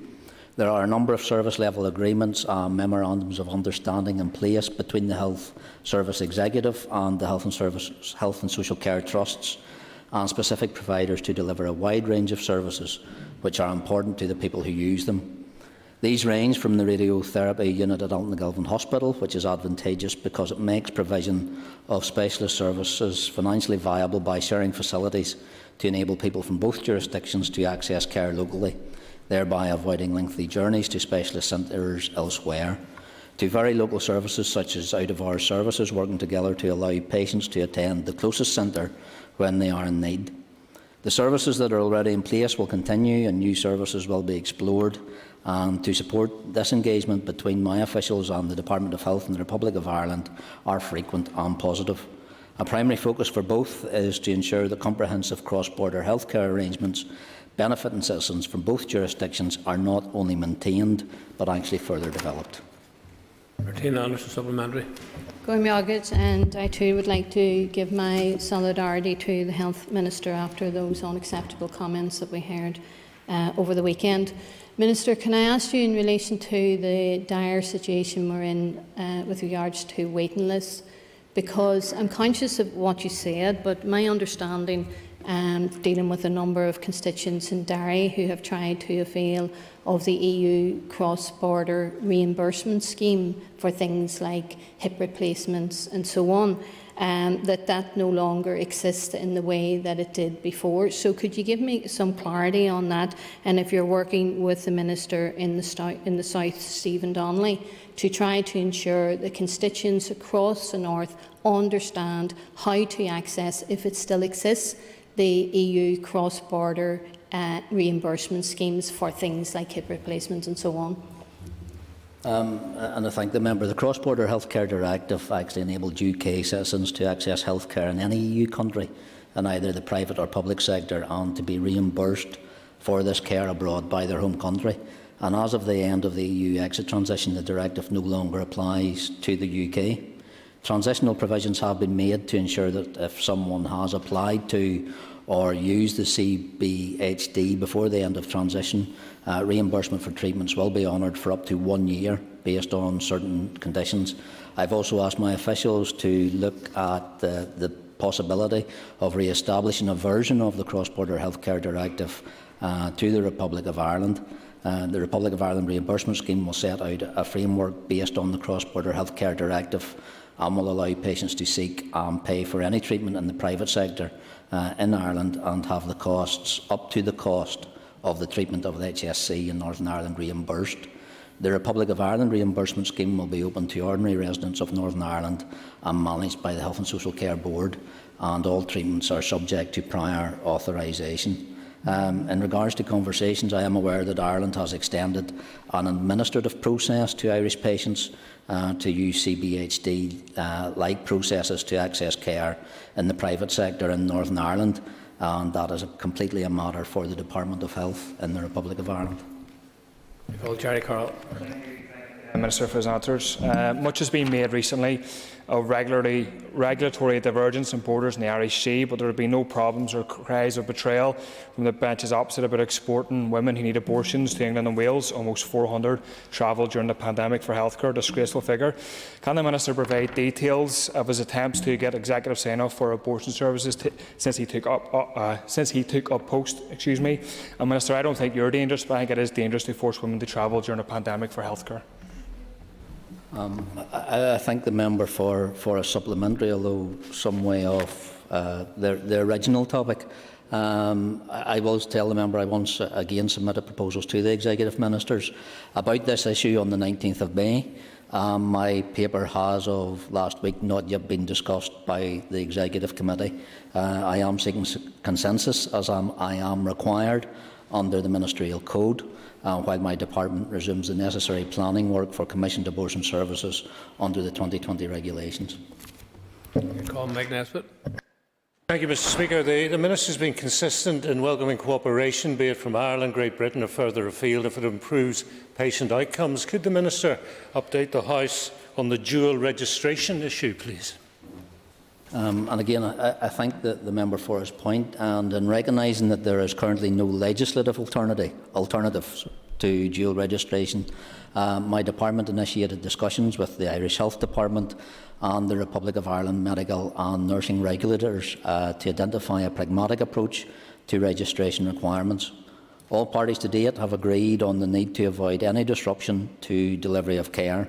And through discussions with the Irish Health Department, the Medical Council of Ireland and the Nursing and Midwifery Board of Ireland, an understanding has been reached that an effective grace period for individuals requiring dual registration applies while the necessary applications are being processed. It remains imperative that the trusts initiate applications which the regulators have undertaken to expedite for relevant employees within these timeframes. And doing so, there is no reason for any disruption to cross-border care. And moving on, I call Andrew Muir. Mr. Speaker. And again, I thank the member. Enhanced infection prevention and control measures have reduced patient throughput by approximately 60%. And as soon as these measures can be safely eased, they will be. And the Chief Dental Officer continues to liaise with colleagues across the United Kingdom on this critical issue. And to ensure that the limited treatment capacity is targeted appropriately, guidance issued to all dentists recommends that patients are prioritised on the basis of need, and that any patient requiring emergency and urgent care is given the highest priority.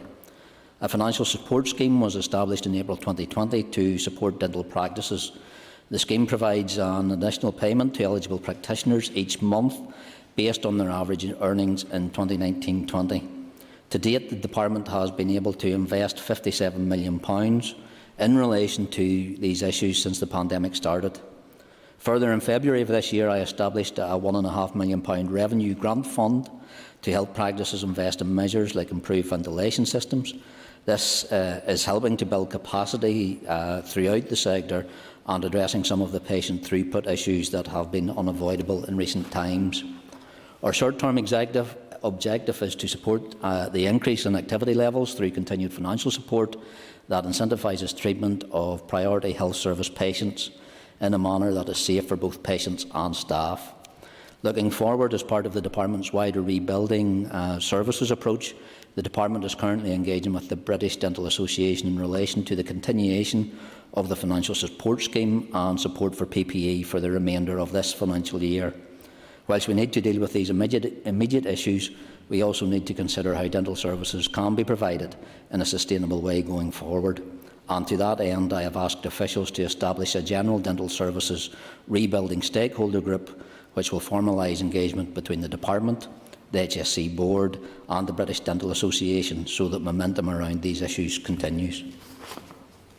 Honourable Muir, supplementary.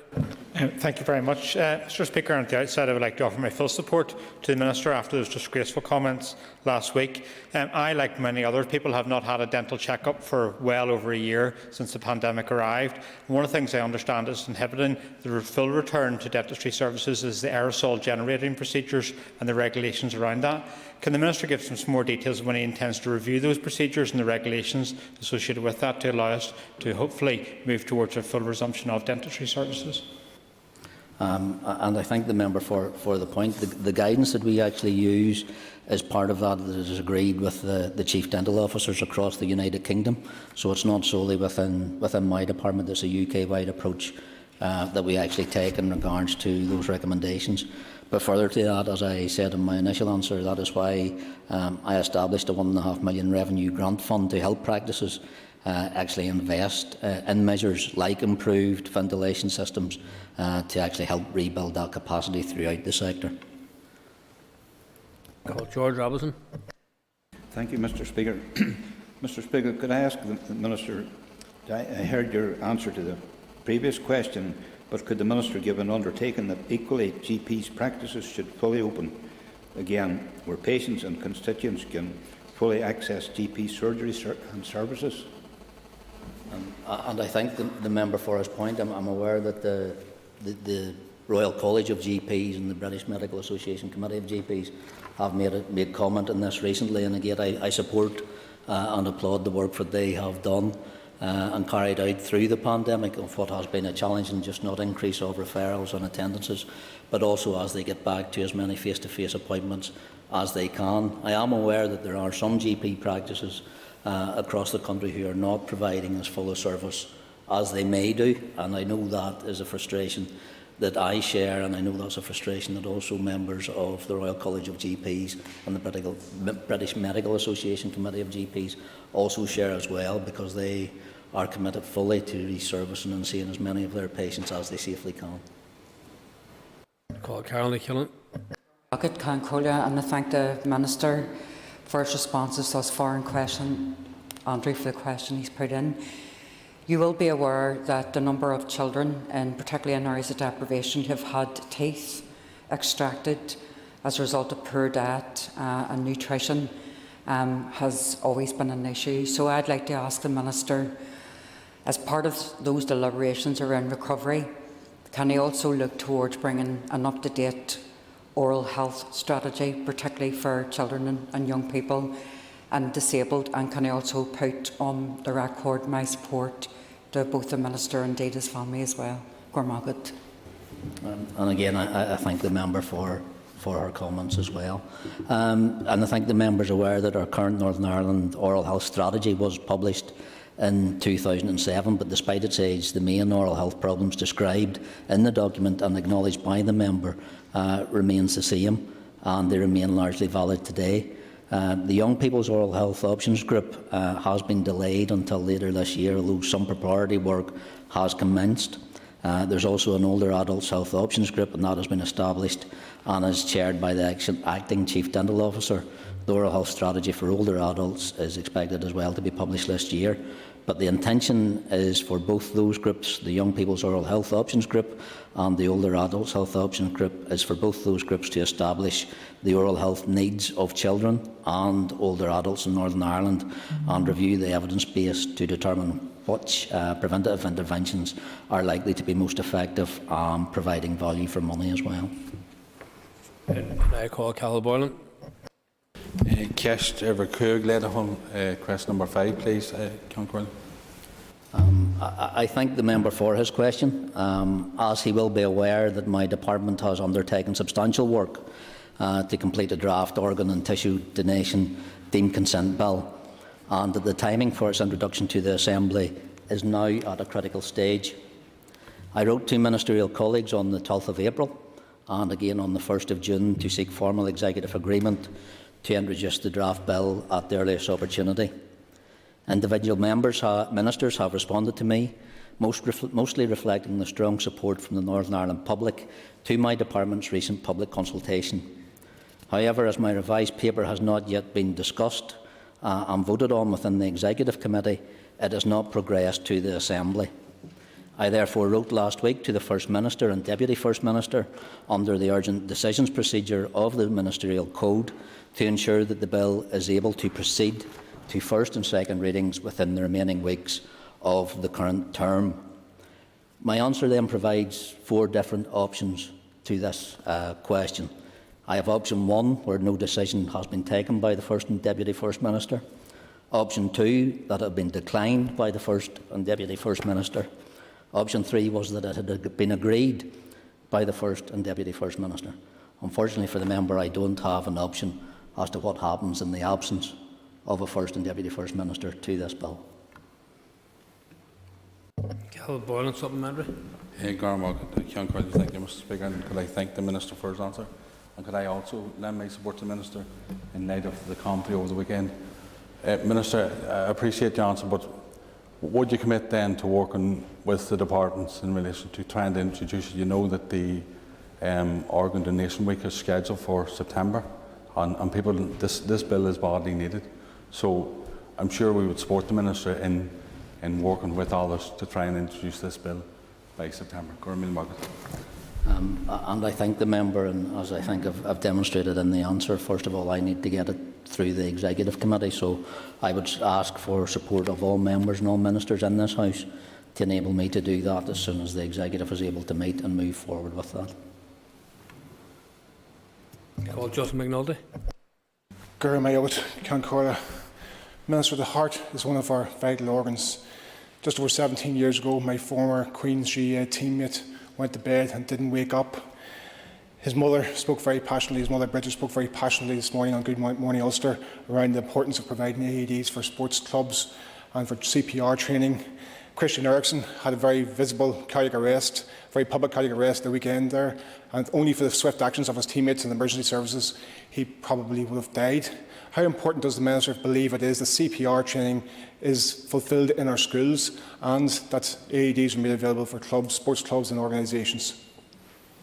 I thank the member for his comments and, of course, for the disturbing scenes that were viewed over the weekend. In regards for CPR training in schools, it's something that is without my department's responsibility, but I am aware that the member's party colleague has a private member's bill in the statute actually to introduce CPR training within our education sector, one that I would be fully supportive of. And for those scenes that we've also seen where people have taken to actually vandalise some of the resuscitation equipment that is placed publicly, I would say to them, you're a shame and a disgrace, because we've seen now very clearly over the weekend how vital those pieces of equipment are. They're life-saving and should be treated as such. And that ends the period for a list of questions. We now move on to topical questions for 15 minutes. And I call Kelly Armstrong. Just made it. Thank you, Speaker. Minister, could I ask for an update on the timings of the special recognition payment for health and social care staff and when they'll be seeing the money in their pay packet or bank accounts? I thank the member for her question in regards to the payment within the health and social care sector, within our own trust. They should receive those payments in their bank account by July. The member will be aware that one of the asks that was made to me was to make them not subject to tax or actually social benefits allowances. So one of the things that we did to do that was, with support from my executive colleagues, we increased the value of the payment. But what we also did as well was allow those members the option to defer the payment over a number of months rather than receiving it as a lump sum payment, which may have had adverse impacts on some social security payments. So that's why it has taken that little bit longer, so we were able to put those two supporting measures actually in place. Supplementary, Kelly Armstrong. And thank you very much, Minister. And just carrying on the theme of payment for health and social care staff, Unison's campaign calls for an immediate £2,000 pay rise. Have you been engaging with the executive colleagues to advance this And have you been able to talk about this with the UK Treasury around the issue of appropriate levels of pay to ensure the retention of staff?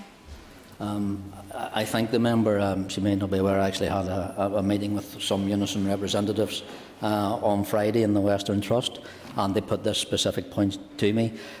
We are, I suppose, mandated to look first of all to the recommendation that comes out of the independent review body, which we're led to be aware will report at the end of this month.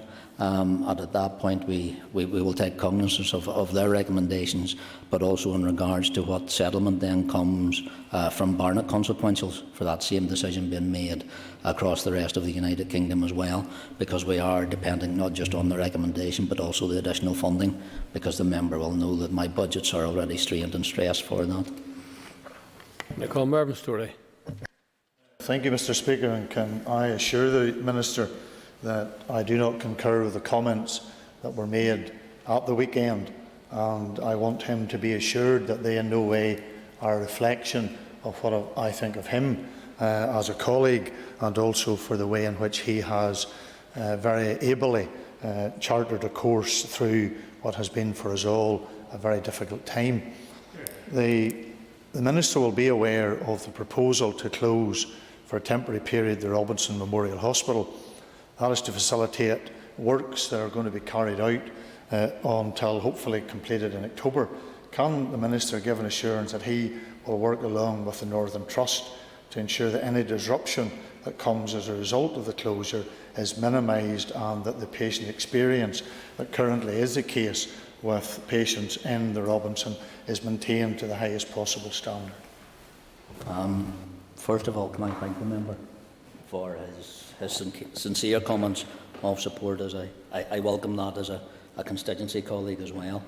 In regards to the Robinson Hospital, I will work with the Northern Trust. Will get the member an update as to the prescribed works on the time frame, and to ensure that there is little disruption as possible to those patients who are not just being treated in the Robinson, but also who may have been sent to the Robinson for that recuperation as well, because it is vital, as the member does know, that I've said in the past, that I need every square foot of our health estate at this minute in time, and that's why the Robinson plays a very vital and important part of that estate.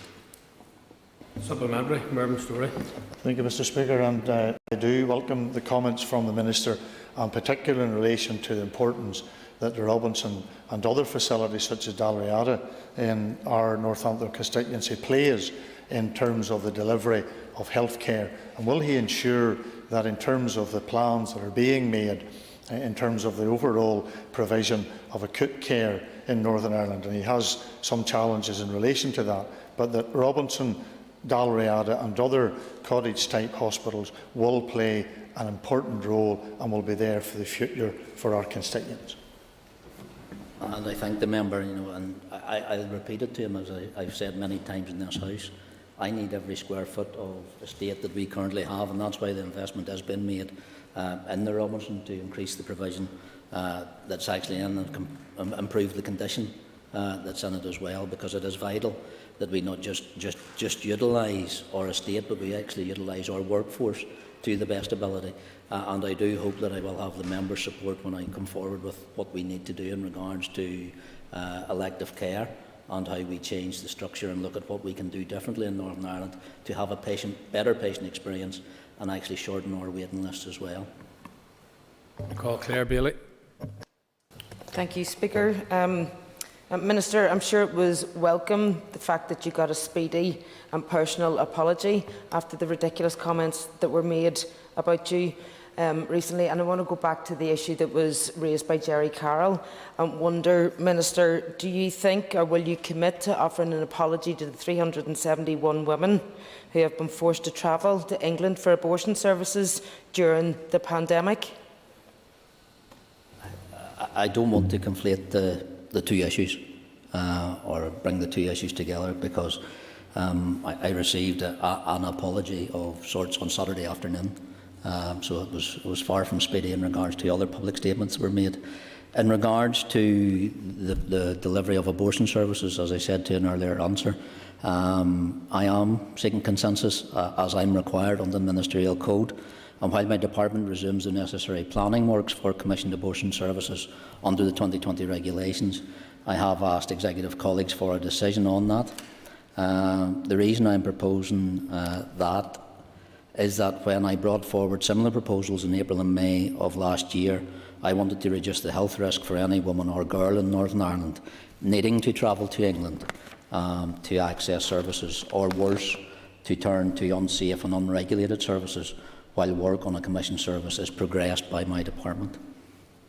Supplementary, Claire Bailey. Thank you, Speaker. Minister, this morning I received a written response to a question that I had asked you about the regulation of Stanton Healthcare in Belfast, and the response was basically that they're not regulated. Now, on their website, they say that the services that they offer includes counselling, pregnancy testing, STI testing, post-abortion care, ultrasound referrals, and many other things. If this is not being regulated and we don't know what's being offered, do you think that that is dangerous, and why is that not being regulated? And again, I thank the member for her answer, and if I do recall the written answer that she did receive this morning and she is referring to, that was the RQIA's assessment of this Stanton Healthcare that she actually refers to. So I have to take my guidance from the RQIA, who are our regulatory and quality inspectorate. If they say that that's not an establishment that is within their scope to inspect, I have to take them at their word. I'll ask them again on back of the member's question today to reassess that assessment, but that was the initial response that I was provided for the member's initial written question. Trevor Lunn is not in his place, and question 5 has been withdrawn. I call Pat Cadney. Thank you, Minister, for your answers so far. Minister, in light of where we are and the threat to these institutions of collapse, has your department made an assessment of where we are or where we're going without you in place in order to follow through on your plans? I thank the member for the point that he has raised, because it is one of concern. We did see what happened when this place collapsed. The last time round, we saw our waiting list spiral due to a minister not being in place to take the decisions that we needed to, but also in regards for a finance minister not being in place to make any changes to the budget provision to the Department of Health, which was necessary at that point in time. So while I can set direction, while I can make statements, without a functioning executive, our health service is under extreme pressure and will be under threat until we get an executive up and running and functioning again. Supplementary, Pat Cadney. Thank you, Minister, and I realise how difficult it is in order to make those big decisions without yourself in place. Minister, I'm looking at Lagan Valley Hospital and the great work which has been done there, and your commitment that no building will be closed. And I know the money that has been spent there for day procedure. I'm going back to the question which I raised with you before. Parking is an issue, Minister, and if there's anything that your department can do in order to alleviate the parking around the Lagan Valley Hospital, it would be much appreciated. And again, I know that the member has raised that in the past, and I said I would get back to him in writing. I've asked the Trust to actually engage with the member on that issue in regards to parking, because I know it is a strain in the streets. As we want to develop our services and increase the service that the Lagan Valley Hospital can actually provide as a day procedure unit, it is getting great reviews. It is doing larger numbers than we hoped, but it can do more. But we need to make sure that all those ancillary challenges are also addressed as well. Sinead Bradley. Mr Speaker, and thank the Minister for his answer so far. Minister, today marks the beginning of Loneliness Awareness Week, and I would ask you, Minister, I'm sure you're aware that poor health can trigger loneliness, but also loneliness can trigger poor health. And I would therefore ask the Minister if he would consider what role his department has in capturing data in terms of how many people are experiencing loneliness in this place.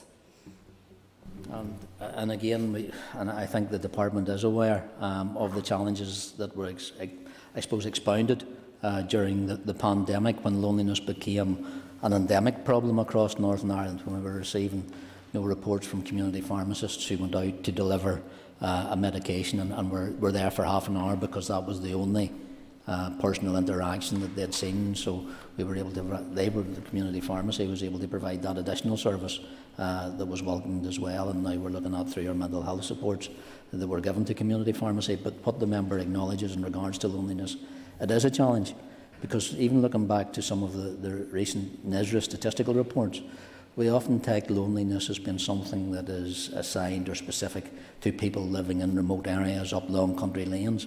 But what it was actually shown was the description of just even in concentrated urban towns, villages, that people living in the middle of communities are lonely as well. And it's one of the things I think we need to see, that greater outreach among communities. We need to support that engagement with your neighbours, with those who are around you as well. And it's something that my department is keen to be involved in, but it is a cross-departmental piece of work that we need to do in regards to how we interact with communities, as well as justice, as well as education, to make sure there is a holistic executive approach, and that's why it's important that we have a functioning executive. Supplementary, Sinead Bradley. Thank you, Mr. Speaker, and I take the Minister's point. The Minister will also be aware that there has been an all-party group set up on loneliness and preventing loneliness, and there has been, I have to say, widespread support across all parties in this chamber for that APG. Would the Minister go on record today to concur that this place needs a strategy, a loneliness strategy that will bring us in line with all other regions? I will support, and if my department can play an active role in developing a strategy. But one of the things I would say to the member, not just do we need a strategy, we need to see actions. Because one of the things that I am all too aware of the number of strategies that this place has. I concur with her, we need another strategy, but we also need to see it being delivered as well, because of the specific challenge that the member is raising as well, and how those early interactions in regards to especially the challenges of mental health, if we can prevent that diagnosis, that problem being exacerbated by engagement, by talking to people, even some of our good morning phone call lines, things like that. There's a plethora of support services out there that this place needs to be funding, and if that needs to be pulled together in a strategy, then so be it. But I'd rather see some action rather than another strategy in its own. Nichola Mallon, and you're not likely to get a supplementary. Minister, I want to thank you for coming to Altnagalvin in May and meeting with myself and Tamsin White and others in relation to detox and addiction services. Minister, will you commit to carrying out a full review on the addiction services in Derry in the North West, and a particular focus around females with addictions? And again, and I thank the member for setting up that meeting with Tamsin. She has been in contact with me again, as I'm sure the member will be aware. She's a fantastic advocate. That day we met, I said that to her in regards to the passion that she has for making sure that those addiction services and emergency crisis services are in place, especially in the city as well. The member may not be aware, I did visit a number of mental health facilities in the Western Trust on Friday, the Asha Centre being one of them, to see the work that they are actually doing and providing, and I think their work is to be commended, but it's also to be enhanced and supported as well as to what is a regional facility. The time is up, members. Could the members please take your ease for a moment or two?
Members, Mr Mike Nesbitt has given notice of an urgent oral question to the Minister for the Economy, and I would remind members that if they wish to ask supplementary questions, they should raise continually in their places.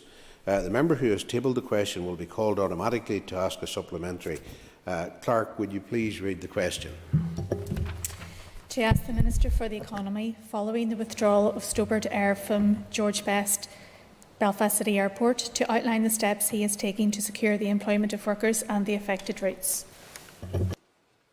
I call the Minister for the Economy, and before I do so, I would like to wish the Minister every congratulation.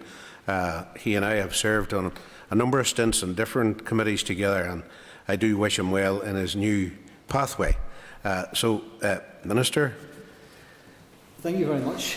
Mr Deputy Speaker, I really appreciate those words of welcome and congratulations. Thank you. Can I also thank the member for putting in the urgent oral question? I look forward to working with him, Mr Speaker, with his economic brief. I look forward to that. Clearly, the announcement that Stobart Air is now in liquidation is very disappointing when our economy is beginning to recover. The withdrawal of Stobart impacted 6 routes of Belfast City Airport. Both I and my officials have been in regular contact with the airport's chief executive over the weekend, and I am delighted that 5 of the routes are now being operated through a combination of Aer Lingus and British Airways City Flyer. I understand that work is ongoing by the airport to address the 6th route to East Midlands. Throughout the weekend, my officials have been proactively engaging with all 3 Northern Ireland airports to provide confidence going forward, and we will be launching the Northern Ireland Domestic Aviation Kickstart Scheme to deliver on our commitments to support Northern Ireland's domestic air connectivity with GB as soon as the required approvals are secured. Whilst I understand that there will be no impact on jobs at Belfast City Airport, this is obviously a very worrying time for those Stobart Air employees who have lost their jobs following the airline's liquidation. My department's career service is available to provide personalised advice and guidance to anyone facing redundancies. Advisors have access to up-to-date labour market information provided by my department's economists, which they can use to inform discussions about reskilling, training, apprenticeships and further and higher education. I call Mike Nesbitt for a supplementary. Well, I thank the Minister for that answer, and I join you, Deputy Speaker, in wishing the Minister well in his new role, important as it is. The Minister be aware that as Stobart were to be replaced in 2022 by Emerald Airways, I'm wondering if there is any possibility of advancing them taking over these routes, in which case we need to know if they have an air operator certificate and if they have a lease on sufficient planes to occupy the routes. Can you address those issues, please, Minister? I thank the member for his supplementary question, and yes, that is an issue that I will be discussing with my officials in the days ahead. Can I just also take this opportunity to highly commend the airport for the work they have conducted over the past number of days in securing those 5 routes and hopefully the 6th route going forward. And then, of course, there is a lot of work to be going on with regards to connectivity in the future, and that's why I think the Northern Ireland Domestic Aviation Kickstart Scheme will be very important in maintaining a minimum frequency, incentivising enhanced frequency, and then also encouraging new routes in the future. Sir Kiva Archibald, on Ceist Cur. I call Kiva Archibald. Gurmargaret Lascan Collier, and I too congratulate the Minister and wish him well in his new post. The issue over the past weekend is symptomatic, I guess, of the wider impact of the pandemic on the travel and aviation sectors. So can I ask the Minister if he will be seeking a sector-specific approach for aviation and travel, and I'm thinking particularly of the furlough scheme and making representations to the British Government in respect of that. And the previous Economy Minister hadn't put in place specific support for the travel sector, and the Executive Office has brought forward a scheme, but with the Economic Recovery Action Plan fully funded, will the Minister look at supporting the travel sector going forward? Yes, thank the member for her question. And again, I look forward to working with her as chairperson of the committee, and I look forward to working with her as a team, with all the members of the committee going forward. The economy is in a very challenging state, and I look forward to that engagement. The member is right. This is a sector that's in in need of support going forward, both in furlough scheme and also in bespoke support. And that's why I think the Northern Ireland Domestic Aviation Kickstart Scheme is so important. Throughout the weekend, my officials have been proactively engaging with all 3 Northern Ireland airports to provide confidence going forward, and I hope that work will continue. I call Mervyn Storey.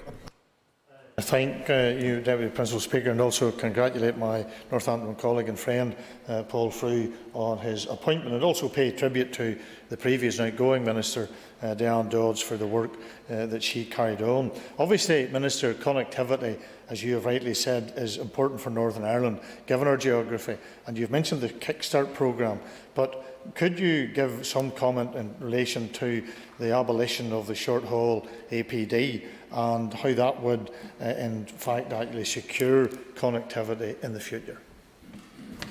Yes, the member is right, Mr Deputy Speaker. That air connectivity is very important. Clearly, the announcement that Stobart Air is now in liquidation is very disappointing, and it has an impact on connectivity. And I'm glad that the Belfast City Airport, has been able to get those 6 flights or 6 routes, 5 routes back up and going again, and then obviously working on that 6th. On air passenger duty, Mr Deputy Speaker, Her Majesty's Treasury consultation on aviation tax reform launched on the 23rd of March 2021 and closes on the 14th of June 2021. The Department of Finance are leading on the Northern Ireland Executive response to the Treasury consultation, as air passenger duty is a tax. My department has provided input to DOF, and this has been included in the response. Item Sir Sinead McLaughlin on Keshtakar. I call Sinead McLaughlin. Thank you, Mr Deputy Speaker. And Minister Frew, can I congratulate you on your new post, and just be assured I'll be as tenacious in my pursuit and questioning and representation of the people of the North West, so you've got that to look forward to. Minister, the airline industry is operating at about 25% of 2019 levels, and it will be probably the last industry and sector to recover. It, along with the aerospace industry, and we've seen the job losses in Thompson's there recently, and the travel industry itself. One of the big complaints that I get from many in the travel industry is the lack of clarity and the lack of communication that is coming centrally from government, from Westminster, but also here in Northern Ireland. Can you be assured our constituents in those industries that you will be proactive in communicating with them effectively and not leaving them in the dark or making last-minute announcements about cancellations or proposals? Thank you. Yes, I think the member, and I'm sure I wouldn't expect anything less from the member, and I look forward to your engagement, and you're after my own heart with regards to pushing executive members forward. So I look forward to that engagement. And hopefully we'll be able to have some success together. She's absolutely right, Mr Deputy Speaker, when she talks about the confidence or the lack of in this industry at the present time. That has to change. There's going to have to be more solid information go out as to how and when we can travel, and that in itself will hopefully bring confidence in the future for that industry. I call Stuart Dixon. Thank you very much, Deputy Speaker, and welcome to our new Minister. Like the previous questioner, I will be no less tenacious in my questioning of yourself, Minister, than your predecessor. Minister, what immediate plans do you have to meet your counterpart, the Transport Minister in the Republic of Ireland, Eamon Ryan, to discuss this situation, also along with Aer Lingus and British Airways and City Airport Management, to work to repair what has happened in relation to the loss of this connectivity, bearing in mind that the current arrangements are probably only open for perhaps a very short window of time until this matter has been resolved. And if I may just beg a single indulgence in respect of a second question, how are you moving forward to compensate those passengers who were left behind at the weekend? Thank the member for his question. And in the 3 hours that I have been Minister, I haven't been able to tie down any other ministers that I can meet, but I can assure the member that I will strive to meet as many people as I can in order to in order to help the people of Northern Ireland going forward. As Economy Minister, I am responsible for Northern Ireland's domestic and international air connectivity. My department does not have the legal values to fund airports and that type of thing, but the responsibility sits with the Department of Finance and Infrastructure in that regard. And of course, the civil aviation is a reserved policy matter for the UK Department for Transport. Mayor Jerry Carroll, when you cast, I call Jerry Carroll. Thank you, and I wish the Minister well. Look forward to disagreeing with him just as much, if not more so, than his predecessor. And with this news, obviously, my thoughts are with the workers. This news, for me, this news requires having a transport system that isn't reliant on maximising private profit or shareholder interests. I know he's only in the post, but what is the Minister's views on moving away from that model of travel, and one that doesn't throw workers under the bus or doesn't threaten the planet with increased and growing emissions of carbon? I think the member for his question on the employees is a worry. Employees that have lost their jobs will have a lot of worry at this time. My heart goes out to them. Whilst I understand that there have been no impact on jobs at Belfast City Airport, there is obviously a very worrying time for all those Stobart Air employees who have lost their jobs following the airline's liquidation. I hope that some staff may be able to find alternative employment with the new providers. That would be my hope. But my department's career service is available to provide personalised advice and guidance to anyone facing redundancy. Advisors have access to up-to-date labour market information provided by my department's economists, which they can use to inform discussions about reskilling, training, apprenticeships and further and higher education. I call Christopher Stalford. Thank you. Thank you very much, Mr Deputy Speaker. Firstly, can I welcome my friend Mr Frew to his place today, and also place on the record of this House my sincere thanks for the work that Mrs Diane Dodds, the member for Upper Bann, undertook at this department. Not only was she a tireless advocate for trying to get as much of our economy open as possible, but later today in this House we will be debating the second stage of the Parental Bereavement Leave and Pay Bill, which I think is something that she can rightly be proud of as a positive legacy from her time at the department. The member will know, or the Minister will know, that this news will have a serious impact upon connectivity which is going to be so important as we emerge from COVID. Can the Minister outline what that impact will be and what steps the department will be taking to address it? I thank the member for his question, and I too echo those sentiments with regards to my predecessor Diane Dodds and the sterling work that she has completed in a very challenging year for the economy and indeed this House and the Executive, and pay tribute to Diane for the work that she has done on the bill, on the bereavement bill, which we hope to progress here today, straight after this. The member is right about the impact on air connectivity, and the withdrawal of Stobart impacted 6 routes at Belfast City Airport was certainly a shock. But I'm glad to say that through the work of the airport, Belfast City Airport, 5 of those have been back up and running now and are hopefully back to normal, and hopefully the 6th, the East Midlands, will also resume very, very soon. Call Alan Chambers. Mr Deputy Speaker, and I'd add my best wishes to the Minister coming into post. Minister, the City Airport is a huge employer, especially in relation to my constituency of North Down. Would the Minister have any information whether employment figures at the airport are starting to get back to pre-COVID levels? Mr Deputy Speaker, I have no information at this time on that issue, but I'm sure my officials listening in will be able to provide that information to you and I going forward. Thank you. I call Chris Little.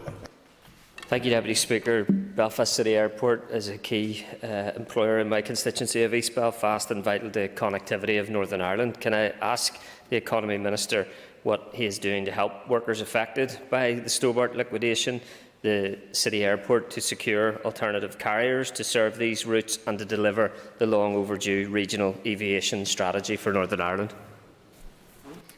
Well, the member will have heard my initial answer, my first answer, with regards to the 5 routes being taken up by a combination of Aer Lingus and British Airways City Flyer. That's to be welcomed, and hopefully the 6th route to the East Midlands will also be picked up fairly soon and everything will get back to normal. It is a worrying time for the aviation industry going forward at this time of economic crisis, and I'll do all my power and the Department's power to ensure that businesses are supported in this field going forward. I think we desperately need confidence injected into the industry. That's hard to come by at this present time, given the state of flux and the decisions that are being made around countries and travel routes. But I hope we'll get back to normal as soon as possible, especially as more people become vaccinated going forward. I call Joanne Bunting. Thank you, Mr Deputy Speaker, and I would also like to reiterate my congratulations to my colleague Paul and his predecessor Diane. I'd like to express my heartfelt thanks to her for her work to date. It's welcome news that the liquidation of Stobart Air will have no impact on Belfast City Airport staff, and also that his department will seek to provide support to its employees. He has indicated that what he hoped for, but now, Mr Deputy Speaker, I'm going to ask the Minister if he would outline what discussions he will have regarding the possibility of those employees being taken on by other airlines, and whether he will work toward that end. Thank you. I thank the member for her question, and this is very important. It's a very worrying time for Stobart employees with the company going into liquidation. I would hope that a lot of those staff, some of those staff at least, may find alternative employment with the other carriers.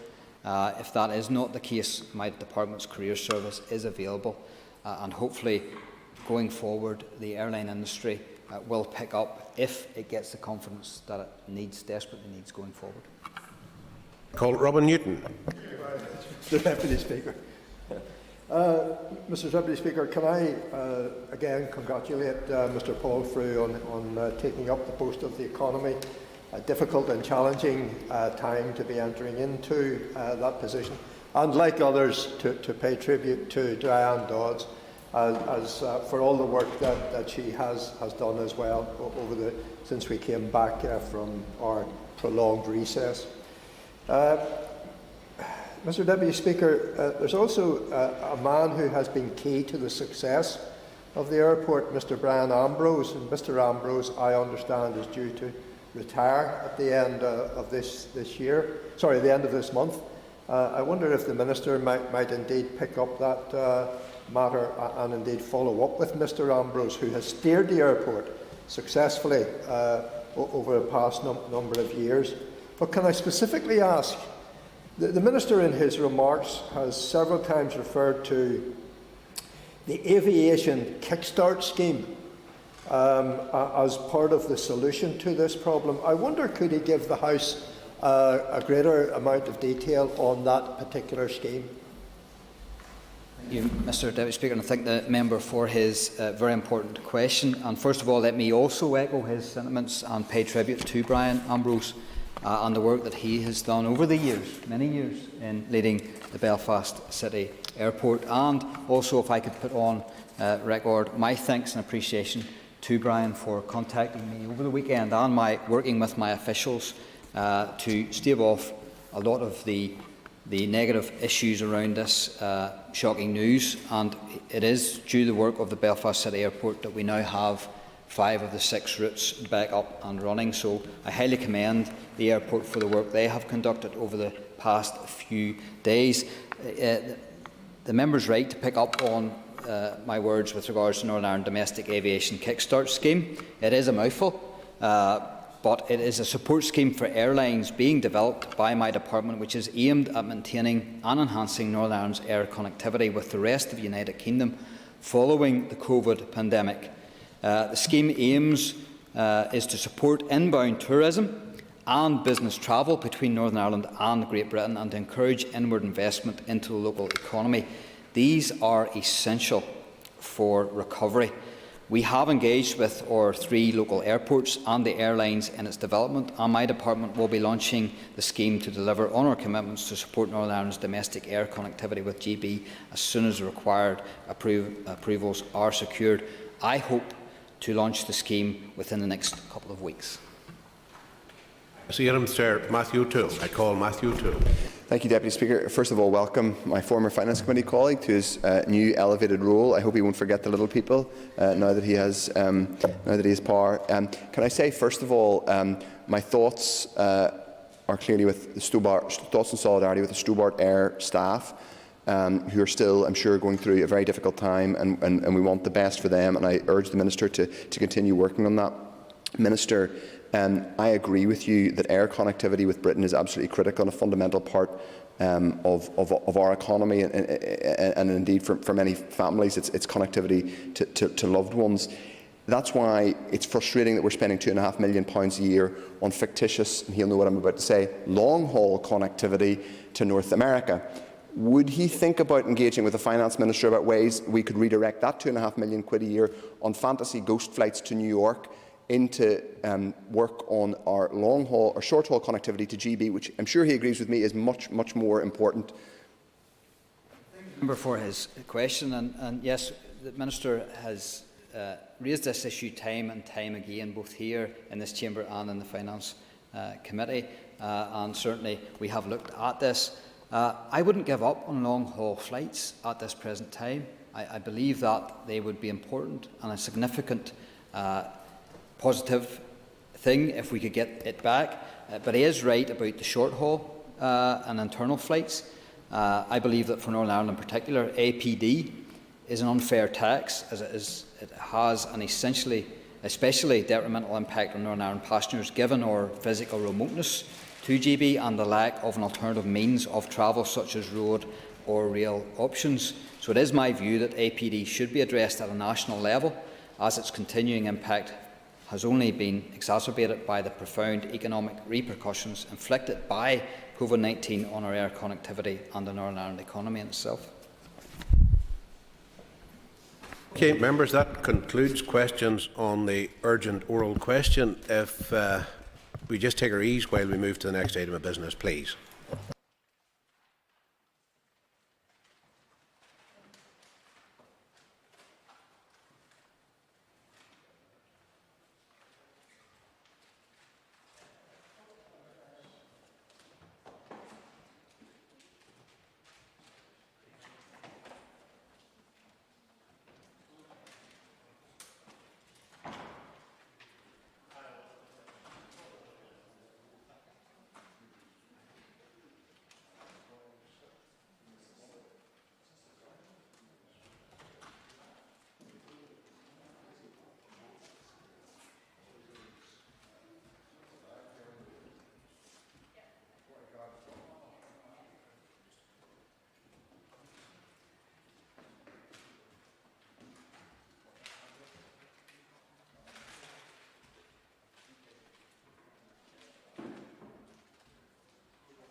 Members, we'll just move to the next item of business. Next item on the order paper is the second stage of the Parental Bereavement Leave and Pay Bill. I call the Minister of the Economy to formally move. Mr Deputy Speaker, I beg to move that the second stage of the Parental Bereavement Leave and Pay Bill be agreed. Thank you, Minister. The second stage of the Parental Bereavement Leave and Pay Bill has been moved. In accordance with convention, the Business Committee hasn't allocated any time limits for this debate. I call on the Minister for the Economy to open the debate on the bill, please. Thank you, Mr Deputy Speaker. I consider it a privilege that one of my first significant responsibilities as Minister for the Economy should be to stand before you with this important bill. I was very keen to keep it on the order of business today. As you would imagine, this is important that we get this moving to the next stage. From the outset, may I place on record my gratitude to my predecessor, Diane Dodds. It is Diane who ensured that this bill remained a top priority for the Department in spite of the massive challenges faced by COVID, and I know that she has taken a personal interest in this area. I also wish to acknowledge and thank the Chair and members of the Economy Committee, along with my executive colleagues and fellow Assembly members, for the support and generosity that has already been expressed towards this bill. The focus of my department over this past year has very much been on elevating the impact of COVID on the economy and on supporting our employees and employers through these most difficult times. But despite the unique challenges that we have all faced, it is a tribute to the determination and commitment of everyone involved that we are able to debate this small but very important bill today. It is a single-issue bill, and it is focused upon providing statutory parental bereavement leave and pay for working parents in Northern Ireland who experience what is arguably one of the most devastating of losses, the death of a child. Mr Deputy Speaker, before turning to consider the main provisions of the bill, I want to set out briefly the context of these proposals. Following the Westminster introduction of a similar bill in April 2018, the Government legislated for parental bereavement leave and pay, with provisions coming into effect in GB in April 2020. These provisions did not extend to Northern Ireland. Therefore, upon resumption of the Assembly last year, one of the Department's first priorities was to commence a consultation with the intention of developing similar employment legislation for Northern Ireland. The consultation completed last summer, and whilst my predecessor did so at the time, I would wish to take this opportunity to acknowledge and thank all of the organisations and individuals that responded. I particularly wish to extend my recognition towards all those who shared their own deeply personal experiences of parental loss. There were 36 responses to the consultation, and respondents represented a cross-section of organisations, individuals and employee and employer representative bodies. Whilst there were differences of opinion amongst respondents, there was nevertheless a clear and unanimous support for working parents in Northern Ireland to be given at least the same right to parental bereavement leave and pay as that already afforded to parents across the rest of the United Kingdom. Mr Deputy Speaker, it is important to note that many employers already have provisions in place to deal compassionately with their employees when they are faced with such tragic and difficult circumstances. Indeed, many employers have provisions that go well beyond those that I wish to introduce through this bill, and I have no doubt that this will continue to be the case. The provisions within this bill, however, will be a statutory minimum, and they will ensure that all employees are afforded a certain degree of support at a time of great need. As I have stated, this is a small single-issue bill. It contains two clauses, one which deals with parental bereavement leave and the other which deals with the pay element. The bill also contains a schedule through which broader legislative provision for both the leave and pay elements is underpinned, and a transitional provision power, which will help during the period immediately following the introduction of subsequent legislation. It is the relatively small size and single-issue focus of this bill, along with the already expressed cross-party support that the bill has received, that gives me considerable optimism to believe that the bill can enjoy a smooth passage. Such passage will help to ensure that the subsequent subordinate legislation arising from this bill can be given effect within the remaining mandate of this Assembly, and that parents here in Northern Ireland can avail of the support provided by these provisions from April 2022 onwards. I again acknowledge and thank the Chair and members of the Economy Committee for the attention that they have paid to this bill to date, and I know that the Committee has already made preparations for its scrutiny of the provisions, subject, of course, to the bill proceeding to the next stage. Mr Deputy Speaker, I want to put on record my department's commitment to supporting the work of the committee during committee stage. I will now deal with the parental bereavement leave provisions in Clause 1 of the bill. Clause 1 of the bill makes provision for employees to be given the right to a minimum of 2 weeks parental bereavement leave following the death of a child under the age of 18. It also makes provision for the Department of the Economy to determine how this leave should be taken and over what period of time it should be available. Importantly, this will allow regulations to provide for a sufficient period during which a bereaved mother will be able to complete her maternity leave before availing of parental bereavement leave. The bill is broad enough in scope to recognise that there is a myriad of relationships between children, parents and those with parental responsibility. So in addition to biological parents, the bill allows for the definition of a bereaved parent to include provision for those that have had a parental relationship with a child in a period prior to the child's death. Another important provision within Clause 1 of the bill is that it encompasses parents who experience the loss of a child through stillbirth after 24 weeks of pregnancy. Clause 1 of the bill also makes provision for parental bereavement leave to be a day one right for all eligible employees. Mr Deputy Speaker, I will now move to Clause 2 of the bill. Clause 2 makes provision for employees and workers to be given the right to a minimum of 2 weeks parental bereavement pay following the death of a child. This provision will be subject to a 26-week qualifying period, which is in keeping with other family-related statutory payments in Northern Ireland and is again in line with provisions in GB. Clause 2 also makes provision for the Department to determine the rate of the parental bereavement pay and the period during which it can be claimed. Both clauses make provision for the Department to determine the respective responsibilities that employers and employees alike will be expected to follow when administering or claiming bereavement leave or pay. In recognition of the sensitive nature of parental bereavement and to reduce the regulatory burden, especially for small employers, any associated administrative aspects will be light touch. As with most family-related employment provision in Northern Ireland, these parental bereavement leave and pay provisions are broadly in line with employment legislation that is presently in place in GB. And importantly, this bill gives the power for the Department to maintain parity with GB should there be subsequent changes thereafter. Mr Deputy Speaker, the schedule of this bill makes provision for consequential amendments to other legislation, and the sole purpose of which is to ensure that parental bereavement leave and pay can be given effect within the wider legislative framework.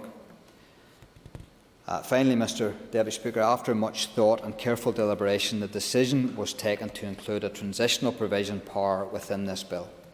Whilst the detail of the transitional provision has yet to be fully determined, the intention is to try and avoid, as far as possible, recently bereaved parents falling outside of the scope of subsequent legislation due to the date upon which their child has died.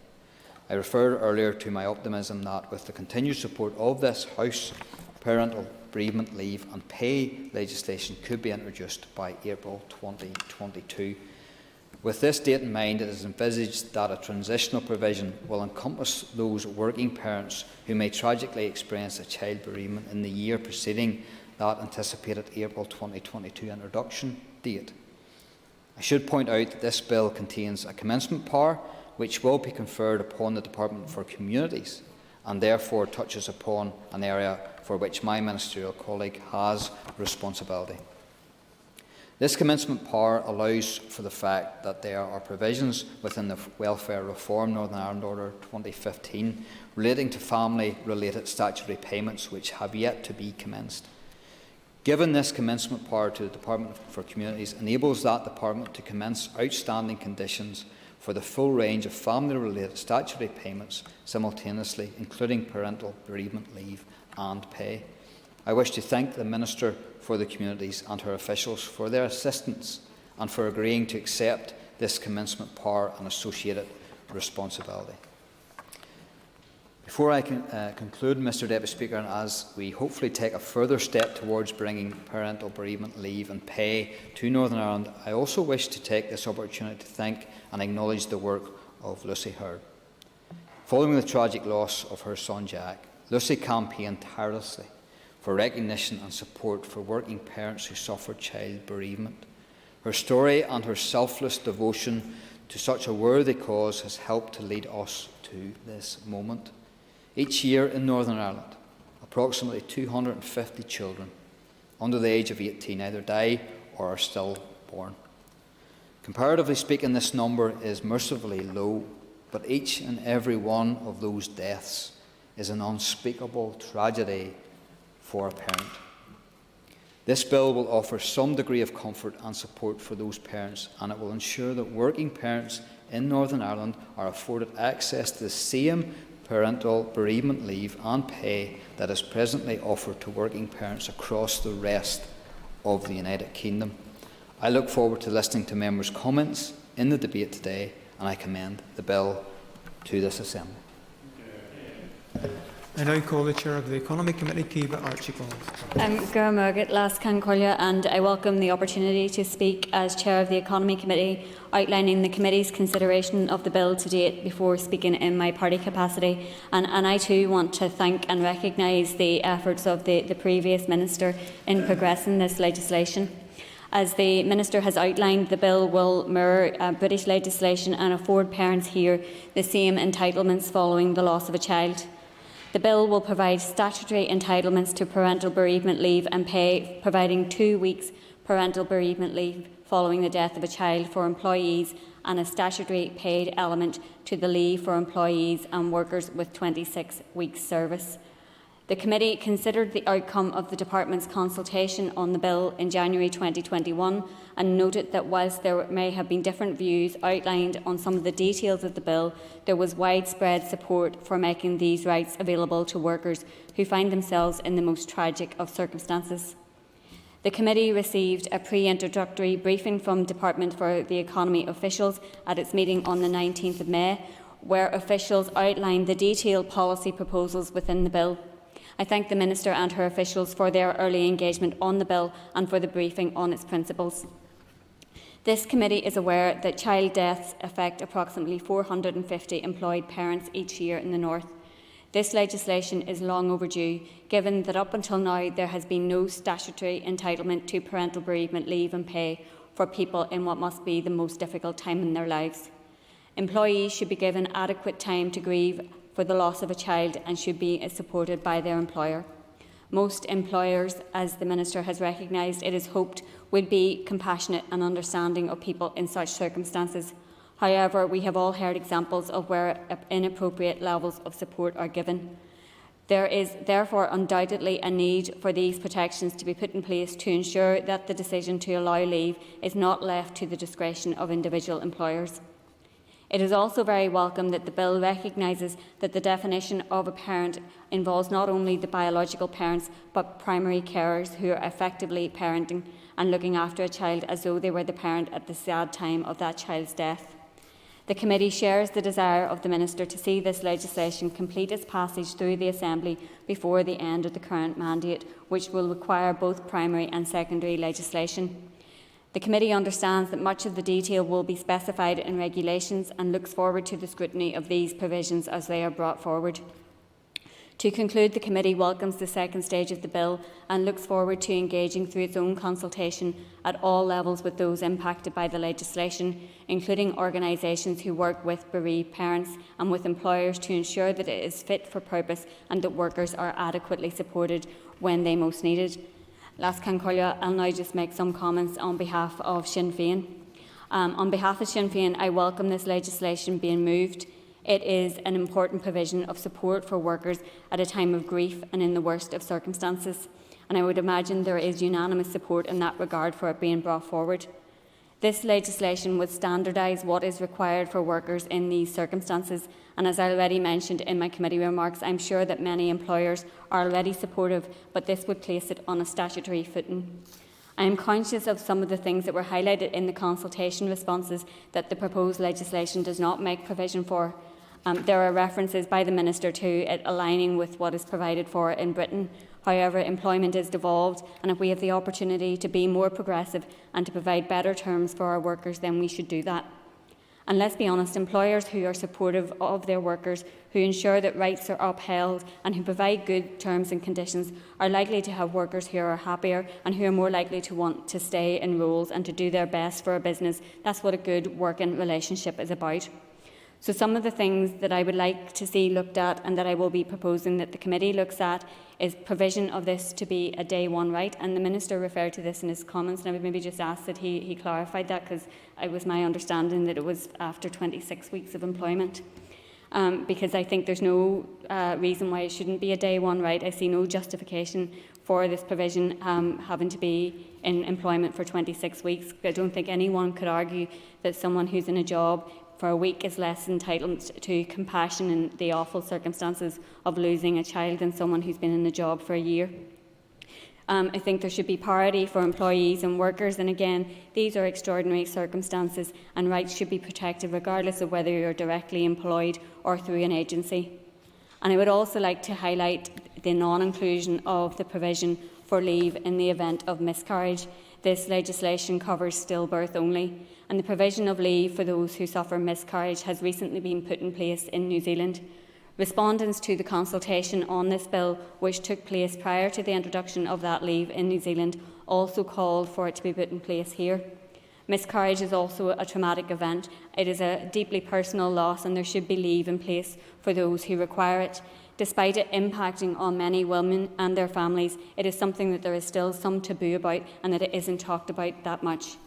It is important that those who suffer miscarriage have the support that they need, and that should include in their workplace also. There are clear definitions of stillbirth and miscarriage, so I would be proposing that the scope of the bill is widened to include miscarriages also. Mr. Speaker, as I said, on the whole, I am very supportive of this bill.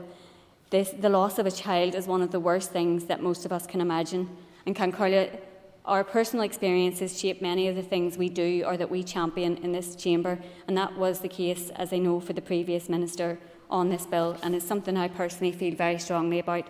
I lost a brother to a cot death when he was a baby, and while I was too young to remember too much about it, I know the impact that it had on my parents. So in my view, it is simply the right thing to do to ensure that workers are treated with compassion and have the right to leave and pay in these awful circumstances. Grief is one of those things that can impact in the immediacy of an event, but also in the aftermath. So I welcome that this leave can be taken up to 56 weeks after the death of a child.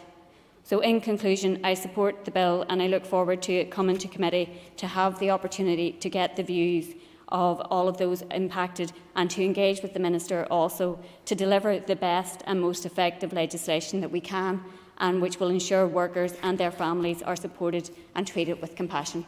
I call Christopher Stilford. Thank you, Mr. Deputy Speaker. Firstly, can I say that in this debate I'm mindful of the fact that sometimes this place doesn't get an awful lot of credit. Sometimes people think that this is just a talking shop on a hill where the worst possible arguments take place all the time, but actually I think that this is an example of an area of the Assembly actually coming together to deliver for people throughout the community. And as has been mentioned in relation to grief, grief doesn't recognise where one puts one's X in a box on polling day. And there are people from all sections of the community who have suffered as a consequence of the things that this bill is seeking to not ameliorate but to help with those experiences.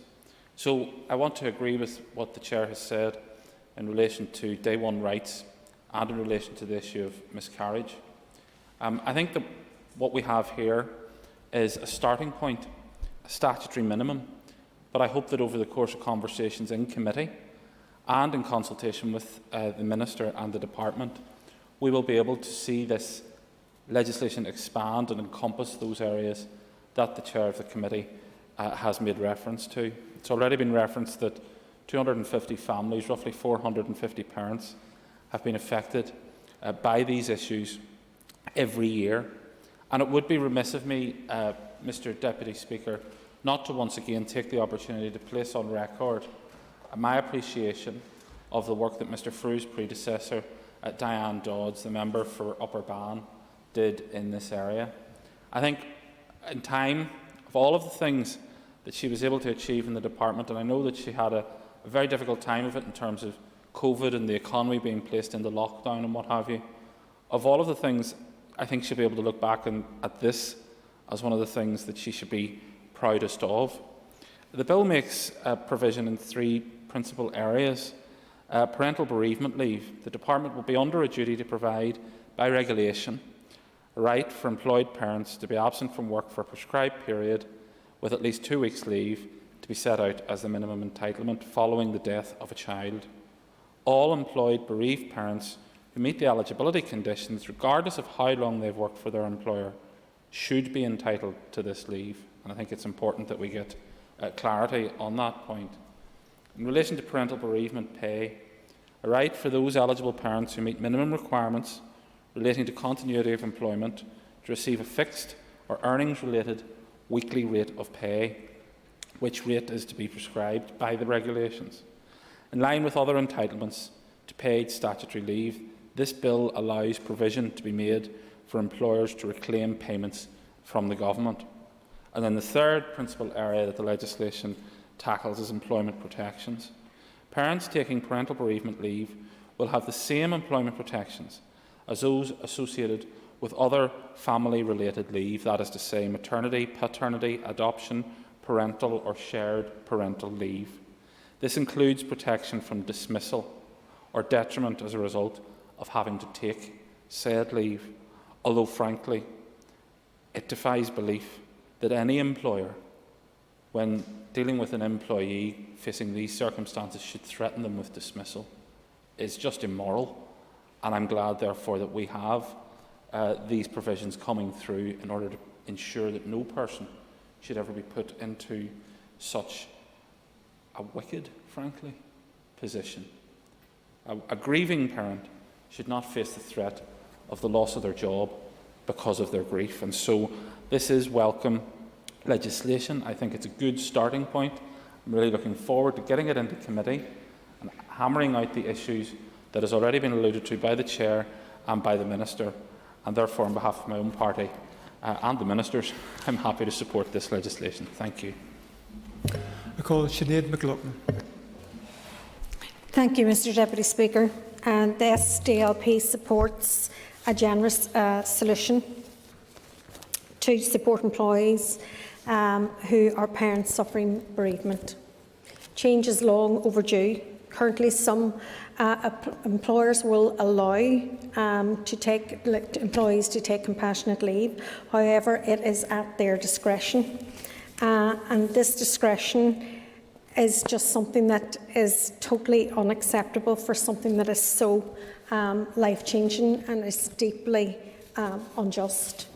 I therefore welcome that this bill will set a much-needed minimum standard for employees and employers.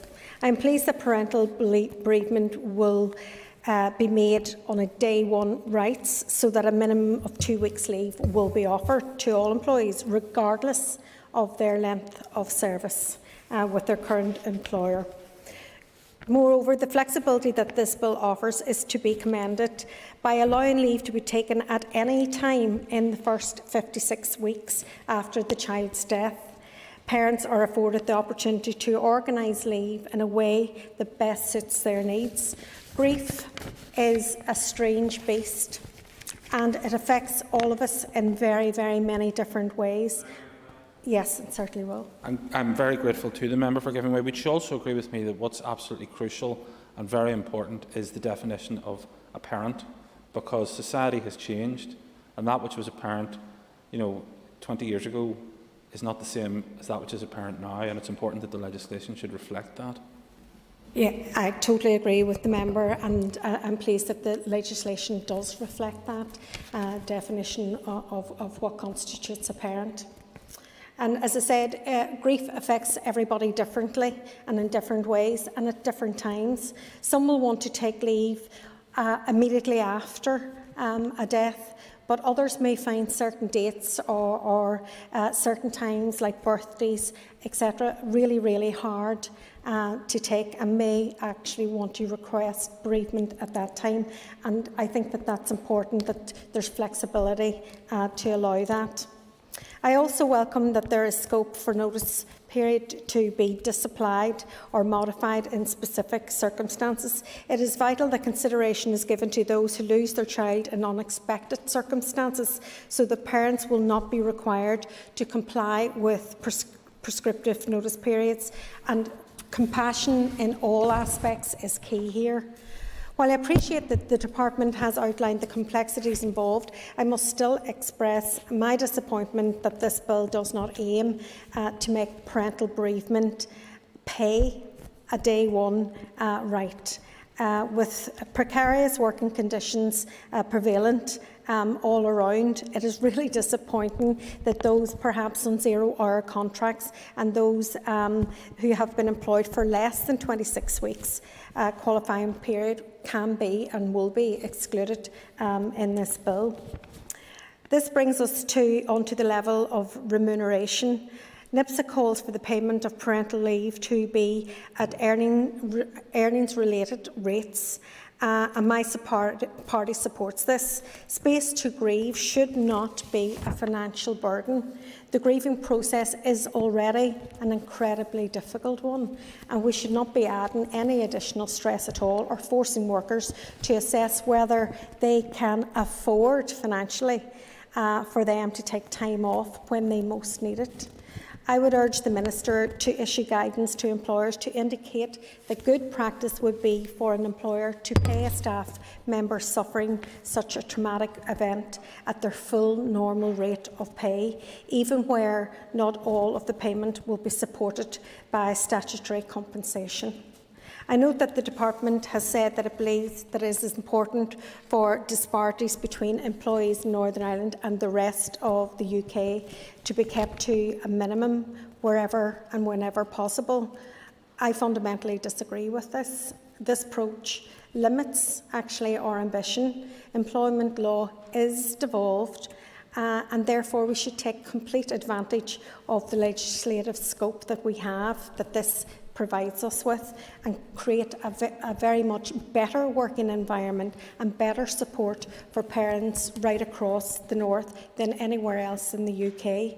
I believe that we should also be seeking to fully utilise this power in the area of maternity and paternity leave and pay, but I suppose that will be a different debate for a different day.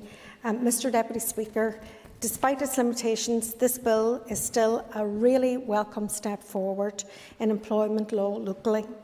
It will strengthen workers' rights and grant grieving parents the time and space that they need. It is the most compassionate thing to do. Thank you. I call Mike Nesbitt. Deputy Speaker, thank you very much. I rise in support of the bill. To date, I have not been party to any of the briefings or debates or discussions at committee, and I look forward to the scrutiny stage. Having said that, that doesn't stop me saying that in this stage 2 debate on the principle, I am more than happy to support the principle. I think it is absolutely right that we should be levelling up for the rights of parents here with that of parents in the rest of the United Kingdom and Great Britain. And I do take the point made by some, including Mr Stalford, that we need an exact definition of a parent, that it goes beyond biological parenting. When I was a child, when the school wrote to our household, it always started, "Dear parent, stroke a guardian." That was a long time ago, and I think the language has changed, so we just need to nail it down, which is something we're more than capable of doing at committee stage. I'm also very taken and sympathetic and empathetic to the idea of the Chair that we need to look at miscarriages. So I look forward to drilling into the implications of that should we be amending the bill accordingly. The only other concern I have, Mr Speaker, is this idea of a 26-week qualifying period, and I understand the Minister says that this is simply consistent with other statutory entitlements. But as we all agree that for a parent to suffer the bereavement of a young child, is of unspeakable pain, is there not a logic that says it is compounded if you are just into a new job, working in an alien environment where you have no friends or support network?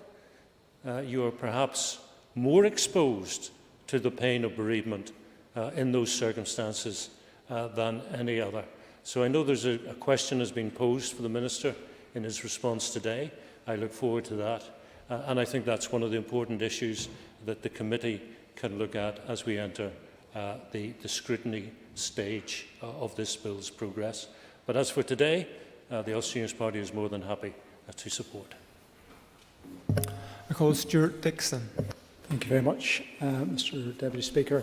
And indeed, I rise also to support this important piece of legislation and to welcome it at this stage. The loss, as others have said, of a loved one is particularly a difficult time, and I'm sure that everyone in this chamber will have at some stage suffered some form of bereavement loss. Balancing work and other commitments with grieving is particularly challenging. But the loss of a child by a parent or caregiver is, of course, a profoundly tragic and life-changing event. So I do welcome the opportunity for this legislation to be introduced to support parents and others in such a difficult time and to help alleviate some of the money worries and to give vital time and space to make arrangements and to allow people space to grieve. Deputy Speaker, the Parental Bereavement Leave Pay Act was passed in the rest of the United Kingdom in 2018, with the required regulations being given to effect passed last April. So this House is running considerably behind in promoting and moving this bill forward. I'll not spend time today recounting the reasons why we have failed to be able to introduce the legislation prior to this. Let us look forward to getting on with dealing with this and other backlogs. Right now, we have a patchwork of entitlements for bereavement. There is an entitlement for unpaid time off for an emergency involving a dependent. While this is better than nothing, the COVID-19 pandemic has proved many people quite simply cannot afford to take any unpaid time off. Or if they do, the lost income adds further to pressures in a hugely already difficult time. So, Deputy Speaker, grieving requires time and space, as many have said in this chamber already, from work and indeed from other commitments. As a society, we should be ensuring that people are afforded this time off, not forced to work and return too soon, or return at a time of their choosing after the loss of a child. It's only fair to note, however, that there are many employers that take a flexible and indeed a compassionate approach, and we've heard of some in the media recently, already allowing for paid time off for employees, including for parental bereavement leave, and that has to be to their credit. Ultimately, however, we do want to ensure that this is made clear, standardised statutory right for all workers in Northern Ireland. Much of what is in our bill is really just setting the framework for the Department to build on. However, we have already begun to work in committee on ensuring clarity on what shape this final result will be. And the Department has, of course, provided consultation responses on how it will go forward with some of the key issues. Firstly, on the specific issue of bereavement leave. The bill has placed a duty on the Department to provide by regulation a right for employed parents to take a minimum of 2 weeks' time off following the death of a child. This will also apply regardless of whether the employment commenced, so it is clear a day one right for all parents in Northern Ireland. The regulations are also due to establish the specific period of which leave can be taken, and the bill sets out a period of at least 56 days after the child's death. But the committee has been informed that the Minister, and I hope the new Minister will also agree, to extend this period to 56 weeks. I welcome that grieving, and note that grieving is a particularly complex process, and not everyone is ready to take leave immediately. There may be immediate circumstances for a short period of time, and in fact it may be that later that the person finds that they need time and space for bereavement. A key consideration introducing parental bereavement leave has been defined as can be considered a bereaved parent, and extending this beyond the standard definition to include carers who undertake parental duties, as Mr Nesbitt and others have made comment on in relation to who are the people who are directly affected by this type of bereavement. This reflects the fact that every family is different and ensures that support for bereavement is given to those that are facing the loss of a child and that they had a parental-like relationship with. So we are broadly in agreement with the definition that has been implemented in the rest of the United Kingdom, which allows for a primary caregiver to be given consideration to considered to be a bereaved parent.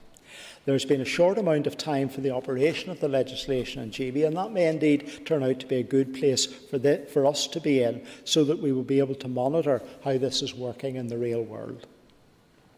It is welcome that parents who experience the loss of a child through stillbirth will be included in the definition. So I note that the legislation will not impact parents' loss of a child from 24 weeks that have already accessed to family-related leave entitlement. So, for example, a woman taking maternity leave who loses her child in that time period will not be impacted and is entitled to take the remainder of that. Clearly, Mr Speaker, that is right. I also believe we should be looking, as others have said, to extend parental bereavement time off to those who have faced a miscarriage, also a traumatic and life-changing event. This has been discussed at committee, and the Department stated the definition of miscarriage sat with the Department of Health.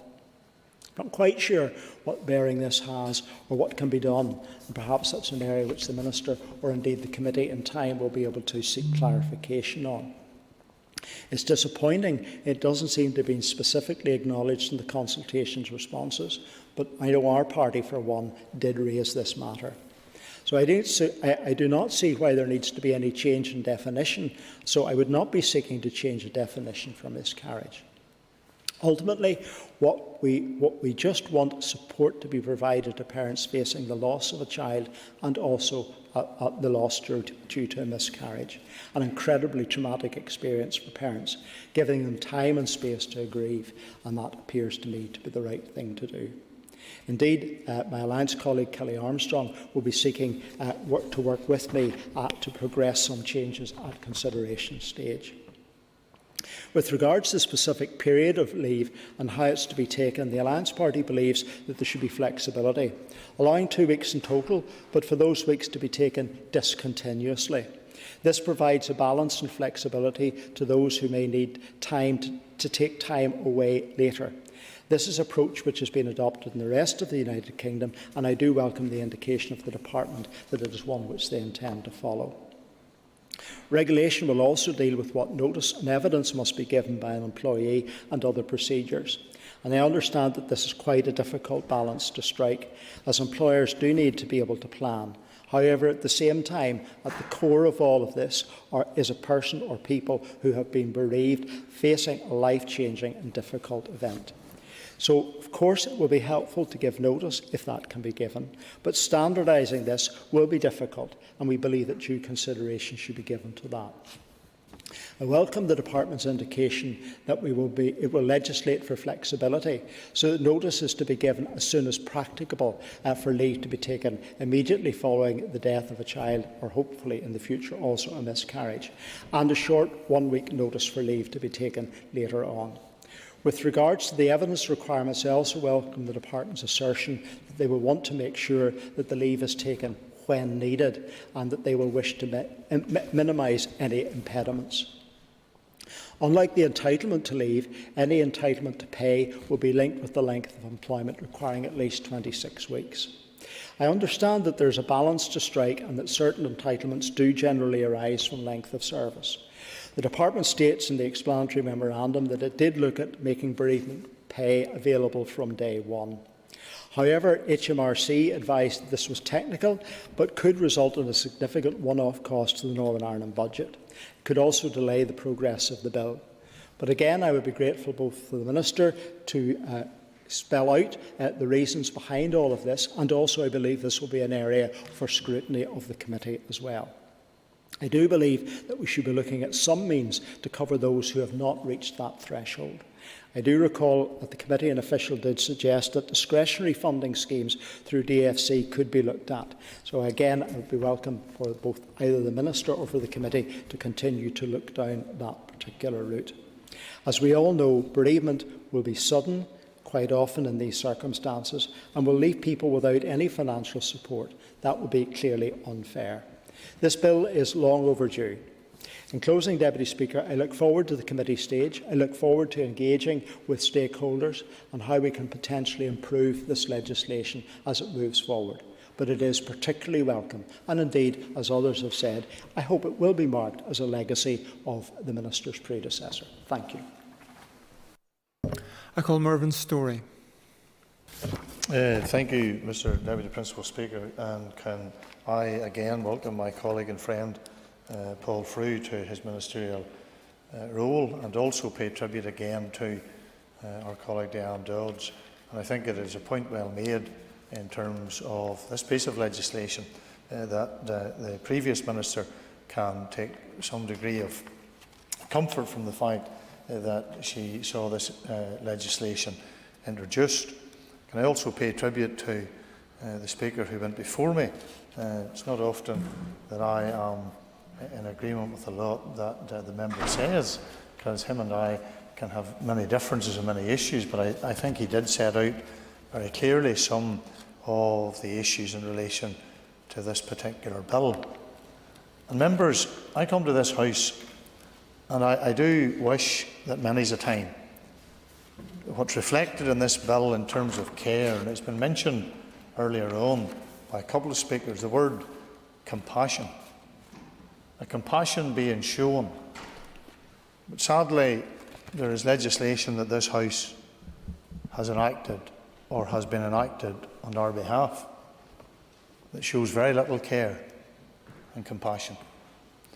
And I think of the many thousands of children who never will see a parent, who never will have a parent, because of legislation that was enacted against our will in this Assembly. However, the purpose of this debate today is to focus our attention on a piece of legislation that does reflect care and compassion. And members have made a variety of comment in relation to the component parts, the two elements of the bill. And obviously that will then subsequently lead to regulations. And those regulations will undoubtedly set out the eligibility, how and when the leave and pay can be taken, the employment protections, and so on. But I think it's also right to make some comment this evening in the House. And I'm sure there will be other contrary comment that will be made. But it was mentioned that there are employers who do show currently good working practice, and they do have a compassion and a care for their staff. And I would pay tribute to some of those in my own constituency who have demonstrated by their actions, not merely just by their words, the concern that they have for their staff and the way in which they reflect the value of their staff to their particular organisation. It is true to say that presently there is no corresponding or dedicated parental bereavement legislation in Northern Ireland. The Employment Rights Northern Ireland Order 1966 gives a day one right for an employee to have reasonable time of work to deal with an emergency such as bereavement involving a dependent.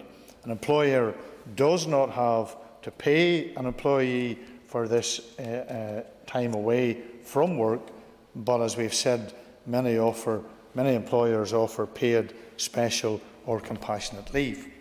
I think it's an issue that I would appreciate if undoubtedly the committee will give consideration to it, but it has been mentioned, and that is the issue of probably the consequential implications. And my colleague will now know, or if he doesn't know, he'll certainly soon know over the next few weeks, the challenges that will face him in the briefing notes that he will get, but I'm sure there will be compassion given to him this evening that as he heads home to Ballymena, I'm sure in his ministerial car there will be no briefing papers, there will be no questions to sign off. I'm sure they will give him some considerable leeway. I doubt if that's the case, because the system hasn't changed that much since some of us were in that position. But it is this issue in relation to consequential implications for other departments, and reference has been made to the Department of Communities. And they do have a responsibility to elements of employment regulation, and the previous speaker made also reference to the fact in regards to HMRC and the reasons as to why HMRC had raised the concern in relation to the implications of day one. And so I think that those are issues, and I think it was the member from Foyle who made the valid point in regards to this is our own piece of legislation. Then, if that is the case, albeit it's a small bill, but I think that there's the opportunity for us to do something which moulds it and shapes it so that it's made in Northern Ireland and fits the needs of our own circumstances. And it is to be welcomed as well, Mr Deputy Speaker, that we are reflecting the importance of working parents. Let's remember we have a very broad provision for those families who fall into challenging and difficult circumstances in regards to the welfare support, and it is called, and I often repeated this as Minister of the then Department for Social Security, now the Department for Communities, it is the social security provision. It is a security for families. It is a help to families. But there are many in society, working families, who do feel that this place has, by and large, neglected them, that the legislation that we enact doesn't fairly reflect the needs that they have as working families. And I think that that is something which hopefully this bill will address in a very practical way. Let me come, in conclusion, Mr Deputy Speaker, to an issue which is personal and is an issue which I think would be welcome if it was considered. Some 30 years ago, I got a call when I worked to a previous employer in Loveland Christmas in my hometown of Ballymoney. It was a call from my line manager to say that I was to immediately go to the then Root Hospital in Ballymoney. I left my employment that morning along with a colleague who had got a call at the same time to go to the same hospital, and both of us went through the security hut out into the car park to go to our cars. My colleague and friend, still to this day, was going to rejoice in the birth of his baby girl, and I was going to visit my wife Christine, who had lost our first child. This carriage brings an awful pain. And thankfully, yes, we successfully had 3 other children, and of which I am very proud of, and as a parent, rightly proud of. But miscarriage leaves a scar, and it leaves a pain.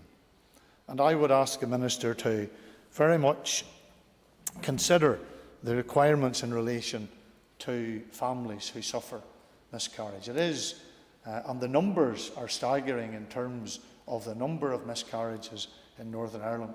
And I do think that that is something that would be very particularly welcomed in Northern Ireland. I wish the Minister well. I look forward to further work in regards to this particular piece of legislation. Thank you, Mr Deputy Speaker. I call Nichola Brogan. Point of order. Thank you very much, Mr Speaker. And first of all, can I say thank you very much to the member for sharing what must have been a very traumatic time in his life. And I could hear the emotion in his voice as he spoke about the loss of his baby. but I find it very distasteful that you would conflate and compare abortion legislation with parental bereavement legislation and this bill. It's offensive to a lot of people and it's in poor taste, and I would like him to retract that statement and that comparison. It wasn't appropriate and this wasn't the place to do it. I don't believe that is a point of order, but the member has put her point on the record and it will be recorded and Hansard. I now call Nichola Mallon. This is obviously a very important piece of legislation, and I think these rights for parents and workers are long overdue, so I do welcome the introduction of this bill. The bill recognises parental bereavement as a significant issue that impacts the lives of working people and offers some support both in terms of leave and pay. It provides a clear statutory framework for employers and protects businesses, and the underpinning motivation of this proposed legislation is compassion. But I have real concerns over how the need for compassion and empathy is calculated and then demonstrated within the bill as it currently stands. The bill as it is now excludes some parents and overlooks some categories of loss. It seems to acknowledge the loss of some workers, but if, for example, you're an agency worker or there are breaks in your employment record because you only have a 0-hour contract, these workers appear to fall outside the limits of our compassion. And maybe the Minister can actually clarify that, because there seems to be some confusion on it.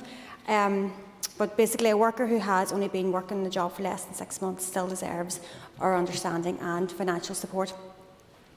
I also think it's worth considering within this bill the self-employed.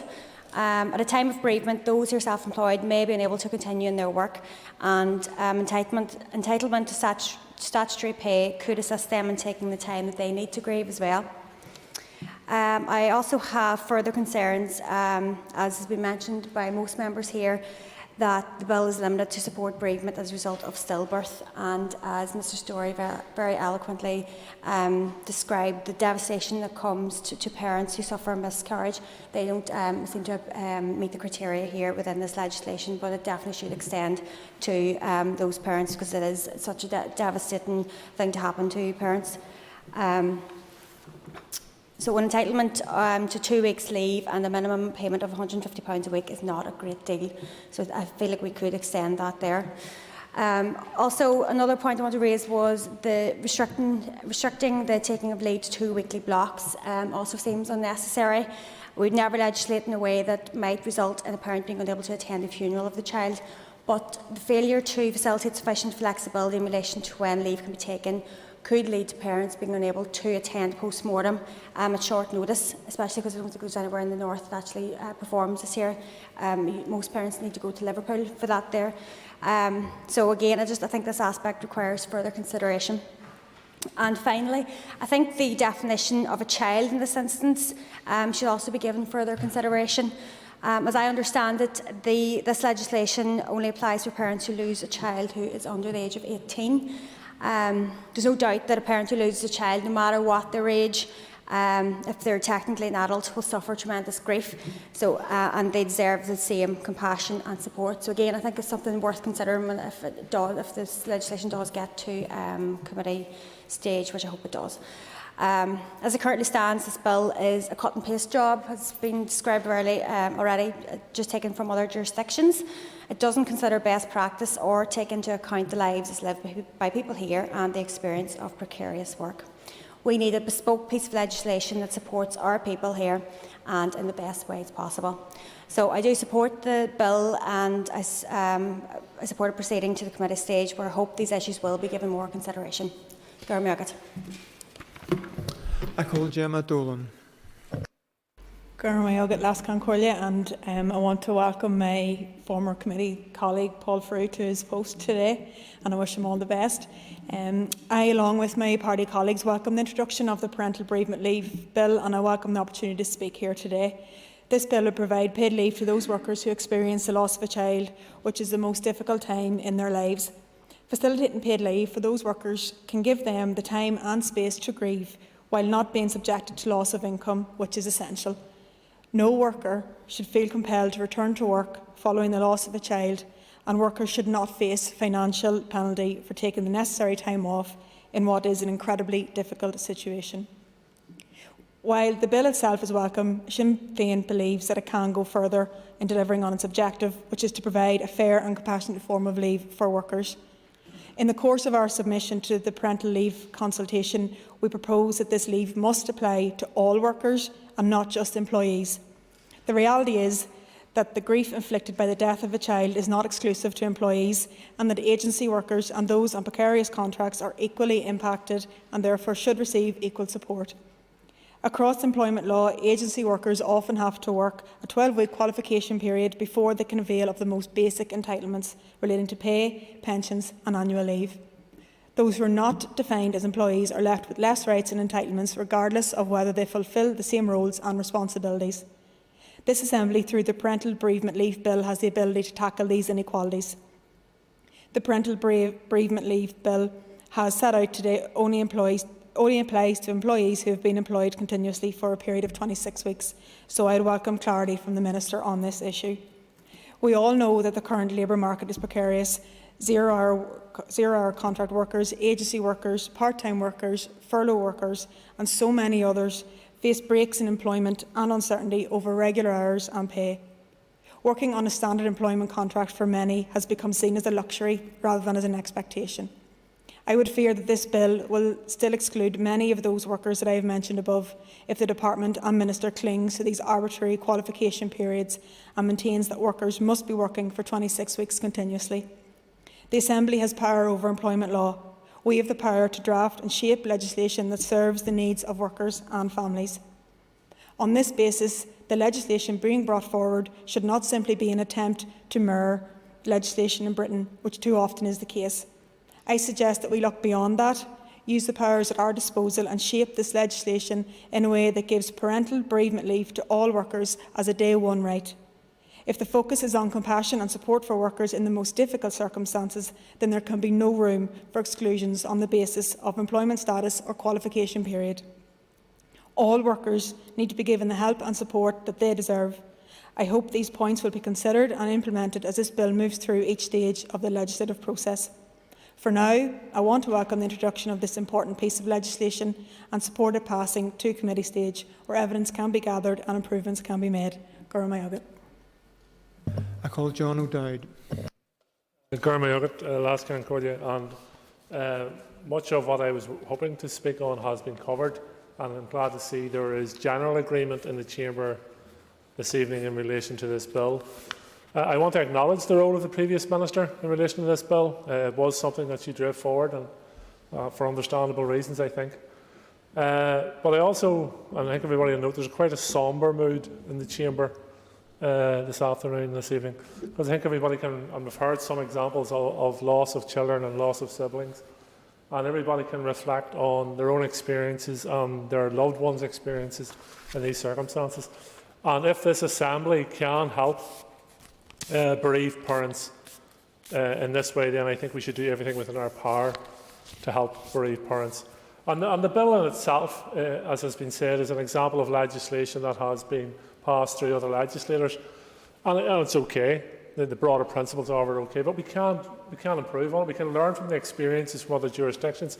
I think Christopher said that with the start of a conversation in relation to this bill, I think that conversation, if it continues in the tone we're having today, then I think we can come forward with a complete piece of legislation which meets the needs of all those who have suffered a loss in relation to pregnancy and bereavement. The issue of miscarriage is something that I think there is some unity around the House on this issue. It's something that I think we do have to legislate for. A miscarriage has a devastating impact on, obviously, the woman, but on a relationship, on a couple, and is carried throughout life. And in many instances, I have to say particularly women, will mourn that loss on the day it happened for years to come in silence as busy family life goes on around them. And others whose lives have moved on and have forgotten the incident or have other things going on, they don't even realise at times that on each day of each year, that woman is remembering that event. Not I'm saying she doesn't remember it throughout the year, of course she remembers it throughout the year. But it's a loss, remember, on that day. So we have to help and support bereavement for workers in that instance. Mervyn has mentioned this is a package for workers, and that often this Assembly is accused of not supporting workers. I think there's some validity to that point, but I think it is important to say that we're here bringing forward legislation to support workers who are being bereaved. First and foremost, parents, but they're workers in those circumstances. And also importantly, we're supporting the employers to support the workers who are bereaved. So there's assistance and support there for everyone concerned. So look, I support the principles of the bill. I look forward to, if that's the right term, to examining the bill as it journeys through the committee. I hope we can keep common cause in it and hopefully make the amendments that are required in conjunction with the Minister to ensure that we have a piece of legislation that meets the needs of our society moving forward, and we can offer this little piece of comfort to those families who face the worst nightmare of any parent and suffer the bereavement of a child, or also, I would hope, also in relation to miscarriage as well. Thank you. I call Kelly Armstrong. Very much, Deputy Speaker. I'd like to, of course, welcome our new Minister for the Economy to his place and thank his predecessor for bringing forward this bill. I'd also just like to start by offering my sincere apologies to Mr Story. Unfortunately, I wish I wasn't as like you. It's one of the saddest things you could ever go through. I would like to apologise for any upset my contribution will cause to anyone in this chamber or anyone who is listening or reading my words, because they could trigger for anyone who has lost a child in pregnancy. So I do apologise for that in advance. I absolutely welcome this bill, Minister. It is right to give parents leave and to allow them time away from work at what can only be described as the most horrendous period in anyone's life. What I will say to the committee and to the Minister is, I beg you, and I am using that three-letter word, I will beg you to please include miscarriage. The definition of miscarriage is a health matter. It's fact. 23 weeks and 6 days is a miscarriage. Anything beyond that, 24 weeks, is a stillbirth. But those of us who have been through miscarriage, it's no different of a bereavement. It's still a bereavement. I have spoken in this chamber before about my experiences of miscarriage.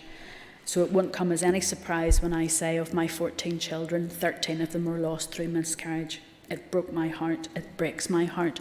It is one of the hardest things I've ever had to go through. And I may stand here not crying, but I'm shaking inside because I'm speaking today on behalf of all of those families out there who are going through it, have been through it and will go through it.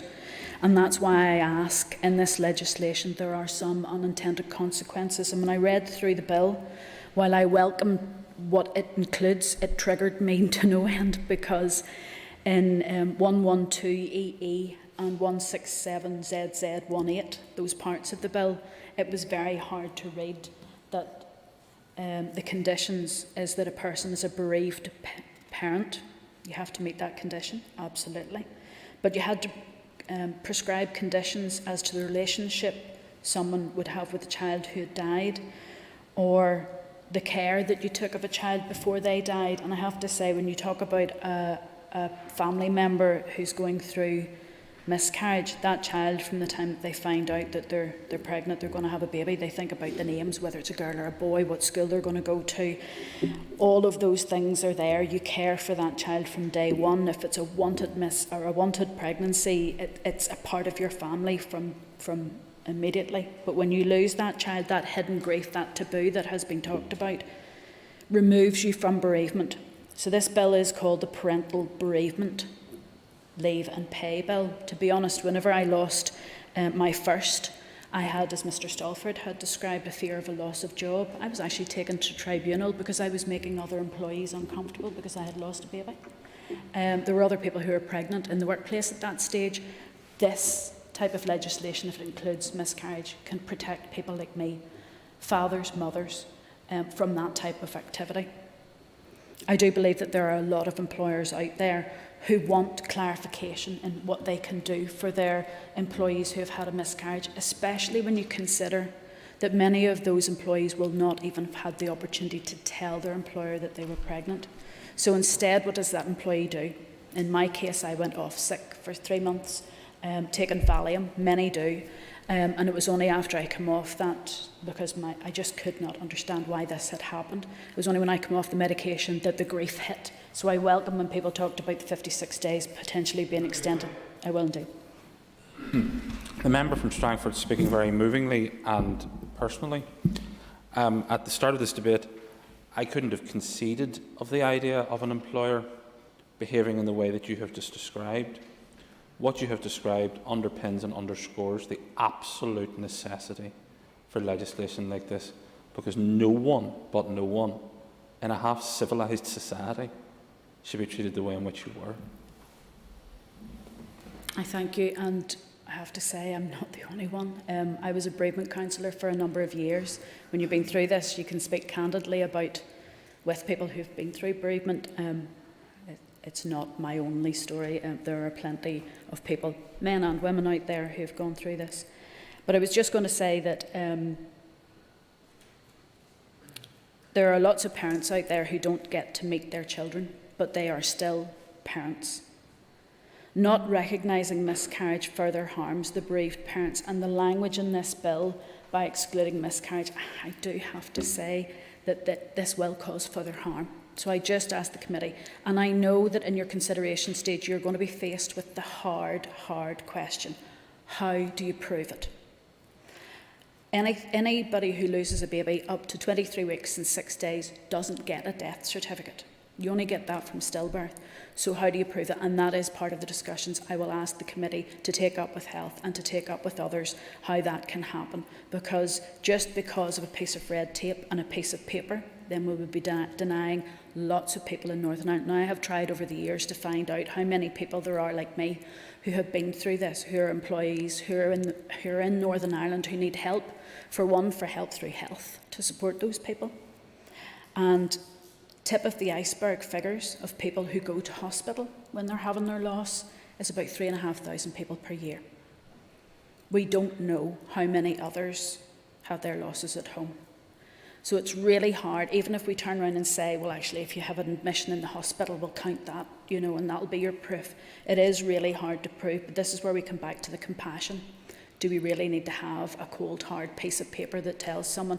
I don't believe that in Northern Ireland anybody will make up a miscarriage in order to get 2 weeks off work paid. I really don't believe that would happen. It's blatantly obvious when you speak to someone, and Mr O'Dowd had talked about the sombre experience. There is something that just hits a person who's lost a child. They will never make something like that up. As has been said, there are lots of parents out there who have sadly been through the loss of a child, and many of them can tell stories the way that I can tell about the trauma that can happen because their child's not there. But can you imagine how horrendous it is when your child doesn't even have a grave? And that's the problem when we exclude miscarriage. Parental bereavement is horrendous. It is not something that leaves you. You end up having a shock that takes quite a while before your grief kicks in. And at that time, that's the time when your employer is about to lose you. Whenever I had got back on my feet, the first thing I did was hand in my notice. I had had it with that employer. They didn't care. They couldn't care. They never would ever care about any other woman in my situation. And that's what a bad employer does. I think through this very difficult bill, and it's not a nice one to have to take through, but I actually think that this is where the heart of this assembly comes from. That if we can do something like this, that will make a massive difference to all employers and employees. And I would ask that the Minister or the committee to look at it first, and if it needs to, Minister, take a ministerial direction. We have to include miscarriage in this. It is one of those things that in Northern Ireland it is taboo, it is hidden, and we need to protect those parents. And I apologise again if I have upset anyone. For years, when I helped women and men to go through their grief process, women can have the physical pain initially, and then they will go on and their grief will last years. Men tend to get very fixated into work and want to work their way through it and try to deal with that grief. So they won't want the time off immediately. So the 56 weeks would be something that should be considered, especially as Ms Brogan had talked about, say anybody has to go to Liverpool to take their remains there or to bring them back home again, or to find out that that's the time. It takes months for that to happen, so it's important that we are flexible with that. To be honest, from my point of view, I leave it up to the committee and to the Minister to decide what the money situation is like, because I have to say, at the time that I went through it, I couldn't have cared less if there was money going into my bank account or not. I just needed the time. And this is what we can give parents. As I said again, I'm sorry for anybody who I've upset today. It is a hard thing to go through, and I just thank the Department of the Economy for being brave enough to bring this forward. Thank you. I call Jerry Carroll. Mr Deputy Speaker, the broad aims of this bill ought to receive the support of every MLA in this chamber, I suppose, to have today, and I add my voice to those welcoming the aims of this bill.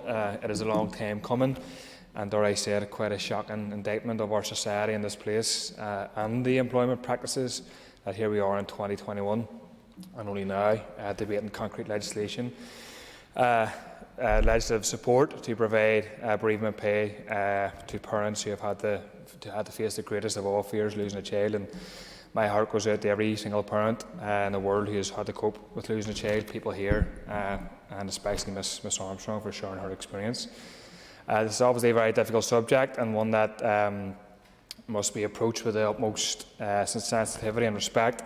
No parent, you would hope no parent would ever have to grieve for a child, but it's an awful reality for some parents, and there's a duty on decision makers and political leaders to provide as much support as possible for those who had to face this traumatic and life-changing experience. And for that reason alone, this legislative move to provide parental bereavement pay is a welcome one, obviously, and this bill would obviously bring things here in line with the legislation across the water, as people have said, where provision does exist already. As I said, it's quite an indictment of our society that this Assembly is only doing this now, and we are playing catch-up with Britain. Up until now, employed parents who have found themselves dealing with bereavement have been left to deal with this effectively alone, apart from their family, but effectively alone with their employers, without any legislative support in place for paid time off work. And no doubt there are many employers who treat this issue with compassion and humanity, as others have alluded to and said, and have their provision in place when it arises. But there is obviously, as we have heard, employers who don't have provisions or decent provisions in place, and who don't meet these situations with humanity and compassion that is needed. It is frightening to think that in this context, in what is undoubtedly the worst, people's worst hour of need, some parents are not supported properly, but also have financial and employment concerns heaped on top of their grieving process. How absolutely cruel. And this legislation can help correct this wrong, and therefore is clearly welcome. This bill is obviously in its early stages, and in my opinion there remains an open question whether this legislation goes far enough to provide the support that we need to see. For example, this bill provides for a minimum of 2 weeks paid leave for parents who have lost a child, and in terms of industries where exploitative and precarious employment prevails, the minimum often unfortunately becomes the norm, even if workers need more support. So I would ask whether 2 weeks is long enough. It doesn't seem to be. And the experience obviously of what the legislation has been across the water, and whether this Assembly should improve on this is another question. The question of day one rights, which has been mentioned by members, and as it stands, the bill suggests that employees will have to have worked in their posts for 26 weeks in order to avail of the support. And I would be concerned that this might exclude parents who have taken up new jobs, just before they have had to face their bereavement struggle. And this might only impact on a small number of people, but denying this to even one person could be deeply problematic as well as traumatic. And I also note that issues about timing of the bill have been raised in this regard because the bill remains in early stages. I don't want to make any absolute definitive statements on these issues here today, but to raise them as points for the Minister to consider. As I said at the beginning, these are obviously sensitive issues, and I certainly don't claim to have all the answers, but I pose them as questions for the Minister and the Chamber to consider. And no doubt these will be questions that are discussed throughout this legislation going forward, and I will listen attentively to the consultations and help scrutinise this bill going forward. I'll follow as it goes through committee stage, examine the evidence that is provided, and most importantly, listen to the voices of those impacted by bereavement, parents, workers, their trade union representatives, in the hope that these voices are heard strongly and are allowed to strengthen this legislation if it needs strengthening. I look forward to doing this, because if I could play a role in helping just one parent that has been faced with losing a child, it would be worthwhile, an absolute worthwhile endeavour. So I obviously welcome the legislation.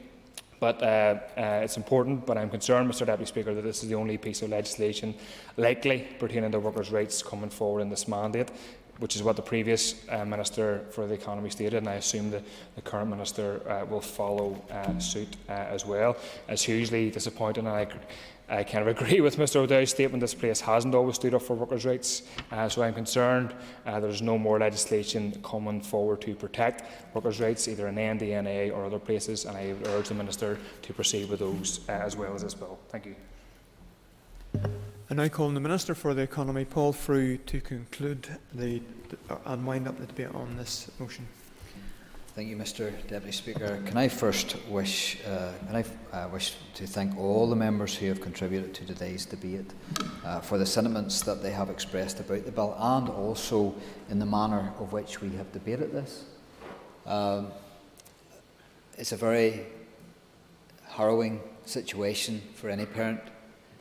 I've experience of that myself, and the way that we have conducted ourselves here today is very adequate and suitable in the conditions for which we debate.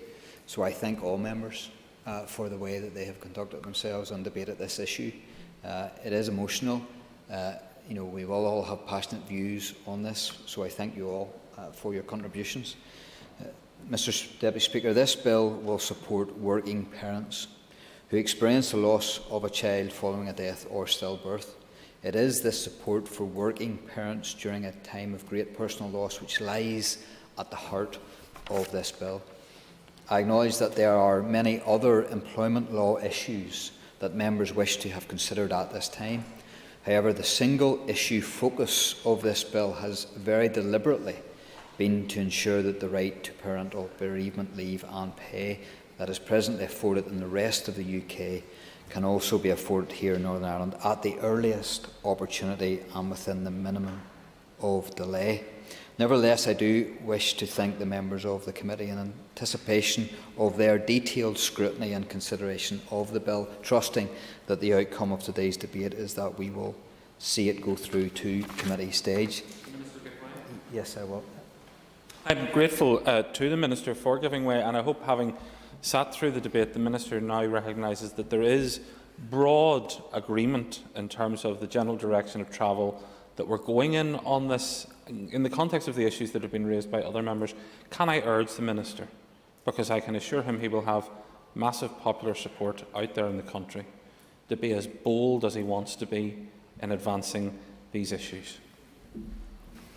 I thank the member for his contribution, and I can assure the member that I will work with the committee in the days ahead to ensure that we have the best bill and piece of legislation that we can. And there is a balance to that with regards to the time and getting the impact of this bill and the effort and the effects of this bill onto the ground as quickly as possible for all those bereaved parents. Can I thank the Chair of the committee for her comments? We both hopefully recognise the detailed work conducted to date and the constructive relationship that continues to be built between members of the committee and the departmental officials. Hopefully that will continue over the coming months. In fact, I would encourage it, and I look forward to working with the committee not only on this bill and the subject, but on many of the issues that we have to go through in the coming weeks and months. Some of the issues that have been raised, and I will go through them, Mr Deputy Speaker, because I do feel that they are important. And let me first of all outline the department's position on as much and as many of the issues that was raised as possible. It will be for the committee, and I'm a great believer in the works of committees, in scrutinising bills to ensure that we have the best legislation we possibly can on the other side of that. And I have no reason to suggest that the other stages of this bill going forward will not be conducted in the same manner of which this one has been. So I look forward to all of the debates leading to the passing of this legislation, if we get to a committee stage, and I deeply hope that we will. It has been raised by the Chair and by so many of the members here today, the issue around miscarriage. And again, let me stress that I also have experience in miscarriage 3 times. I have 3 children, 3 very healthy children, but I also have had 3 miscarriages in my life along with my wife. It is a devastating loss, and many prospective parents will feel that loss and continue to feel that loss all too often. I am sympathetic to the need for government to explore what interventions it could make to better support those who suffer miscarriage. However, the contents of this bill has been underpinned by a public consultation and subsequent financial, quality and regulatory assessments about the issue of child deaths and stillbirths. It did not take account at the time of the issue of miscarriages. If government was to decide to change the employment law framework in respect of miscarriages, this should only be done after full consideration of all the pertinent issues and following the public consultation. It is important to say, however, that whilst there are no plans at present to introduce employment-related miscarriage legislation in Northern Ireland, my experience is that good employers do treat their employees with compassion and empathy in such distressing circumstances, and I would encourage all employers to treat their employees in this way. Yes, I will, yeah. Member for taking the intervention. I think there was very strongly expressed views in relation to the issue of miscarriage, and I would really urge the Minister to pursue that with departmental officials, because I think that if there is something that we can do within the scope of this bill, we should seek to do that. I thank the member for contribution, and I will give this commitment today that I will listen. I will listen to the committee as they go through the scrutiny of the bill, and let's see what can be delivered in that timescale. Many members, including the Chair, raised the employment status, the parity between workers and employees. All employment law is intrinsically linked to a person's employment status. This bill does not attempt to make changes to the status quo in that regard, nor do I believe it is a legislative vehicle to do so. As indicated earlier, employees will be entitled to both the leave and pay element of the bill, but workers will be entitled to the pay element only. The main reason for this distinction is that there is less obligation on a worker to be in work on a certain day at a certain time. Therefore, they do not have to formally request leave in the same way as an employee would. Within the responses to the departmental consultation, there were a range of opinions on this issue. However, there was also unanimity of purpose that employees and workers in Northern Ireland deserve the same right to parental bereavement leave and pay as that afforded to employees and workers across the rest of the United Kingdom. This Assembly Bill will afford those same rights and protections to workers in Northern Ireland as has already been given to workers in GB. One of the many issues raised by many of our members also was the Day 1 rights. The leave element will be a Day 1 right for employees. However, in order to qualify for parental bereavement pay, the employee and workers must have at least 26 weeks continuous service with their current employer. This will be a statutory minimum and would not prevent employers from providing their own enhanced bereavement support for their staff. I would expect employers to act sensitively and sensibly during such challenging times for all of their staff. The pay element will be made using the same systems and criteria that are used in the wider employment law framework in Northern Ireland. I do not believe that this is an appropriate piece of legislation in which to stray away from that framework. However, I will continue to work with my colleagues in the Executive and in GB to ensure that we have the best and most appropriate employment law framework for our economy, not one that meets the needs of employers and employees alike. Another issue that was raised by many members, both the Chair and the Vice Chair and other members, was the bill mirroring GB employment law. The majority of employment law in Northern Ireland mirrors that in GB. GB has led the way in introducing this minimum level of rights for parents who experience this devastating loss. A parental bereavement leave bill was being considered in Dáil Éireann, but only reached initial stage, and the bill lapsed at the dissolution of the Dáil in January 2020. parental bereavement leave and pay is a policy that thankfully will not be needed by the majority of parents in Northern Ireland. But for those who do, it will be extremely important.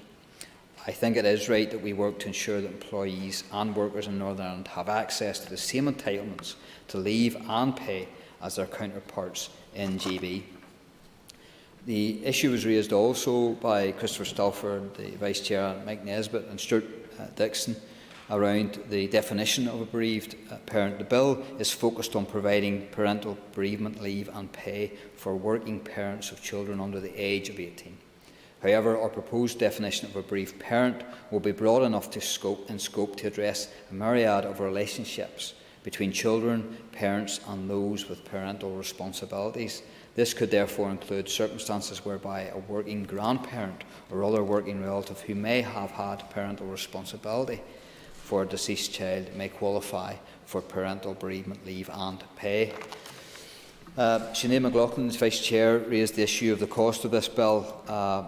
Many employers already offer a package of support following bereavement, but we recognise that the level of support is not consistent for all employees. The introduction of a right to parental bereavement leave and pay, which is paid at the statutory flat rate, will provide a minimum standard and protect employees who do not have the security of a reasonable and compassionate employer. This policy does not prevent employers from enhancing their offer whilst ensuring a minimum standard for all.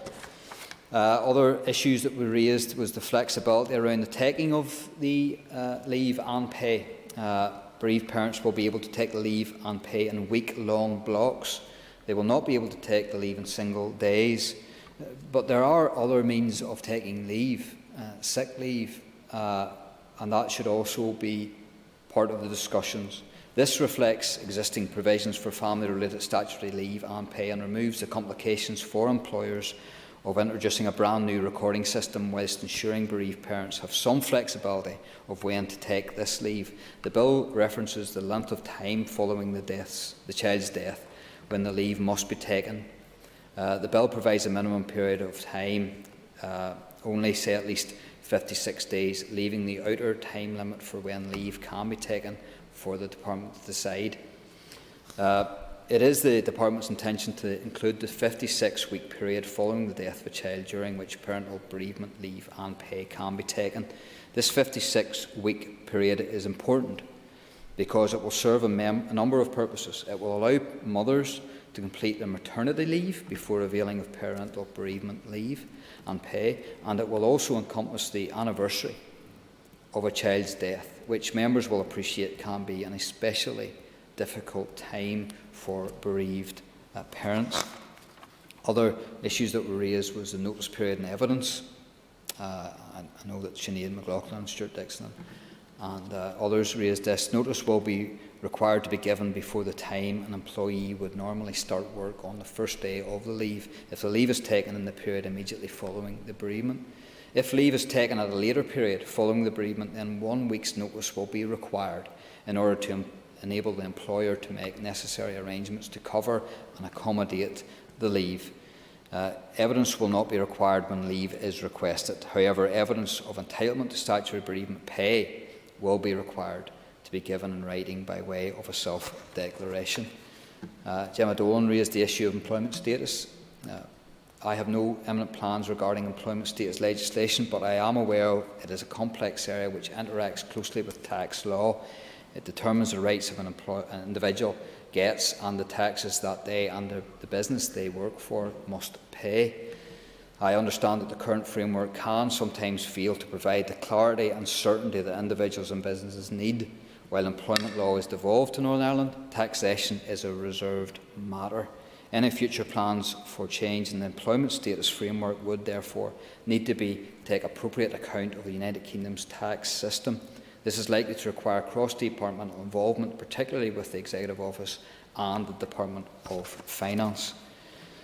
The other issues were raised around improving workers' rights. I think it was Nichola Mallon raised this. I recognise that the pandemic has had a significant impact on businesses and workers. The priority for the Department for the Economy in respect of employment law has been to protect those immediately affected by the pandemic. To date, steps have been taken to protect workers' rights in respect of ensuring that statutory family-related payments and various statutory entitlements connected with redundancy or the termination of employment are based on normal pay rather than furlough pay.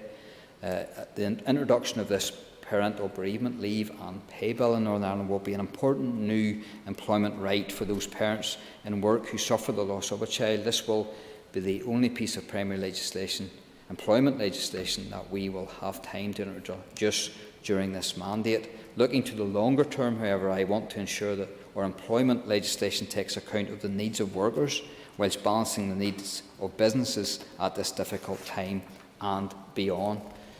The issues around wider bereavement. Grief is an extremely personal issue which affects people in very different ways and at different times, Mr Deputy Speaker. The aim of this bill and policy is to create a minimum standard of entitlement for parents that lose a child or suffer a stillbirth. I would hope that employers would be as sympathetic and as flexible as possible when bereavement is involved, particularly when it concerns the loss of a child. And the issue of self-employed, I think Nichola raised this also. Again, I've been here too where I've been self-employed, and it does not form part of this bill. People who are self-employed are able to decide when they should work and do not have the pressure of having to ask an employer for time off. That's not to mitigate against the loss that self-employed worker or self-employed person would feel. They wouldn't have that added pressure of having to speak to an employer. And sometimes employees feel that to even ask for time off is an impossible goal, even though they need it and they require it. And that in itself, yes, I will. Yep. I appreciate the Minister giving way. The Minister is right that, on the whole, employers should do the decent and the right thing. In fact, I suspect if any company or firm was to be shown to be not doing the right thing by someone who had suffered the loss of a child, I think it would probably do their firm serious reputational damage. However, during the course of the debate, and what we've heard from the member for Strangford, Ms Armstrong, demonstrates there clearly are employers out there who, whilst not perhaps saying so publicly, do pressurise people and place them in an invidious position. And that underscores the need for legislation in this area. Yeah, and that is a regrettable factor that we will have to take into consideration. We would hope that the vast majority of employers out there will look after their employees, especially in this severe time of need and severe loss and bereavement. It isn't always the case. I hope that those numbers are low and that it's not a lot of people's experience, but there will be employers out there and employees out there who suffer the stress of having to deal with an employer at difficult times, and there's not the sympathy that should be afforded to a family and an employee as they go through this severe and tragic loss. So it is an issue that we should be mindful of. The issue was raised around zero-hour contracts. The pandemic has had a significant impact on the economy, and my department has sought to prioritise those measures required to immediately address the effects of the pandemic on workers and businesses. And again, it's something that it's a bigger issue that we will have to look at going forward. Insecure working and gig economy, again, another issue that we'll have to look forward. It was raised here today. Jerry Carroll raised the issue about why the 2 weeks, and I think he said that 2 weeks wasn't enough. The bill does contain powers that allows the department to legislate for more than 2 weeks. However, it has always been the priority and intention to ensure that employees and workers in Northern Ireland are afforded the same level of entitlement as is afforded in the rest of the UK. The GB bill includes powers similar to those contained within this bill. I want to ensure that if there are any future changes to this entitlement in GB, that parity can be maintained in Northern Ireland through this proposed legislation, therefore avoiding any lengthy delays due to the lack of appropriate legislation making powers here. Yes, I will. Minister, just very briefly following on from the point that Mr Stalford made with regards to how employers should act, and you yourself have made reference to those who are self-employed. And we've heard that the temptation is for the individual quite often just to continue to keep at work rather than to cope with the grief situation. And while I appreciate that there's no employer to ask for time off, or indeed currently there's no compensation scheme for those who are self-employed, nevertheless the Department will be providing employment advice and guidance. And I would hope that in those guidance notes, reference will be made to those who can provide support services, to those who are bereaved, crews and others, and that indeed that advice would be widely distributed even amongst those who are self-employed. I would agree with the member around the guidance. One thing that struck me when he was speaking there was the fact of why it's so important to have the flexibility within this bill, because it strikes me that not everyone who suffers loss will immediately want the time off, and that will be both parents, I would imagine. Some will have different experiences, some will have different needs and requirements and wants. So it's very, very important that there's that flexibility there. With self-employment, you have a certain level of flexibility, but you also need support and help and assistance at a time of severe loss and stress. So again, I hear the member, and I think that's very, very important. Finally, Mr. Deputy Speaker, in closing, can I also thank my Northampton colleague, Mervyn Story, for his contribution and for raising the issues of consequential implications of this bill, and for his heartfelt story and his experiences. It's not easy standing up in this place and speaking, but it's not easy standing up in this place and speaking in a personal capacity. And for that very reason too, can I also thank Kelly Armstrong for the sharing that she has today with regards to her personal and painful experience, because it is important that we hear it. It's important that we as legislators hear it, and I know for sure that the committee members will take on board everything that has been said here today. So I thank every single member who has taken part in this debate on what is a very important issue. And I think it was maybe John and Jerry who said about this place getting bad press at times. That is correct. Sometimes it's not justified, sometimes it may be, but I think we have struck a chord here in the way that we have debated this issue today. I thank the members for their conduct and the manner in which they've debated this in a very sensitive way. And it's heartened me to know that the members of the committee get this and understand this, and I certainly am here to work alongside my department but also the committee. I valued my time on the committees. I see the worth of it, and I do really appreciate the support of a committee and the guidance that they will be able to give to the department and to myself going forward. Mr. Deputy Speaker, I would like to thank all the members of this House who have contributed to this debate. I trust that I have addressed all of the issues that have been raised during today's debate.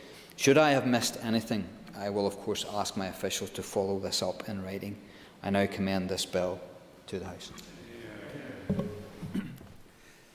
Members, the question is that the second stage of the Parental Bereavement Leave and Pay Bill be agreed. All those in favour say aye. Contrary, no. The ayes have it. The ayes have it. And now we come to the final item on the order paper, the adjournment. The question is that the Assembly do now adjourn. The Assembly is adjourned.